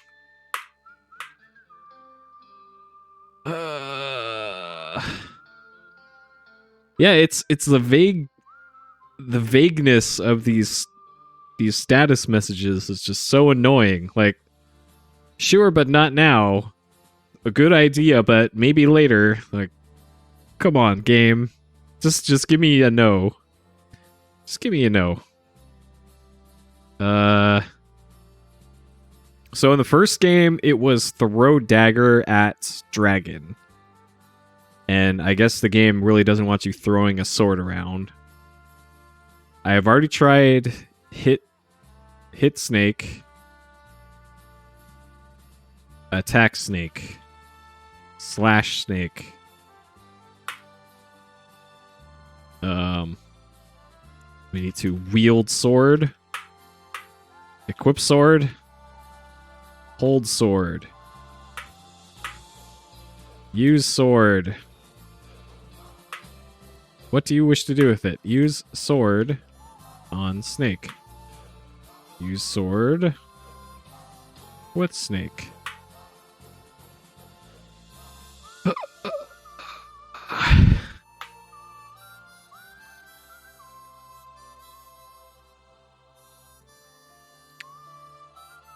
Is it something dumb like open sword and it's got a smaller sword in it?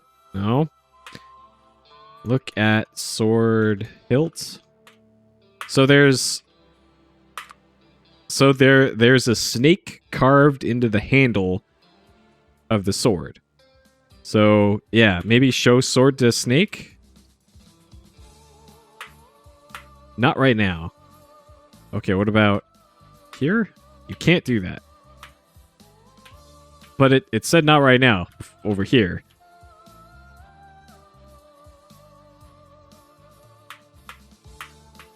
What? So there's different messages? What? Maybe I gotta drop the sword?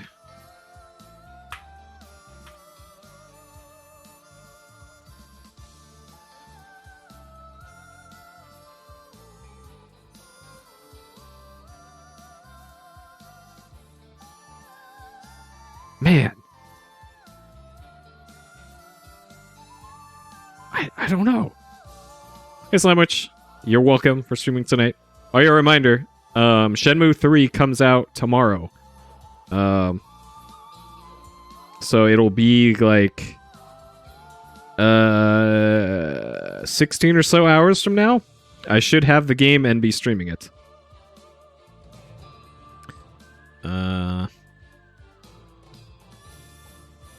Because that will be out today. Should be. So I will be streaming the shit out of that. Cross snake. So we've talked to the snake.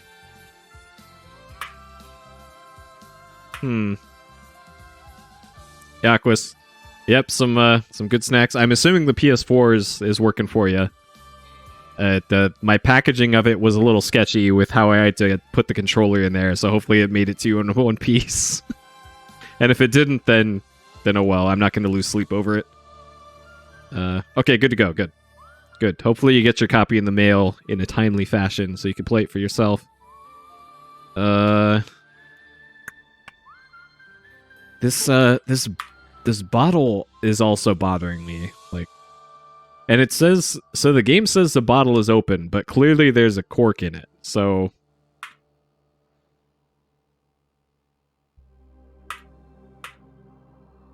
like if you say open bottle, it says it's already open, but this is clearly not open. Cloth from bottle. Remove cloth from bottle. What? There's a large cloth in the glass bottle.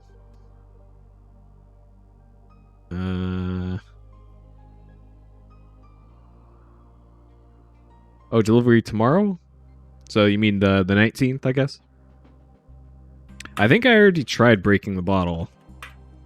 Yeah, and it just says that.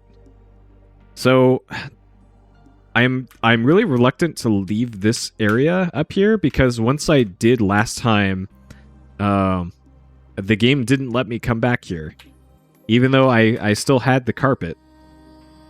Oh, today, nice. So you're probably gonna get the game before I do. Jeez.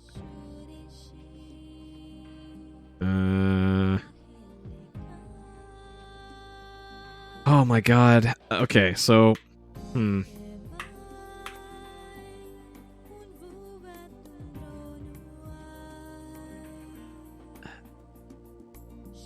Yeah, I honestly think I need to be wandering around the game world again.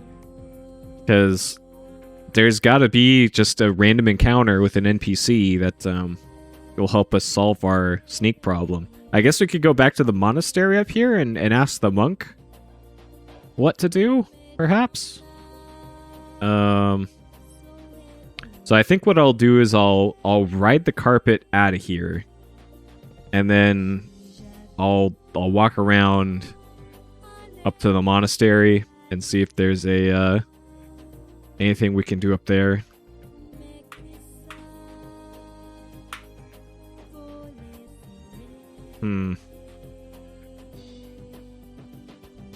Or like a clue, not quite yet.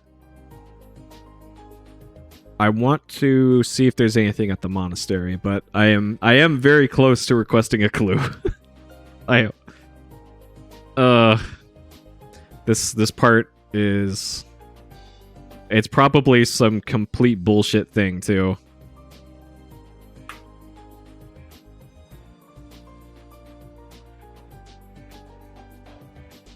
But I was able to beat the first game without any hints or clues.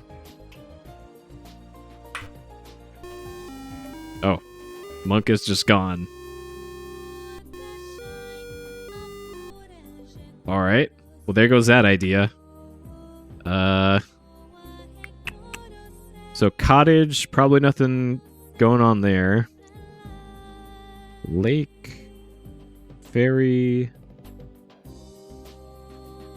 Poison Lake. So we saw this Poison Lake. Still nothing doing there. Dwarf, magic door. Yeah. Yeah, I'm just kind of tapped out here. Okay. Give me a vague hint. A vague hint, if you can.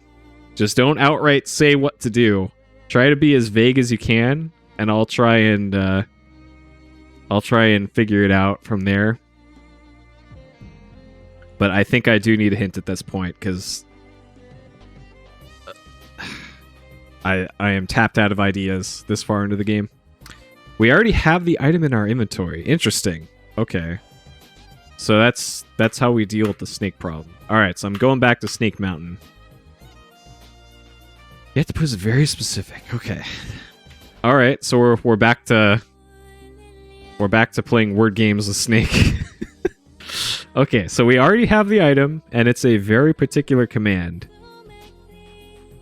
Alright, thank you for the hint. I appreciate it. That is a perfectly vague hint for me. Thank you very much. Okay, so the sword we've already established is snake related. We have a snake adjacent sword here because it's got a snake on the handle.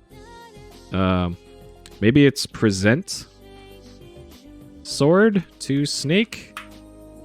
Show sword. Sword to snake. Throw sword away. Okay. My local time right now is Monday the 18th for me at 1:47 a.m. Shenmue 3, if it's anything like the backer beta that came out at 9 p.m. my time, or 8:59 p.m. my time. So that is, I'm no mathologist, but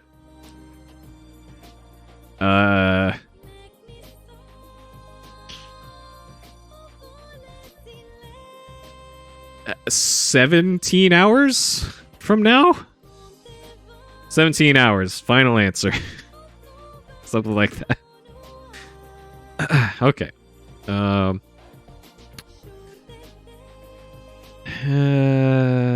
Okay. So are any of these a small wrist? I don't think a snake can do anything with a bracelet. The ruby ring.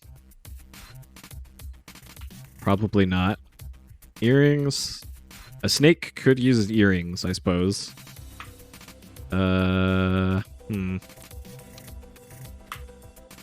Mallet, longer handle. Black cloak. Carpet, no. Clamshell. Ordinary clamshell. Bridle we already have.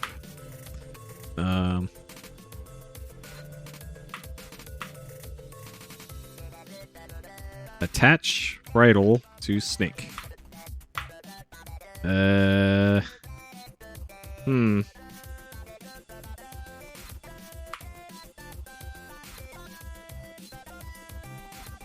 Silver cross.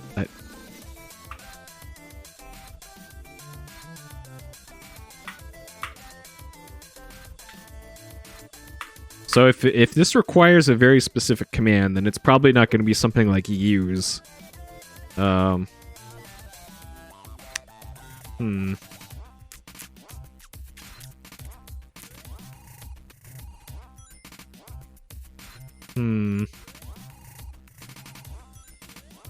Maybe we gotta...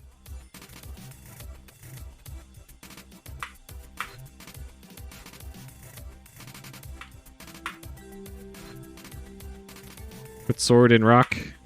Nope. No, so not sword in the stone. Oh, this is the Sonic 1 underwater music, isn't it?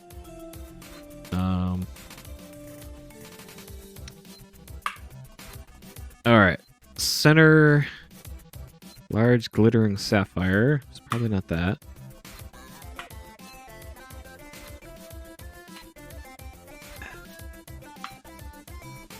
Ordinary tent stake. Put stake in ground. No. In snake.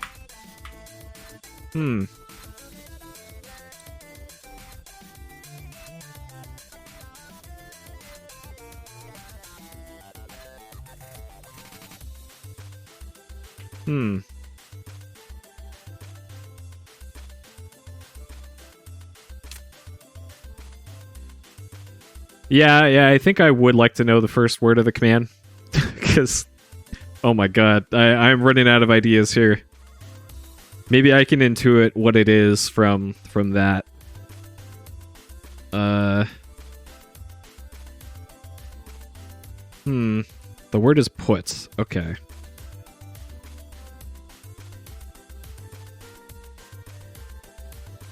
Put bright. It's got to be this bridle on snake. So I tried using the bridle before, but you had to say put. So yeah, just like I thought. So it says they make you hold the fuck up here. So they make you use the word put, but he tosses it onto the snake. What? What the fuck? What the fuck? What the funk? Exactly. Alright, you toss over the bridle. Alright, hold up. Hold up first. Can we say toss? Can we say toss bridle on the snake? If it says no, then I'm gonna be pissed. Toss bridle onto snake. Toss bridle on snake. Okay, so yes, you can say toss. Okay. Holy shit. Alright. Instantly there stands not a snake, but a beautiful winged horse wearing the bridle. Alright. So we got our horse. So before we get on the horse... What a horse shit puzzle. Alright, before we get on the horse, let's see what's behind the snake. Alright. Large cave opening. Anything here? Oh no! This is bet. Upon looking in the hole, you believe you see incredibly blatant plug for... Ken Williams, is this your doing? Oh my god.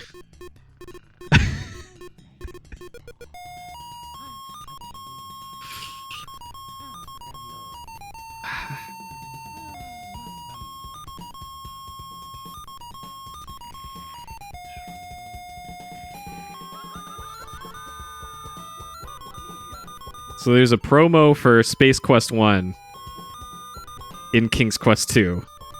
This is amazing. This is actually a really good trailer.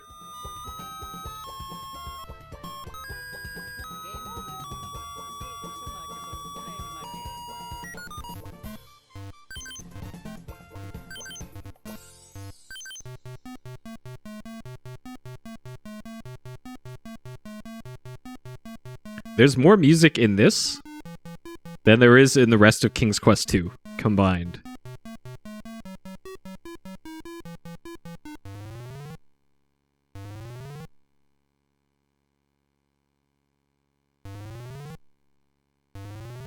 Play through Space Quest 1? Probably after we do the King's Quest series. I do have them all on this computer.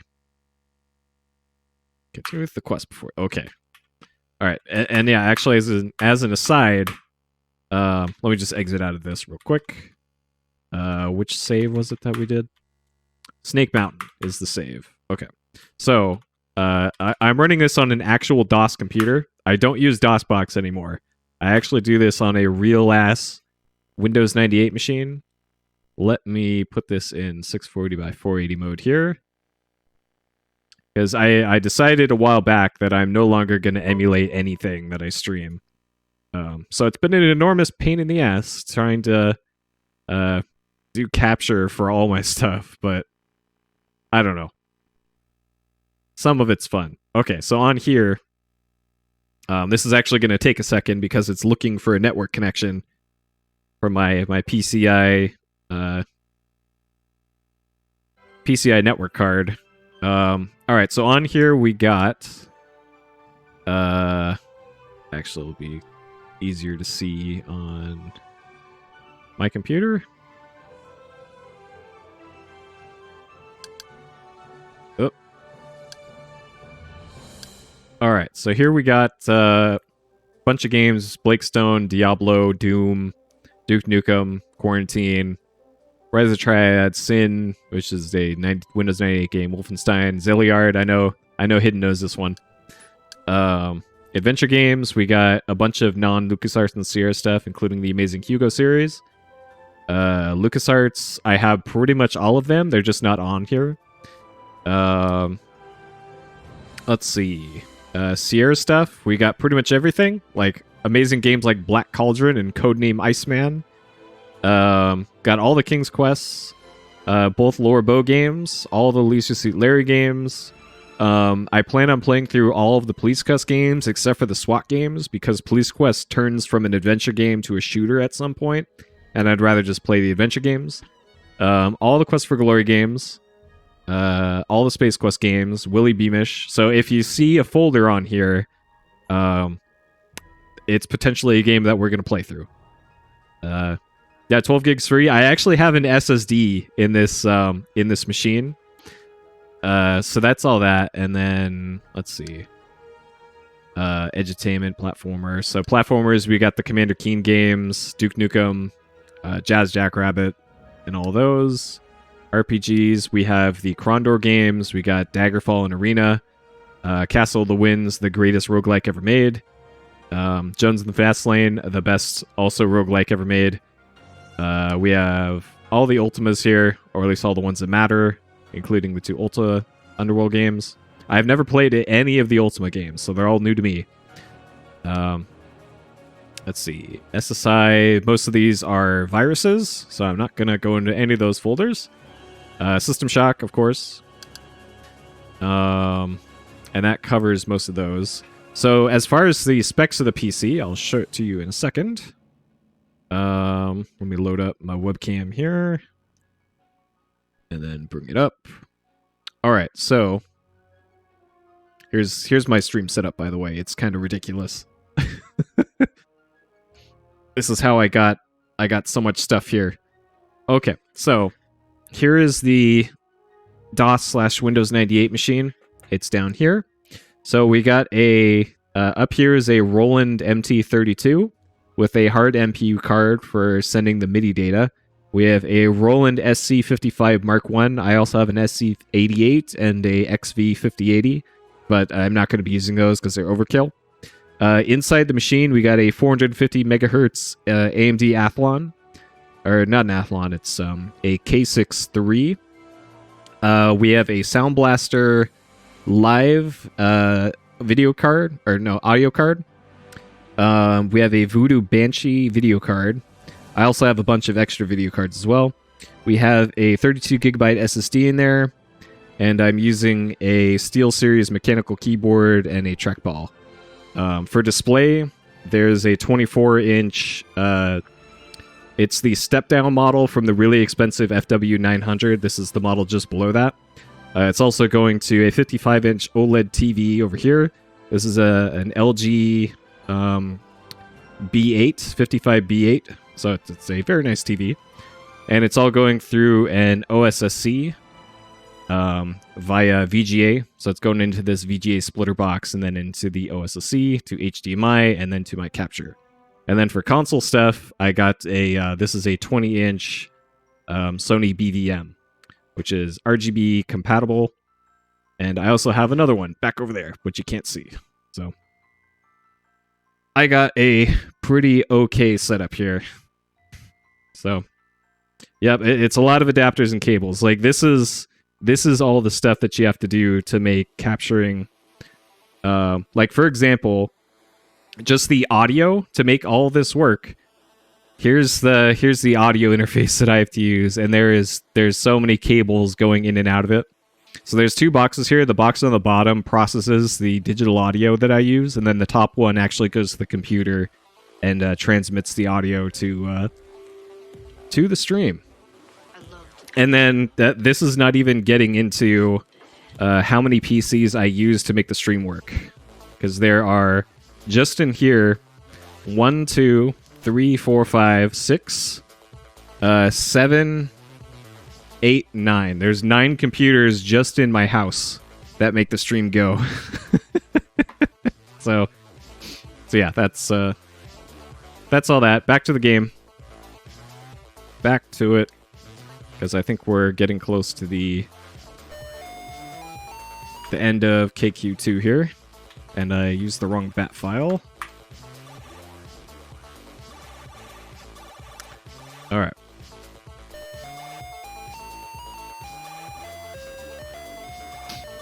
King's Quest 6, yeah.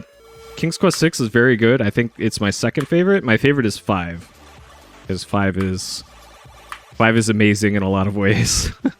Okay, back to it. All right.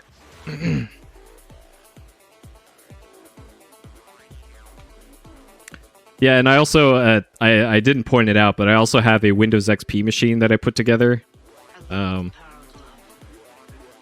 the DOS PC. Okay, so there's our key. That's what we came here for. I'm assuming there's no baddies in here. And yeah, the computer I'm using for modern PC games is pretty good. It's got a 2070 Super in it, and the CPU isn't amazing. It's a kind of a workstation grade Intel chip from a few years ago, so I don't get like really high frame rates because it's a workstation grade clocks on it. But it'll play Shenmue 2 at max settings at well over 60, so that'll be good enough for the stream. Okay, so I assume we have to ride the horse to get out of here. Yeah, okay. Alright. Ride a horse. very independent. It doesn't want to ride around. Oh. Okay.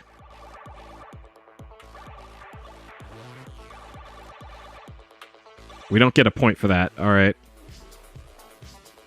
Stab horse? Not now.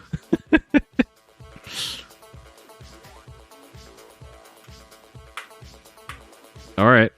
I guess we're done with Snake Mountain. If we got the key.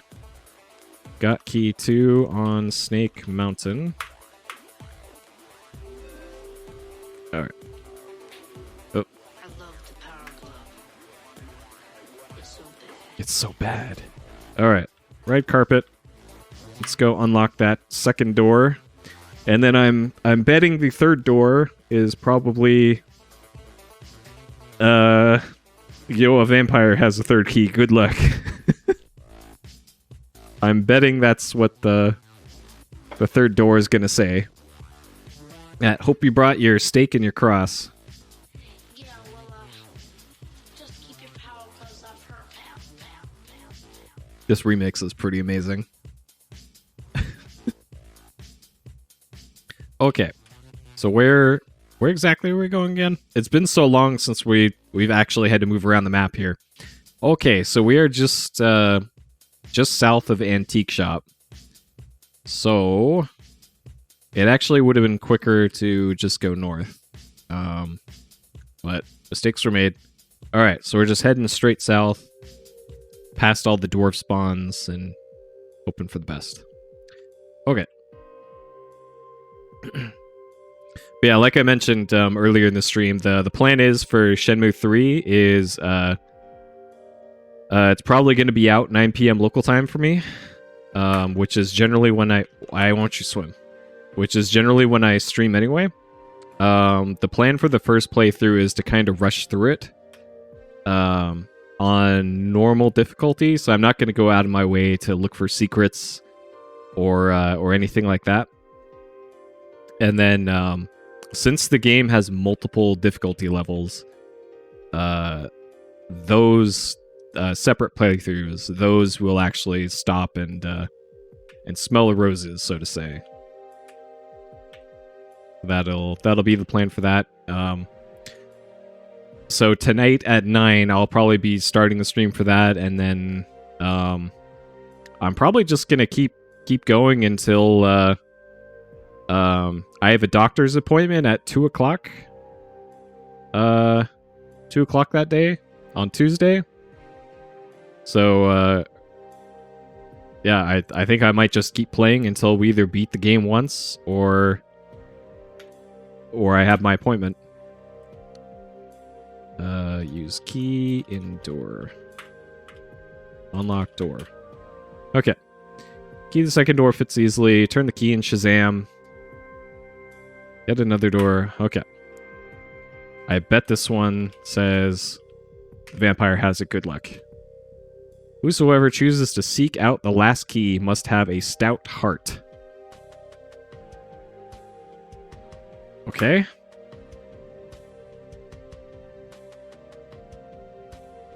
Well, I don't think we've killed anything yet.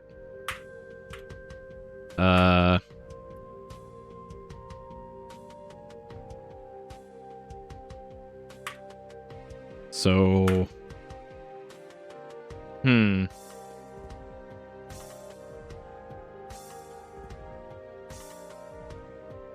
So I guess I'm banking at this point on the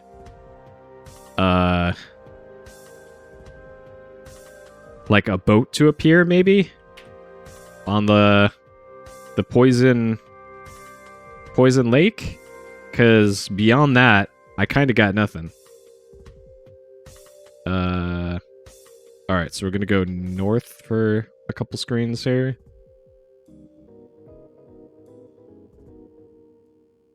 Yep. Yeah, what they really mean was, hey, vampire has it. Good luck. Alright, this is a mallet screen. Okay. Alright, I'm really, really hoping there is something new over here. Yeah, alright. All right. Poison Lake Bro. Okay.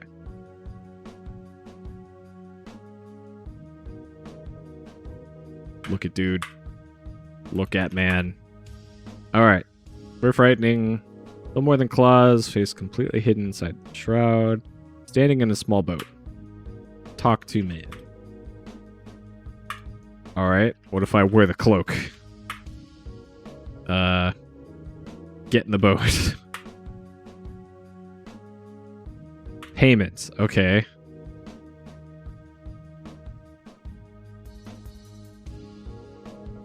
So this is probably Sharon, Charon, Sharon. I don't. One of those. Where you need one coin. Will get you across the river Styx. Which King's Quest 6. Hey, there's that again. We don't have a single coin.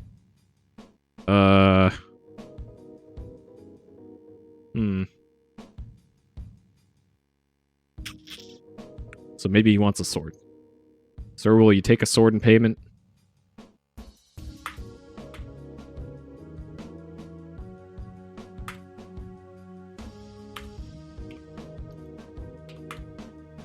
Takes your treasure. Silently adjusts starts. Okay, well, alright, that works.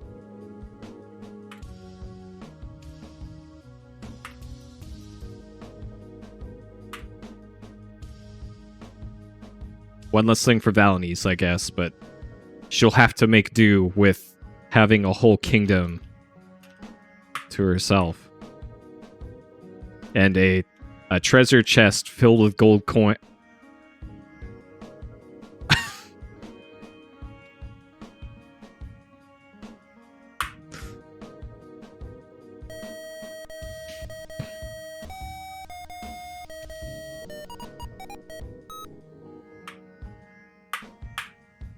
Thanks, Roberta Williams.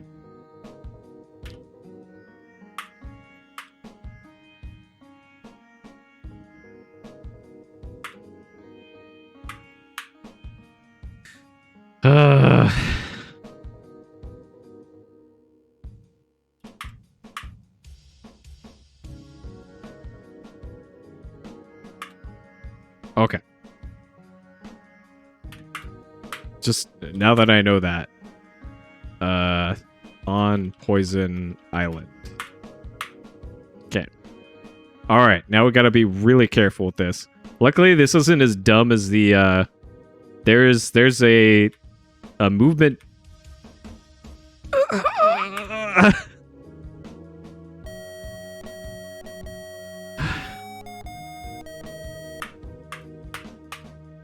There is a movement puzzle in Space Quest 3 that is way worse than this. But that said, this is getting there.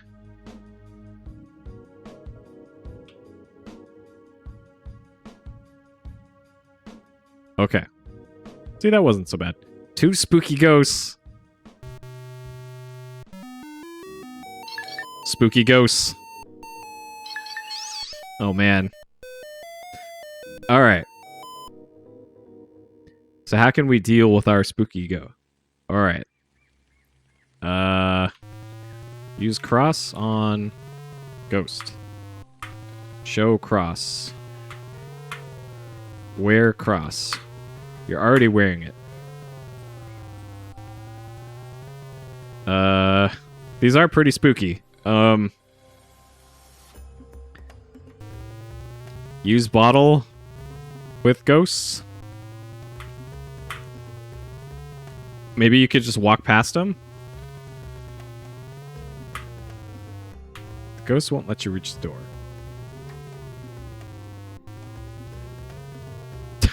Okay, we can't go around the ghost apparently. Oh my god, I didn't save at the screen before. Alright, we get to do this again. Oh, also I forgot. Includes a promotional trailer for Space Quest 1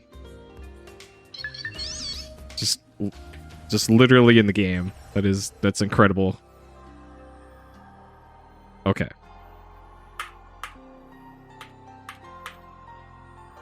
Alright. 2 spooky ghosts guarding the door. So the door said that we need a big heart. So what happens if we just walk up to him? Are afraid of the silver cross on your neck? Okay, yep. That's what I thought. But that's what I thought. I was overthinking it.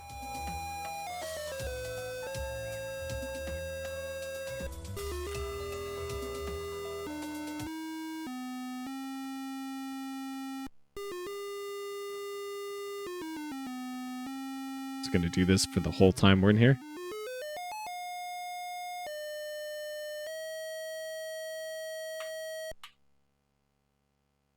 Alright. That was a decent amount of music there. Alright, so what's over here? Okay. This is a very high table. Tabletop, completely covered dust. Smoked ham. Dude, this is literally Hugo. Alright, free ham. Okay, that goes down. Let's see what's in here. Alright, what's to the left?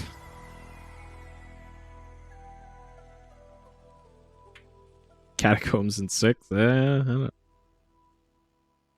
Maybe.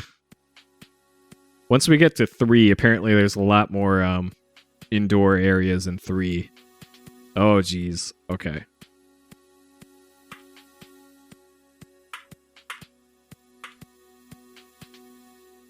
Top of the gloomy tower. Okay.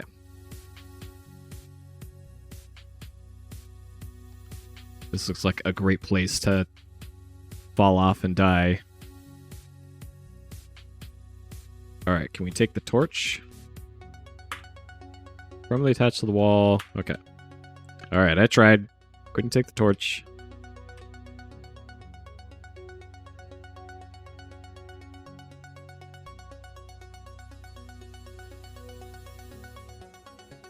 Okay.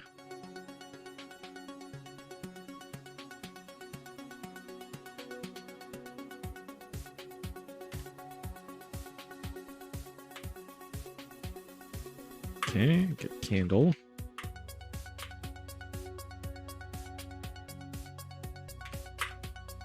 That is lumpy. Get quilt. Old and tattered. Move quilt. Maybe there's something under the quilt.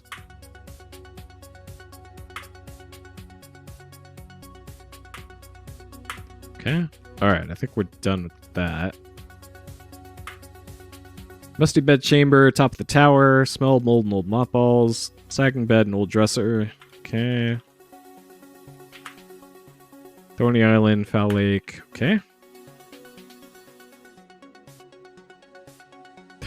Hey, at least the ham in this wasn't inside of a wall, like most of Castlevania meats. A good old wall turkey. One day we will get to Soten in PS Explosion. Hold your candle up to the torch. It catches. Candle's now lit. Okay. I had a feeling that was gonna be useful. Actually, let's save to different slot here. Okay.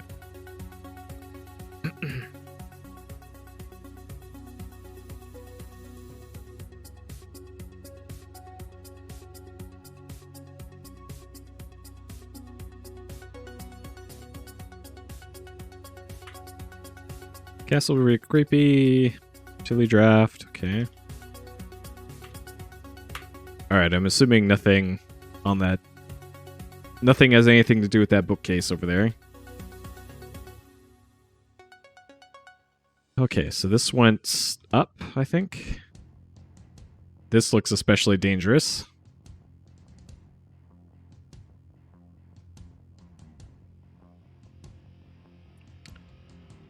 Yes, Amy. I'm planning on playing through all of the King's Quest games, including 8.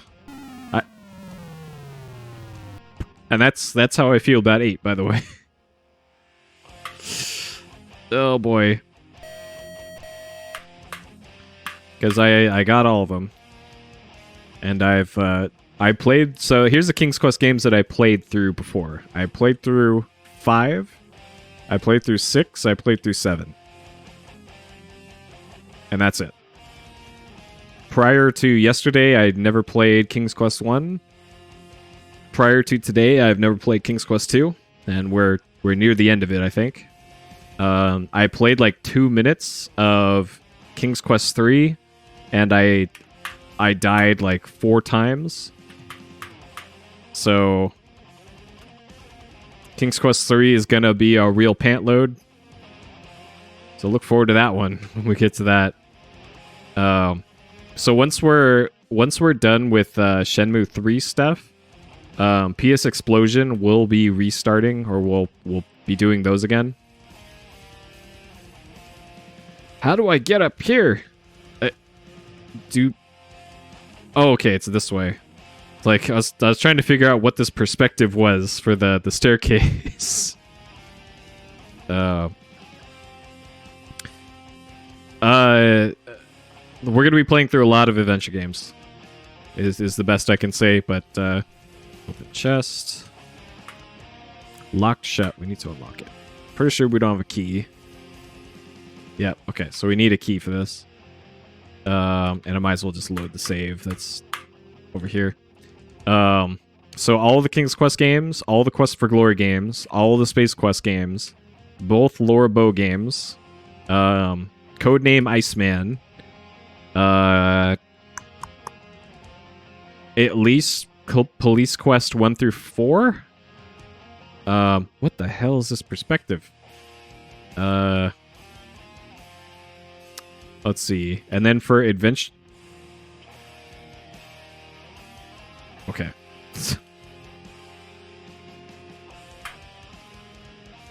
And then for LucasArts stuff...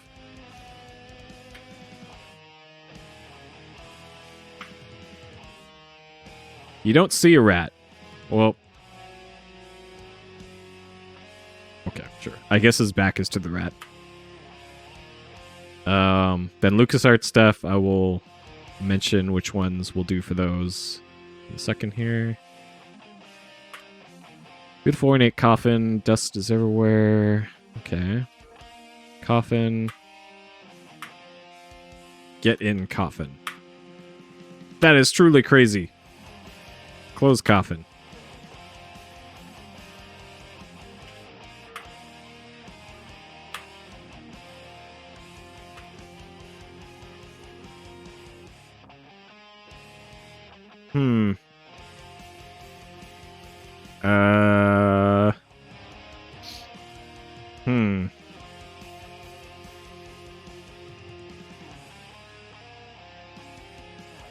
Okay, maybe we're supposed to leave and come back to this room? And then stab the vampire? I'm still not sure what the purpose of that cloak was.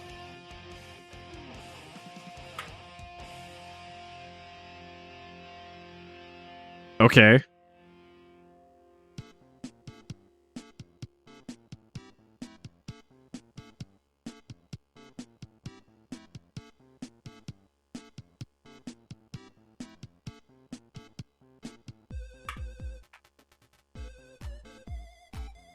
Uh-oh.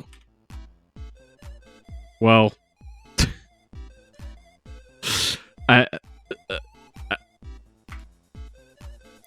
Oh. All right. So...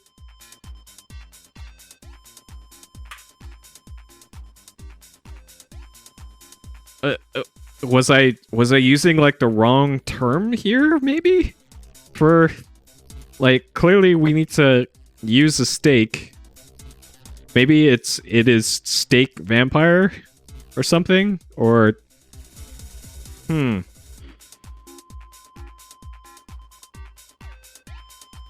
Huh. Maybe there's a key left behind in here?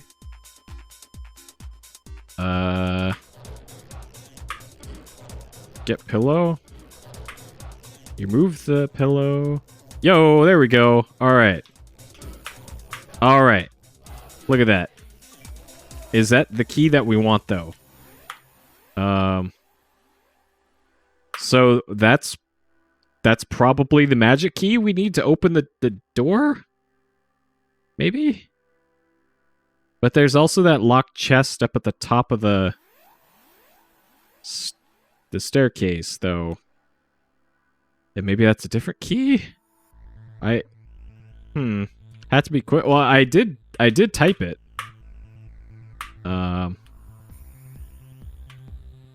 Okay, I think I got the final magic key, though. I think.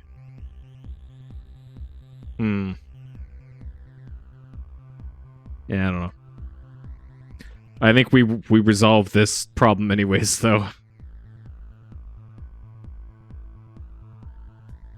But I'm curious, before we leave this area, let's go up here and see if that key opens that chest.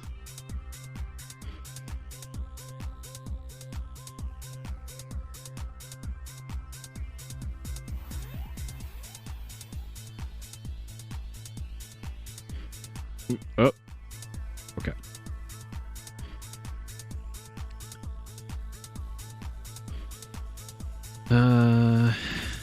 Unlock chest.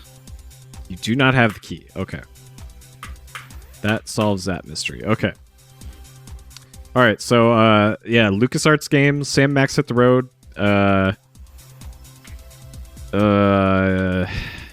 Indiana Jones and the Last Crusade, Indiana Jones and the Fate of Atlantis. So they're not strictly adventure games, but there's also the N64 Indiana Jones game, which is Infernal Machine, I think. Oh my god.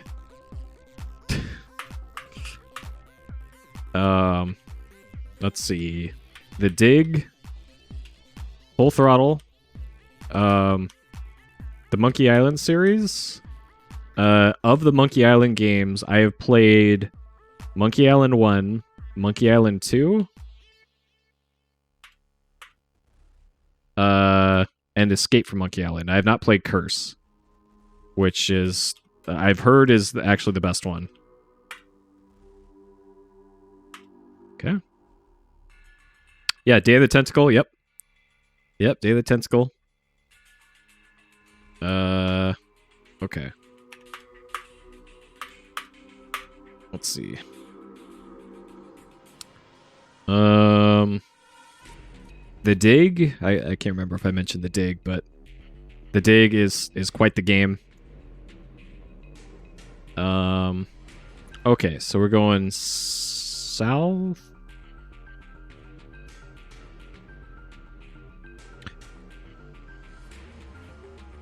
All right, I think I'm just gonna go south, south, south. Or no, I'll just go south, south, and then that should be good enough. Okay, I think we're in the final stretch here.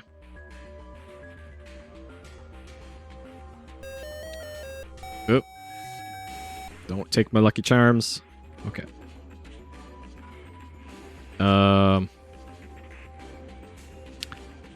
Let's see. Other LucasArts stuff. Loom is another one.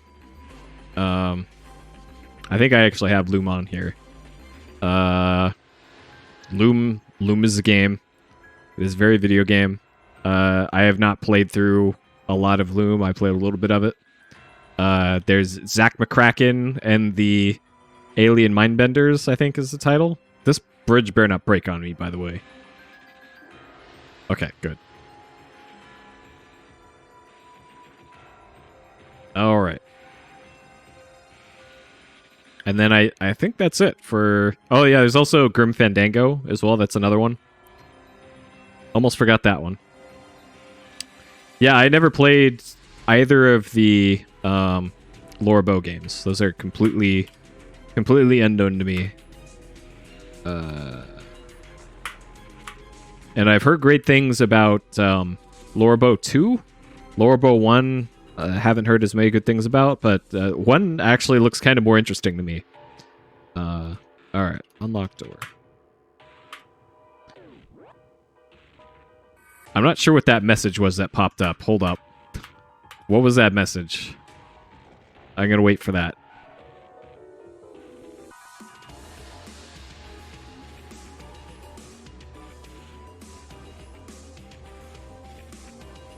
Okay, the fairy spell. Okay. Alright. Okay. Presto, door opens, and key disappears, revealing a world unlike any you've ever seen before. Oh, geez. Alright, suddenly we're in Space Quest.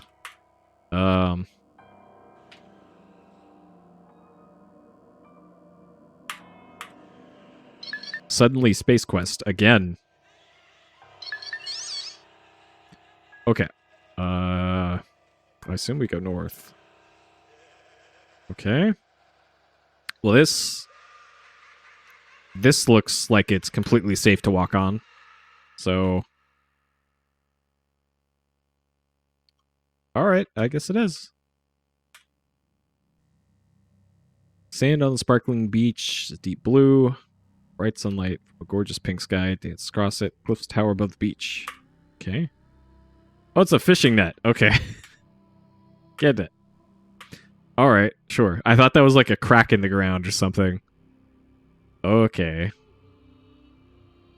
Oh. Oh, that's a cliff.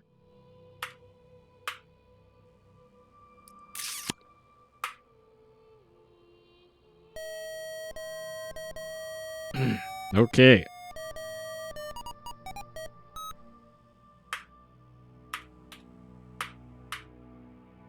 All right, let's go get our net. Try again.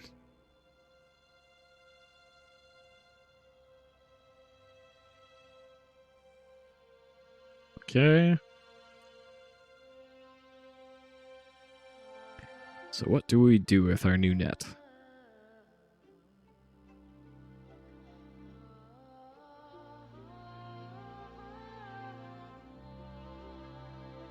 Okay.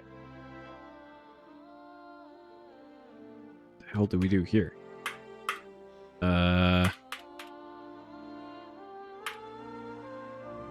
Tower above. Okay, so no new description here. I assume this is a cave. Or not. Okay.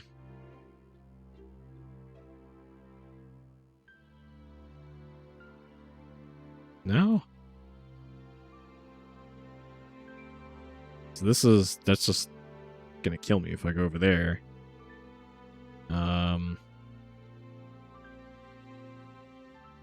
Use net. Use net in water. Cast net. Okay. On retrieving it, caught a large golden fish. Alright, we caught a Magikarp. Oh man, look at that thing. Alright, ride the fish. Well, stranger things have happened.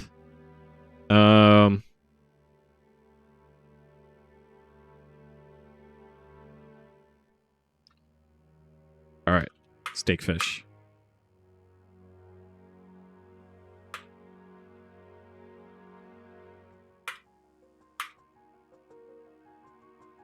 What's up, fish?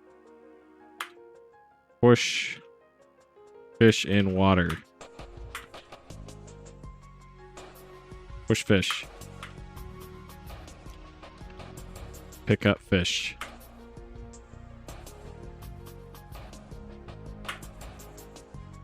Alright. So we got a fish. So if we put it back in the water.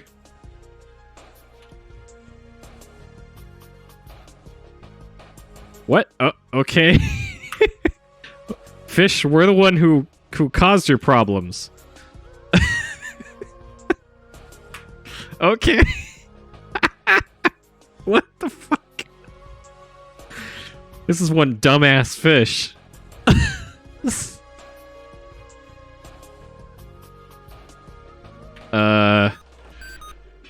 Alright.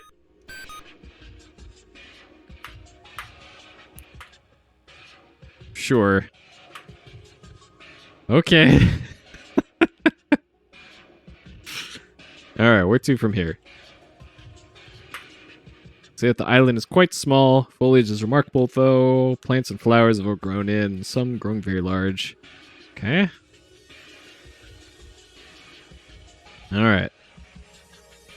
So, north of here is the Crystal Tower. Let's see if there's anything useful around here. Yep, okay, nothing new there. Alright, any items over here? Looks like there's a little... one large tree growing on it. Okay. Alright, there might be something over there. Hey, Summer. Yeah, I have trouble reading the Discord or the YouTube chat because it's like I can't change the font on it. So it's like I can see people are saying stuff in the YouTube chat, but my eyes ain't what they used to be. So welcome to the Discord chat. Small island offshore. I'm not sure if that other island off there is gonna be useful for anything. Got one large tree. An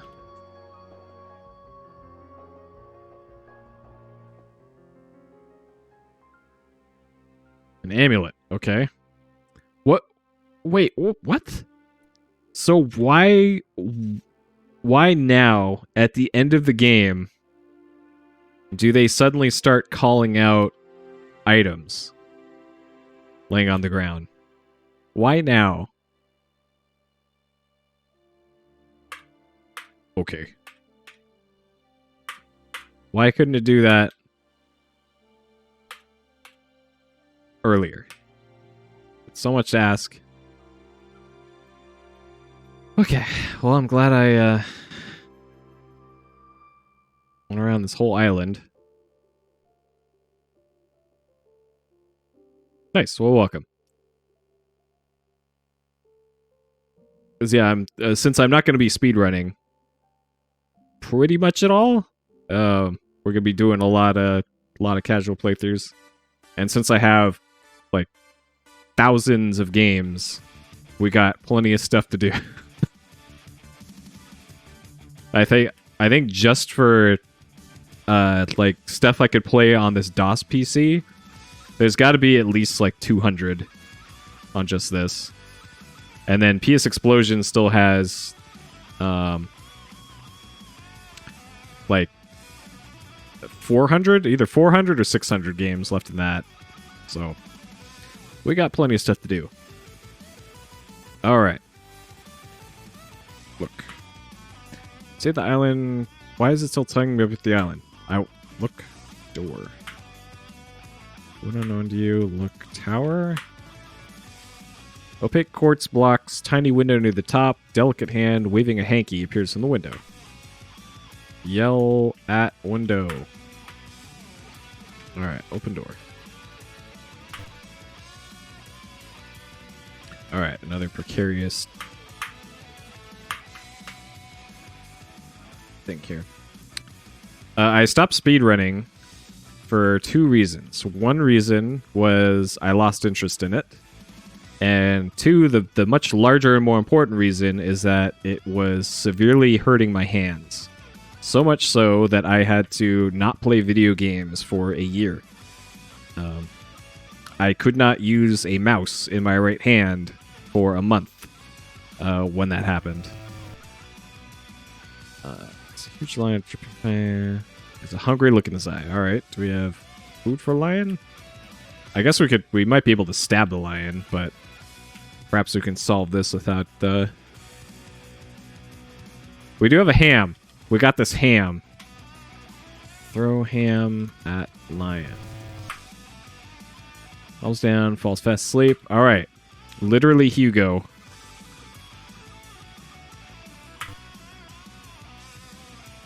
You found her, the girl from the magic mirror. She's even more beautiful than you had imagined.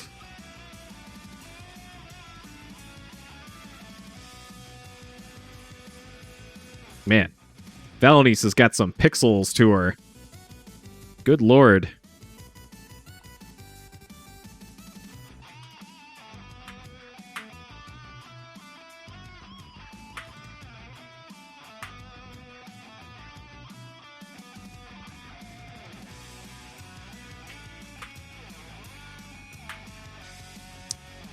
All right. Let's seal the deal here. Would you like this sword? All right. Who wouldn't want a sword?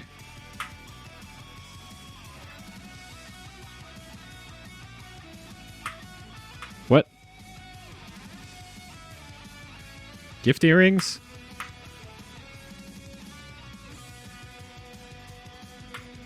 There's no time for small talk. Okay. Okay. All right.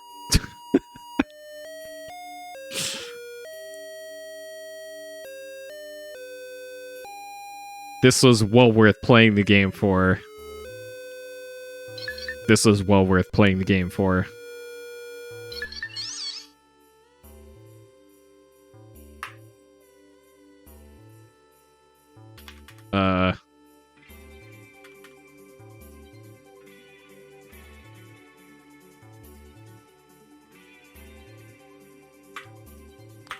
What the hell? All right.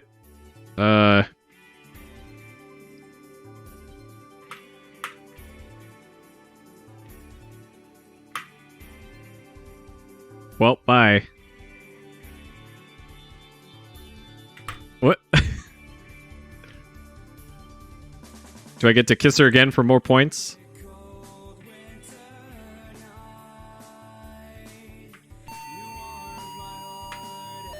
Okay. Even more lovely, long upper hair, yep. Blue eyes, yep. Okay. What if we go over here?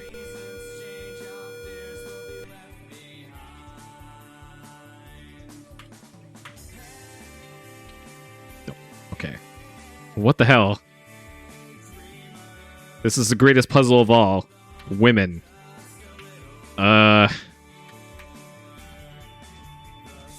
Maybe she doesn't like my cloak. Alright. Graham. No time for small talk. Let's get out of here. Oh my god. Give Brooch.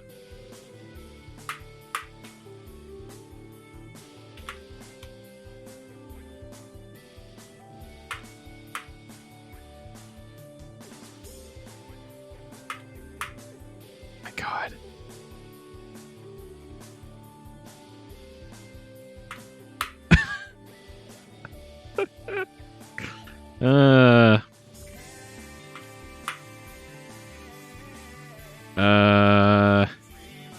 All right, maybe it's a carpet.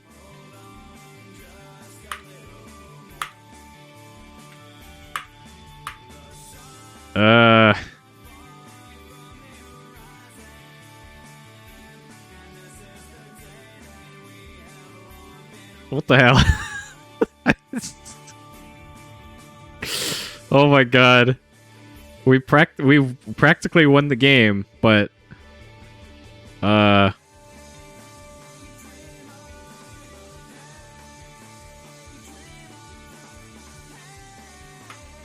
candle's already lit. Hey, would you like this candle?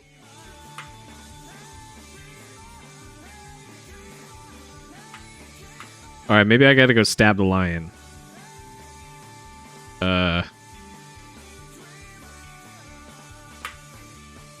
Oh, well, that shouldn't stop you from stabbing it, Graham. And we get this scene again. What the hell?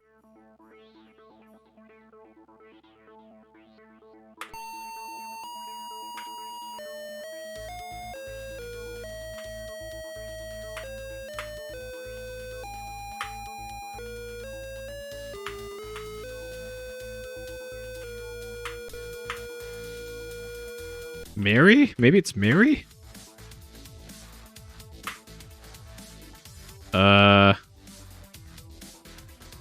Tell about Queen?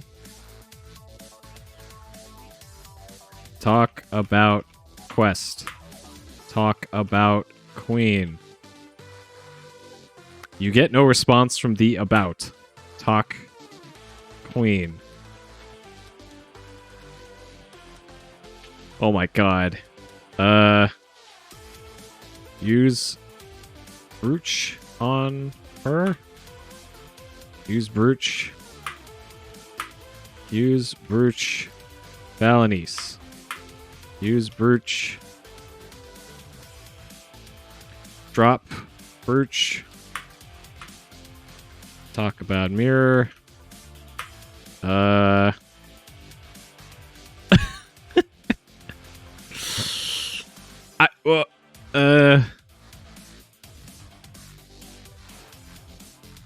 Give earrings to her. Valenice. Talk about earrings. Oh my god. This is the hardest puzzle right here. What the hell? Maybe we gotta kiss her again? Nope.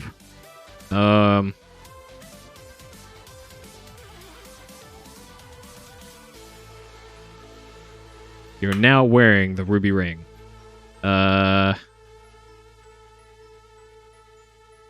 We still have this bottle. Like, hey, would you like this bottle? Use bottle.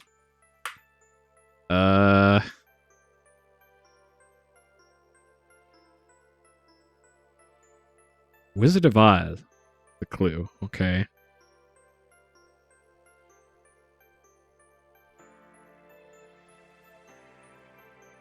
We do have this amulet. Well, we haven't done anything with that. Oh! I guess I should have examined this when we picked it up. Alright.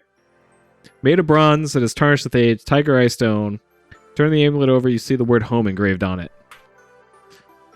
Alright. Wear amulets. Use amulets.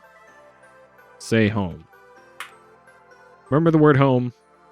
Sensation envelops body. Black out for a second. Come to you. You're somewhere else. Okay?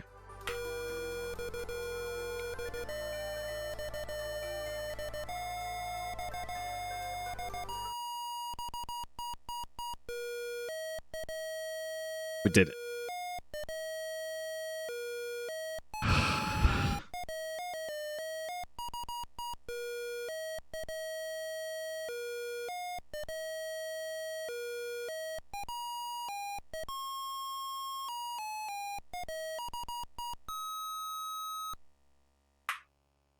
Why is the vampire here? Why is the werewolf here? Why is the giant here? Why is the shark here?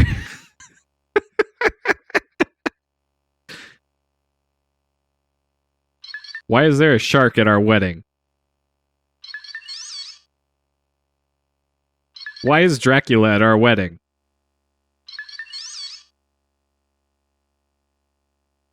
Why is a werewolf at our wedding?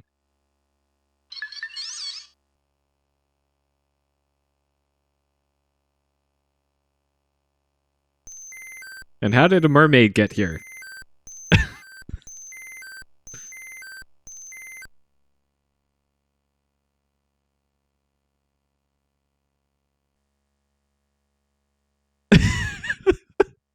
Ken Williams.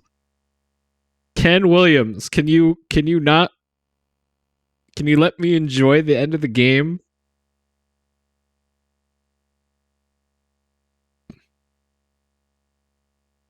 All right, King's Quest 3. We'll play that in the future. And that's it. They just promote King's Quest 3 at the end of 2.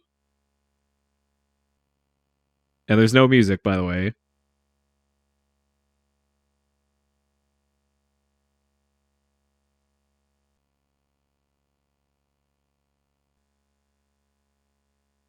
Ah, they had a quality assurance team. All right.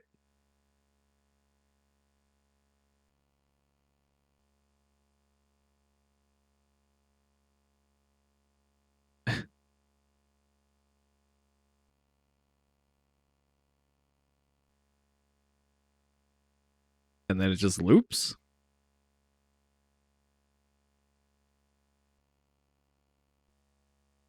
All right. It appears to just loop.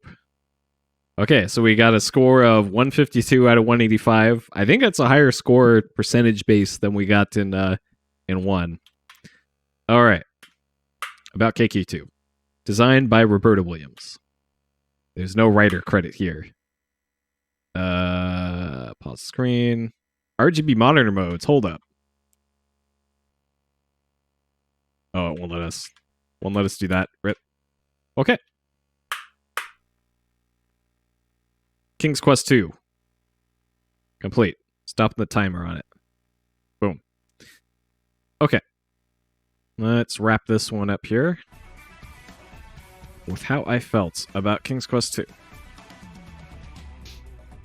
Alright. So, let me move this stuff out of the way. Ugh. Okay. So, King's Quest 2. We did complete it. So, I got a couple hints for this. I had to request a hint for the snake.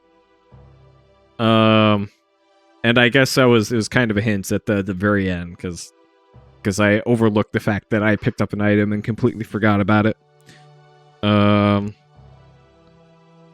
Okay. So, but yeah, I did take a hint. So yeah, we cheated. This was not completely fair playthrough. Okay, things I liked compared to 1. Graphics were better than 1. Let's see.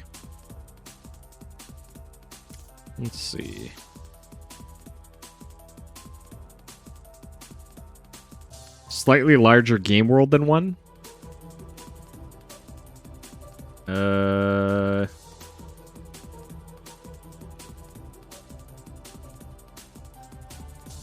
Puzzles were a bit more interesting than in 1.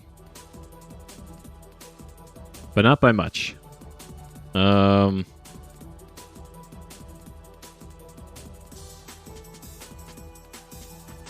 Music was slightly better.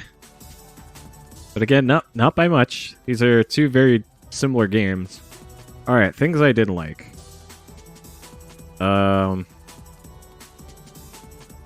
see. That snake puzzle solution is awful.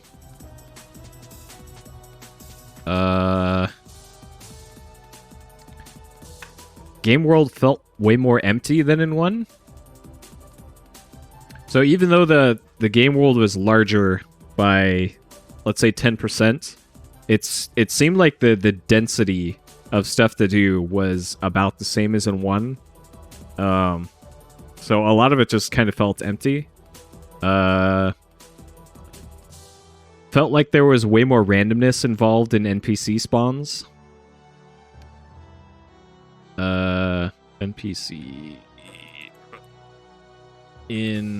NPC spawns. I really need a wireless keyboard for this. Let's see.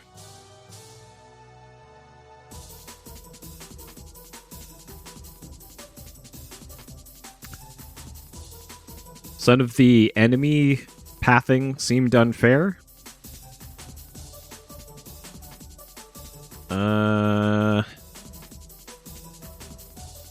And not a huge improvement in graphics and sound over 1. So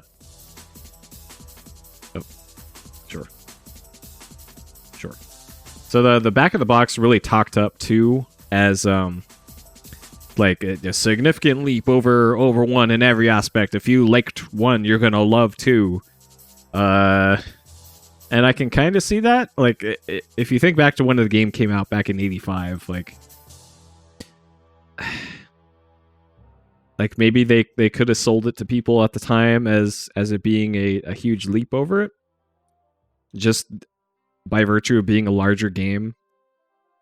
But I'm not really buying that though. One thing I will say is that I thought the writing was actually better in this compared to 1. And I think that's because they actually had a separate writer, aside from Roberta Williams working on the writing for it. And I think that's actually what they did for the King's Quest moving forward from 1. So I'm not knocking Roberta Williams as a writer or anything, but it kind of showed that they had a dedicated story person for this one to kind of handle that. All right, Dank Memes, we got Writing the Rock, sure. Look Out Grandma Poisonous Snake.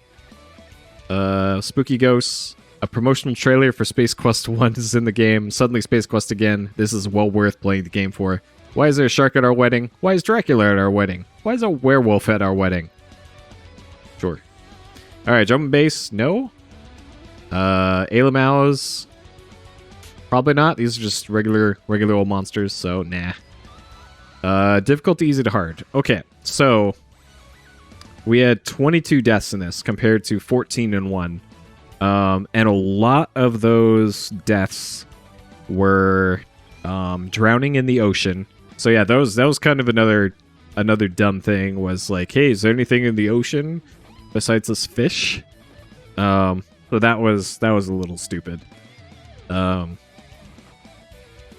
And the one puzzle that I got actually stuck on was the snake thing, which I was really close. I was on the right track with it, that we got to put the bridle on the snake and ride it.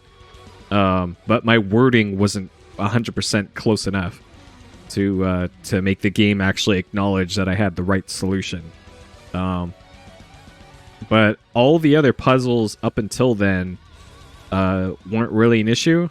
And I didn't really get soft locked in this, not that I can remember. So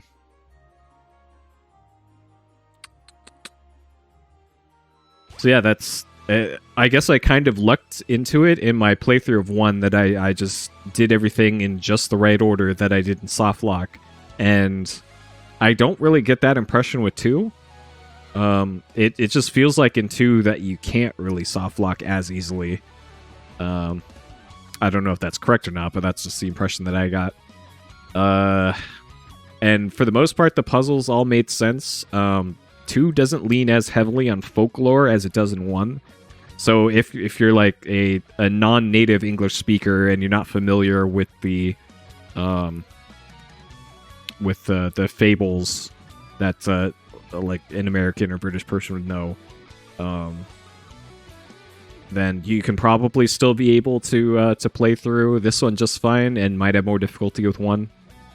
But I think this was in general easier than 1. Just because it felt like there was just less to do. A lot of the difficulty in this was just the feeling of, oh man, I guess I gotta go over every single screen again. Whereas with 1, it was usually pretty clear what you had to do. So below average difficulty, but still not a 1 for me in terms of that. And then rating poor average to great. So I gave King's Quest 1 a 4 out of 5. So graphically, this wasn't a huge leap over 1. It did look better, though. It was less like, hey, I opened up MS Paint and made some trees. This one, the trees, for the most part, looked like trees, except for the trees by the snake. Those, I'm not sure what the hell those were going for. There is more music, like the genie had music, the monk had music, Dracula's castle had music, they had music at the end. Whereas King's Quest 1 was just, hey, here's green sleeves, and then a jingle for enemies, and then I think the leprechauns had some annoying sound that it played when they were there. So I think that was a step up with 2. I thought the writing was better. all told for that. So the story I liked better in 2. They actually had a proper cutscene at the start of 2 and at the end. So that was also pretty much a big difference from the first game. The first game, you talk to the king and you get this wall of text, and then you go on your quest, and then there's like a 10-second cutscene at the end of 1 where the king falls over and dies, and then you stand on the throne. Whereas 2, they actually had a proper cutscene for that. So I think that was a nice upgrade between the 2 games there. But do I think 2 is a drastic step up from 1, enough to make it a 5? No, I don't think so. So, but it's not really worse than 2 or worse than 1. And I didn't have a bad time playing it.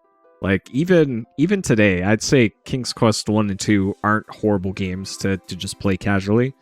And I'm sure back when they came out in 84 and 85, they were just head and shoulders above anything else that was really out at the time, because everything else was like text adventures or the visual novel style stuff. So yeah, these are great games. I'd recommend them to adventure game players. But that's still a 4 out of 5 for me. So there is King's Quest 2, Romancing the Throne. Boom. Okay, so that'll do it for King's Quest 2. We will play King's Quest 3, the sequel to this, at some point, and King's Quest 3 is fairly drastically different from 1 and 2. You play as Graham and Valenice's son, Alexander, after some bad things went down, and he's been captured by a wizard, and he has to escape the wizard. And in that, there's a real-time clock system kind of in it. So there's a whole magic system in 3, and there's just a whole lot more stuff to do in 3. So I've heard tales of how brutal 3 can be, and I've yet to play it and see it for myself, really, beyond the first few minutes of it. So we will get to that later on. In like 16 or 17 hours, Shenmue 3 should be out, so I'll be streaming the hell out of that. So make sure to keep an eye out in the Discord or on Twitter, or just watch my YouTube page, I guess. It'll be up there for all of those. I'll be streaming as much of that as I can. We will do a quick playthrough of Shenmue 3 and then a slower one later on. I'm not sure if it will be immediately after it comes out, though. Like, I don't know. For the longer playthrough. PS Explosion is going to pick up again after we do our Shenmue 3 stuff. So we got JoJo's Bizarre Adventure. If I bring up this here. We got Don't Worry About RPG Maker or Test. So Seaman will continue. Those will be short segments. We've got JoJo's Bizarre Adventure for PS Explosion and Kodelka. Kodelka is going to be a long one, because that is a full-ass RPG. And then JoJo is probably going to be pretty short, because, Yeah, no. All right. So, that is the plan. Thank you all for watching. I'll see you next time. Take care. And thank you for watching.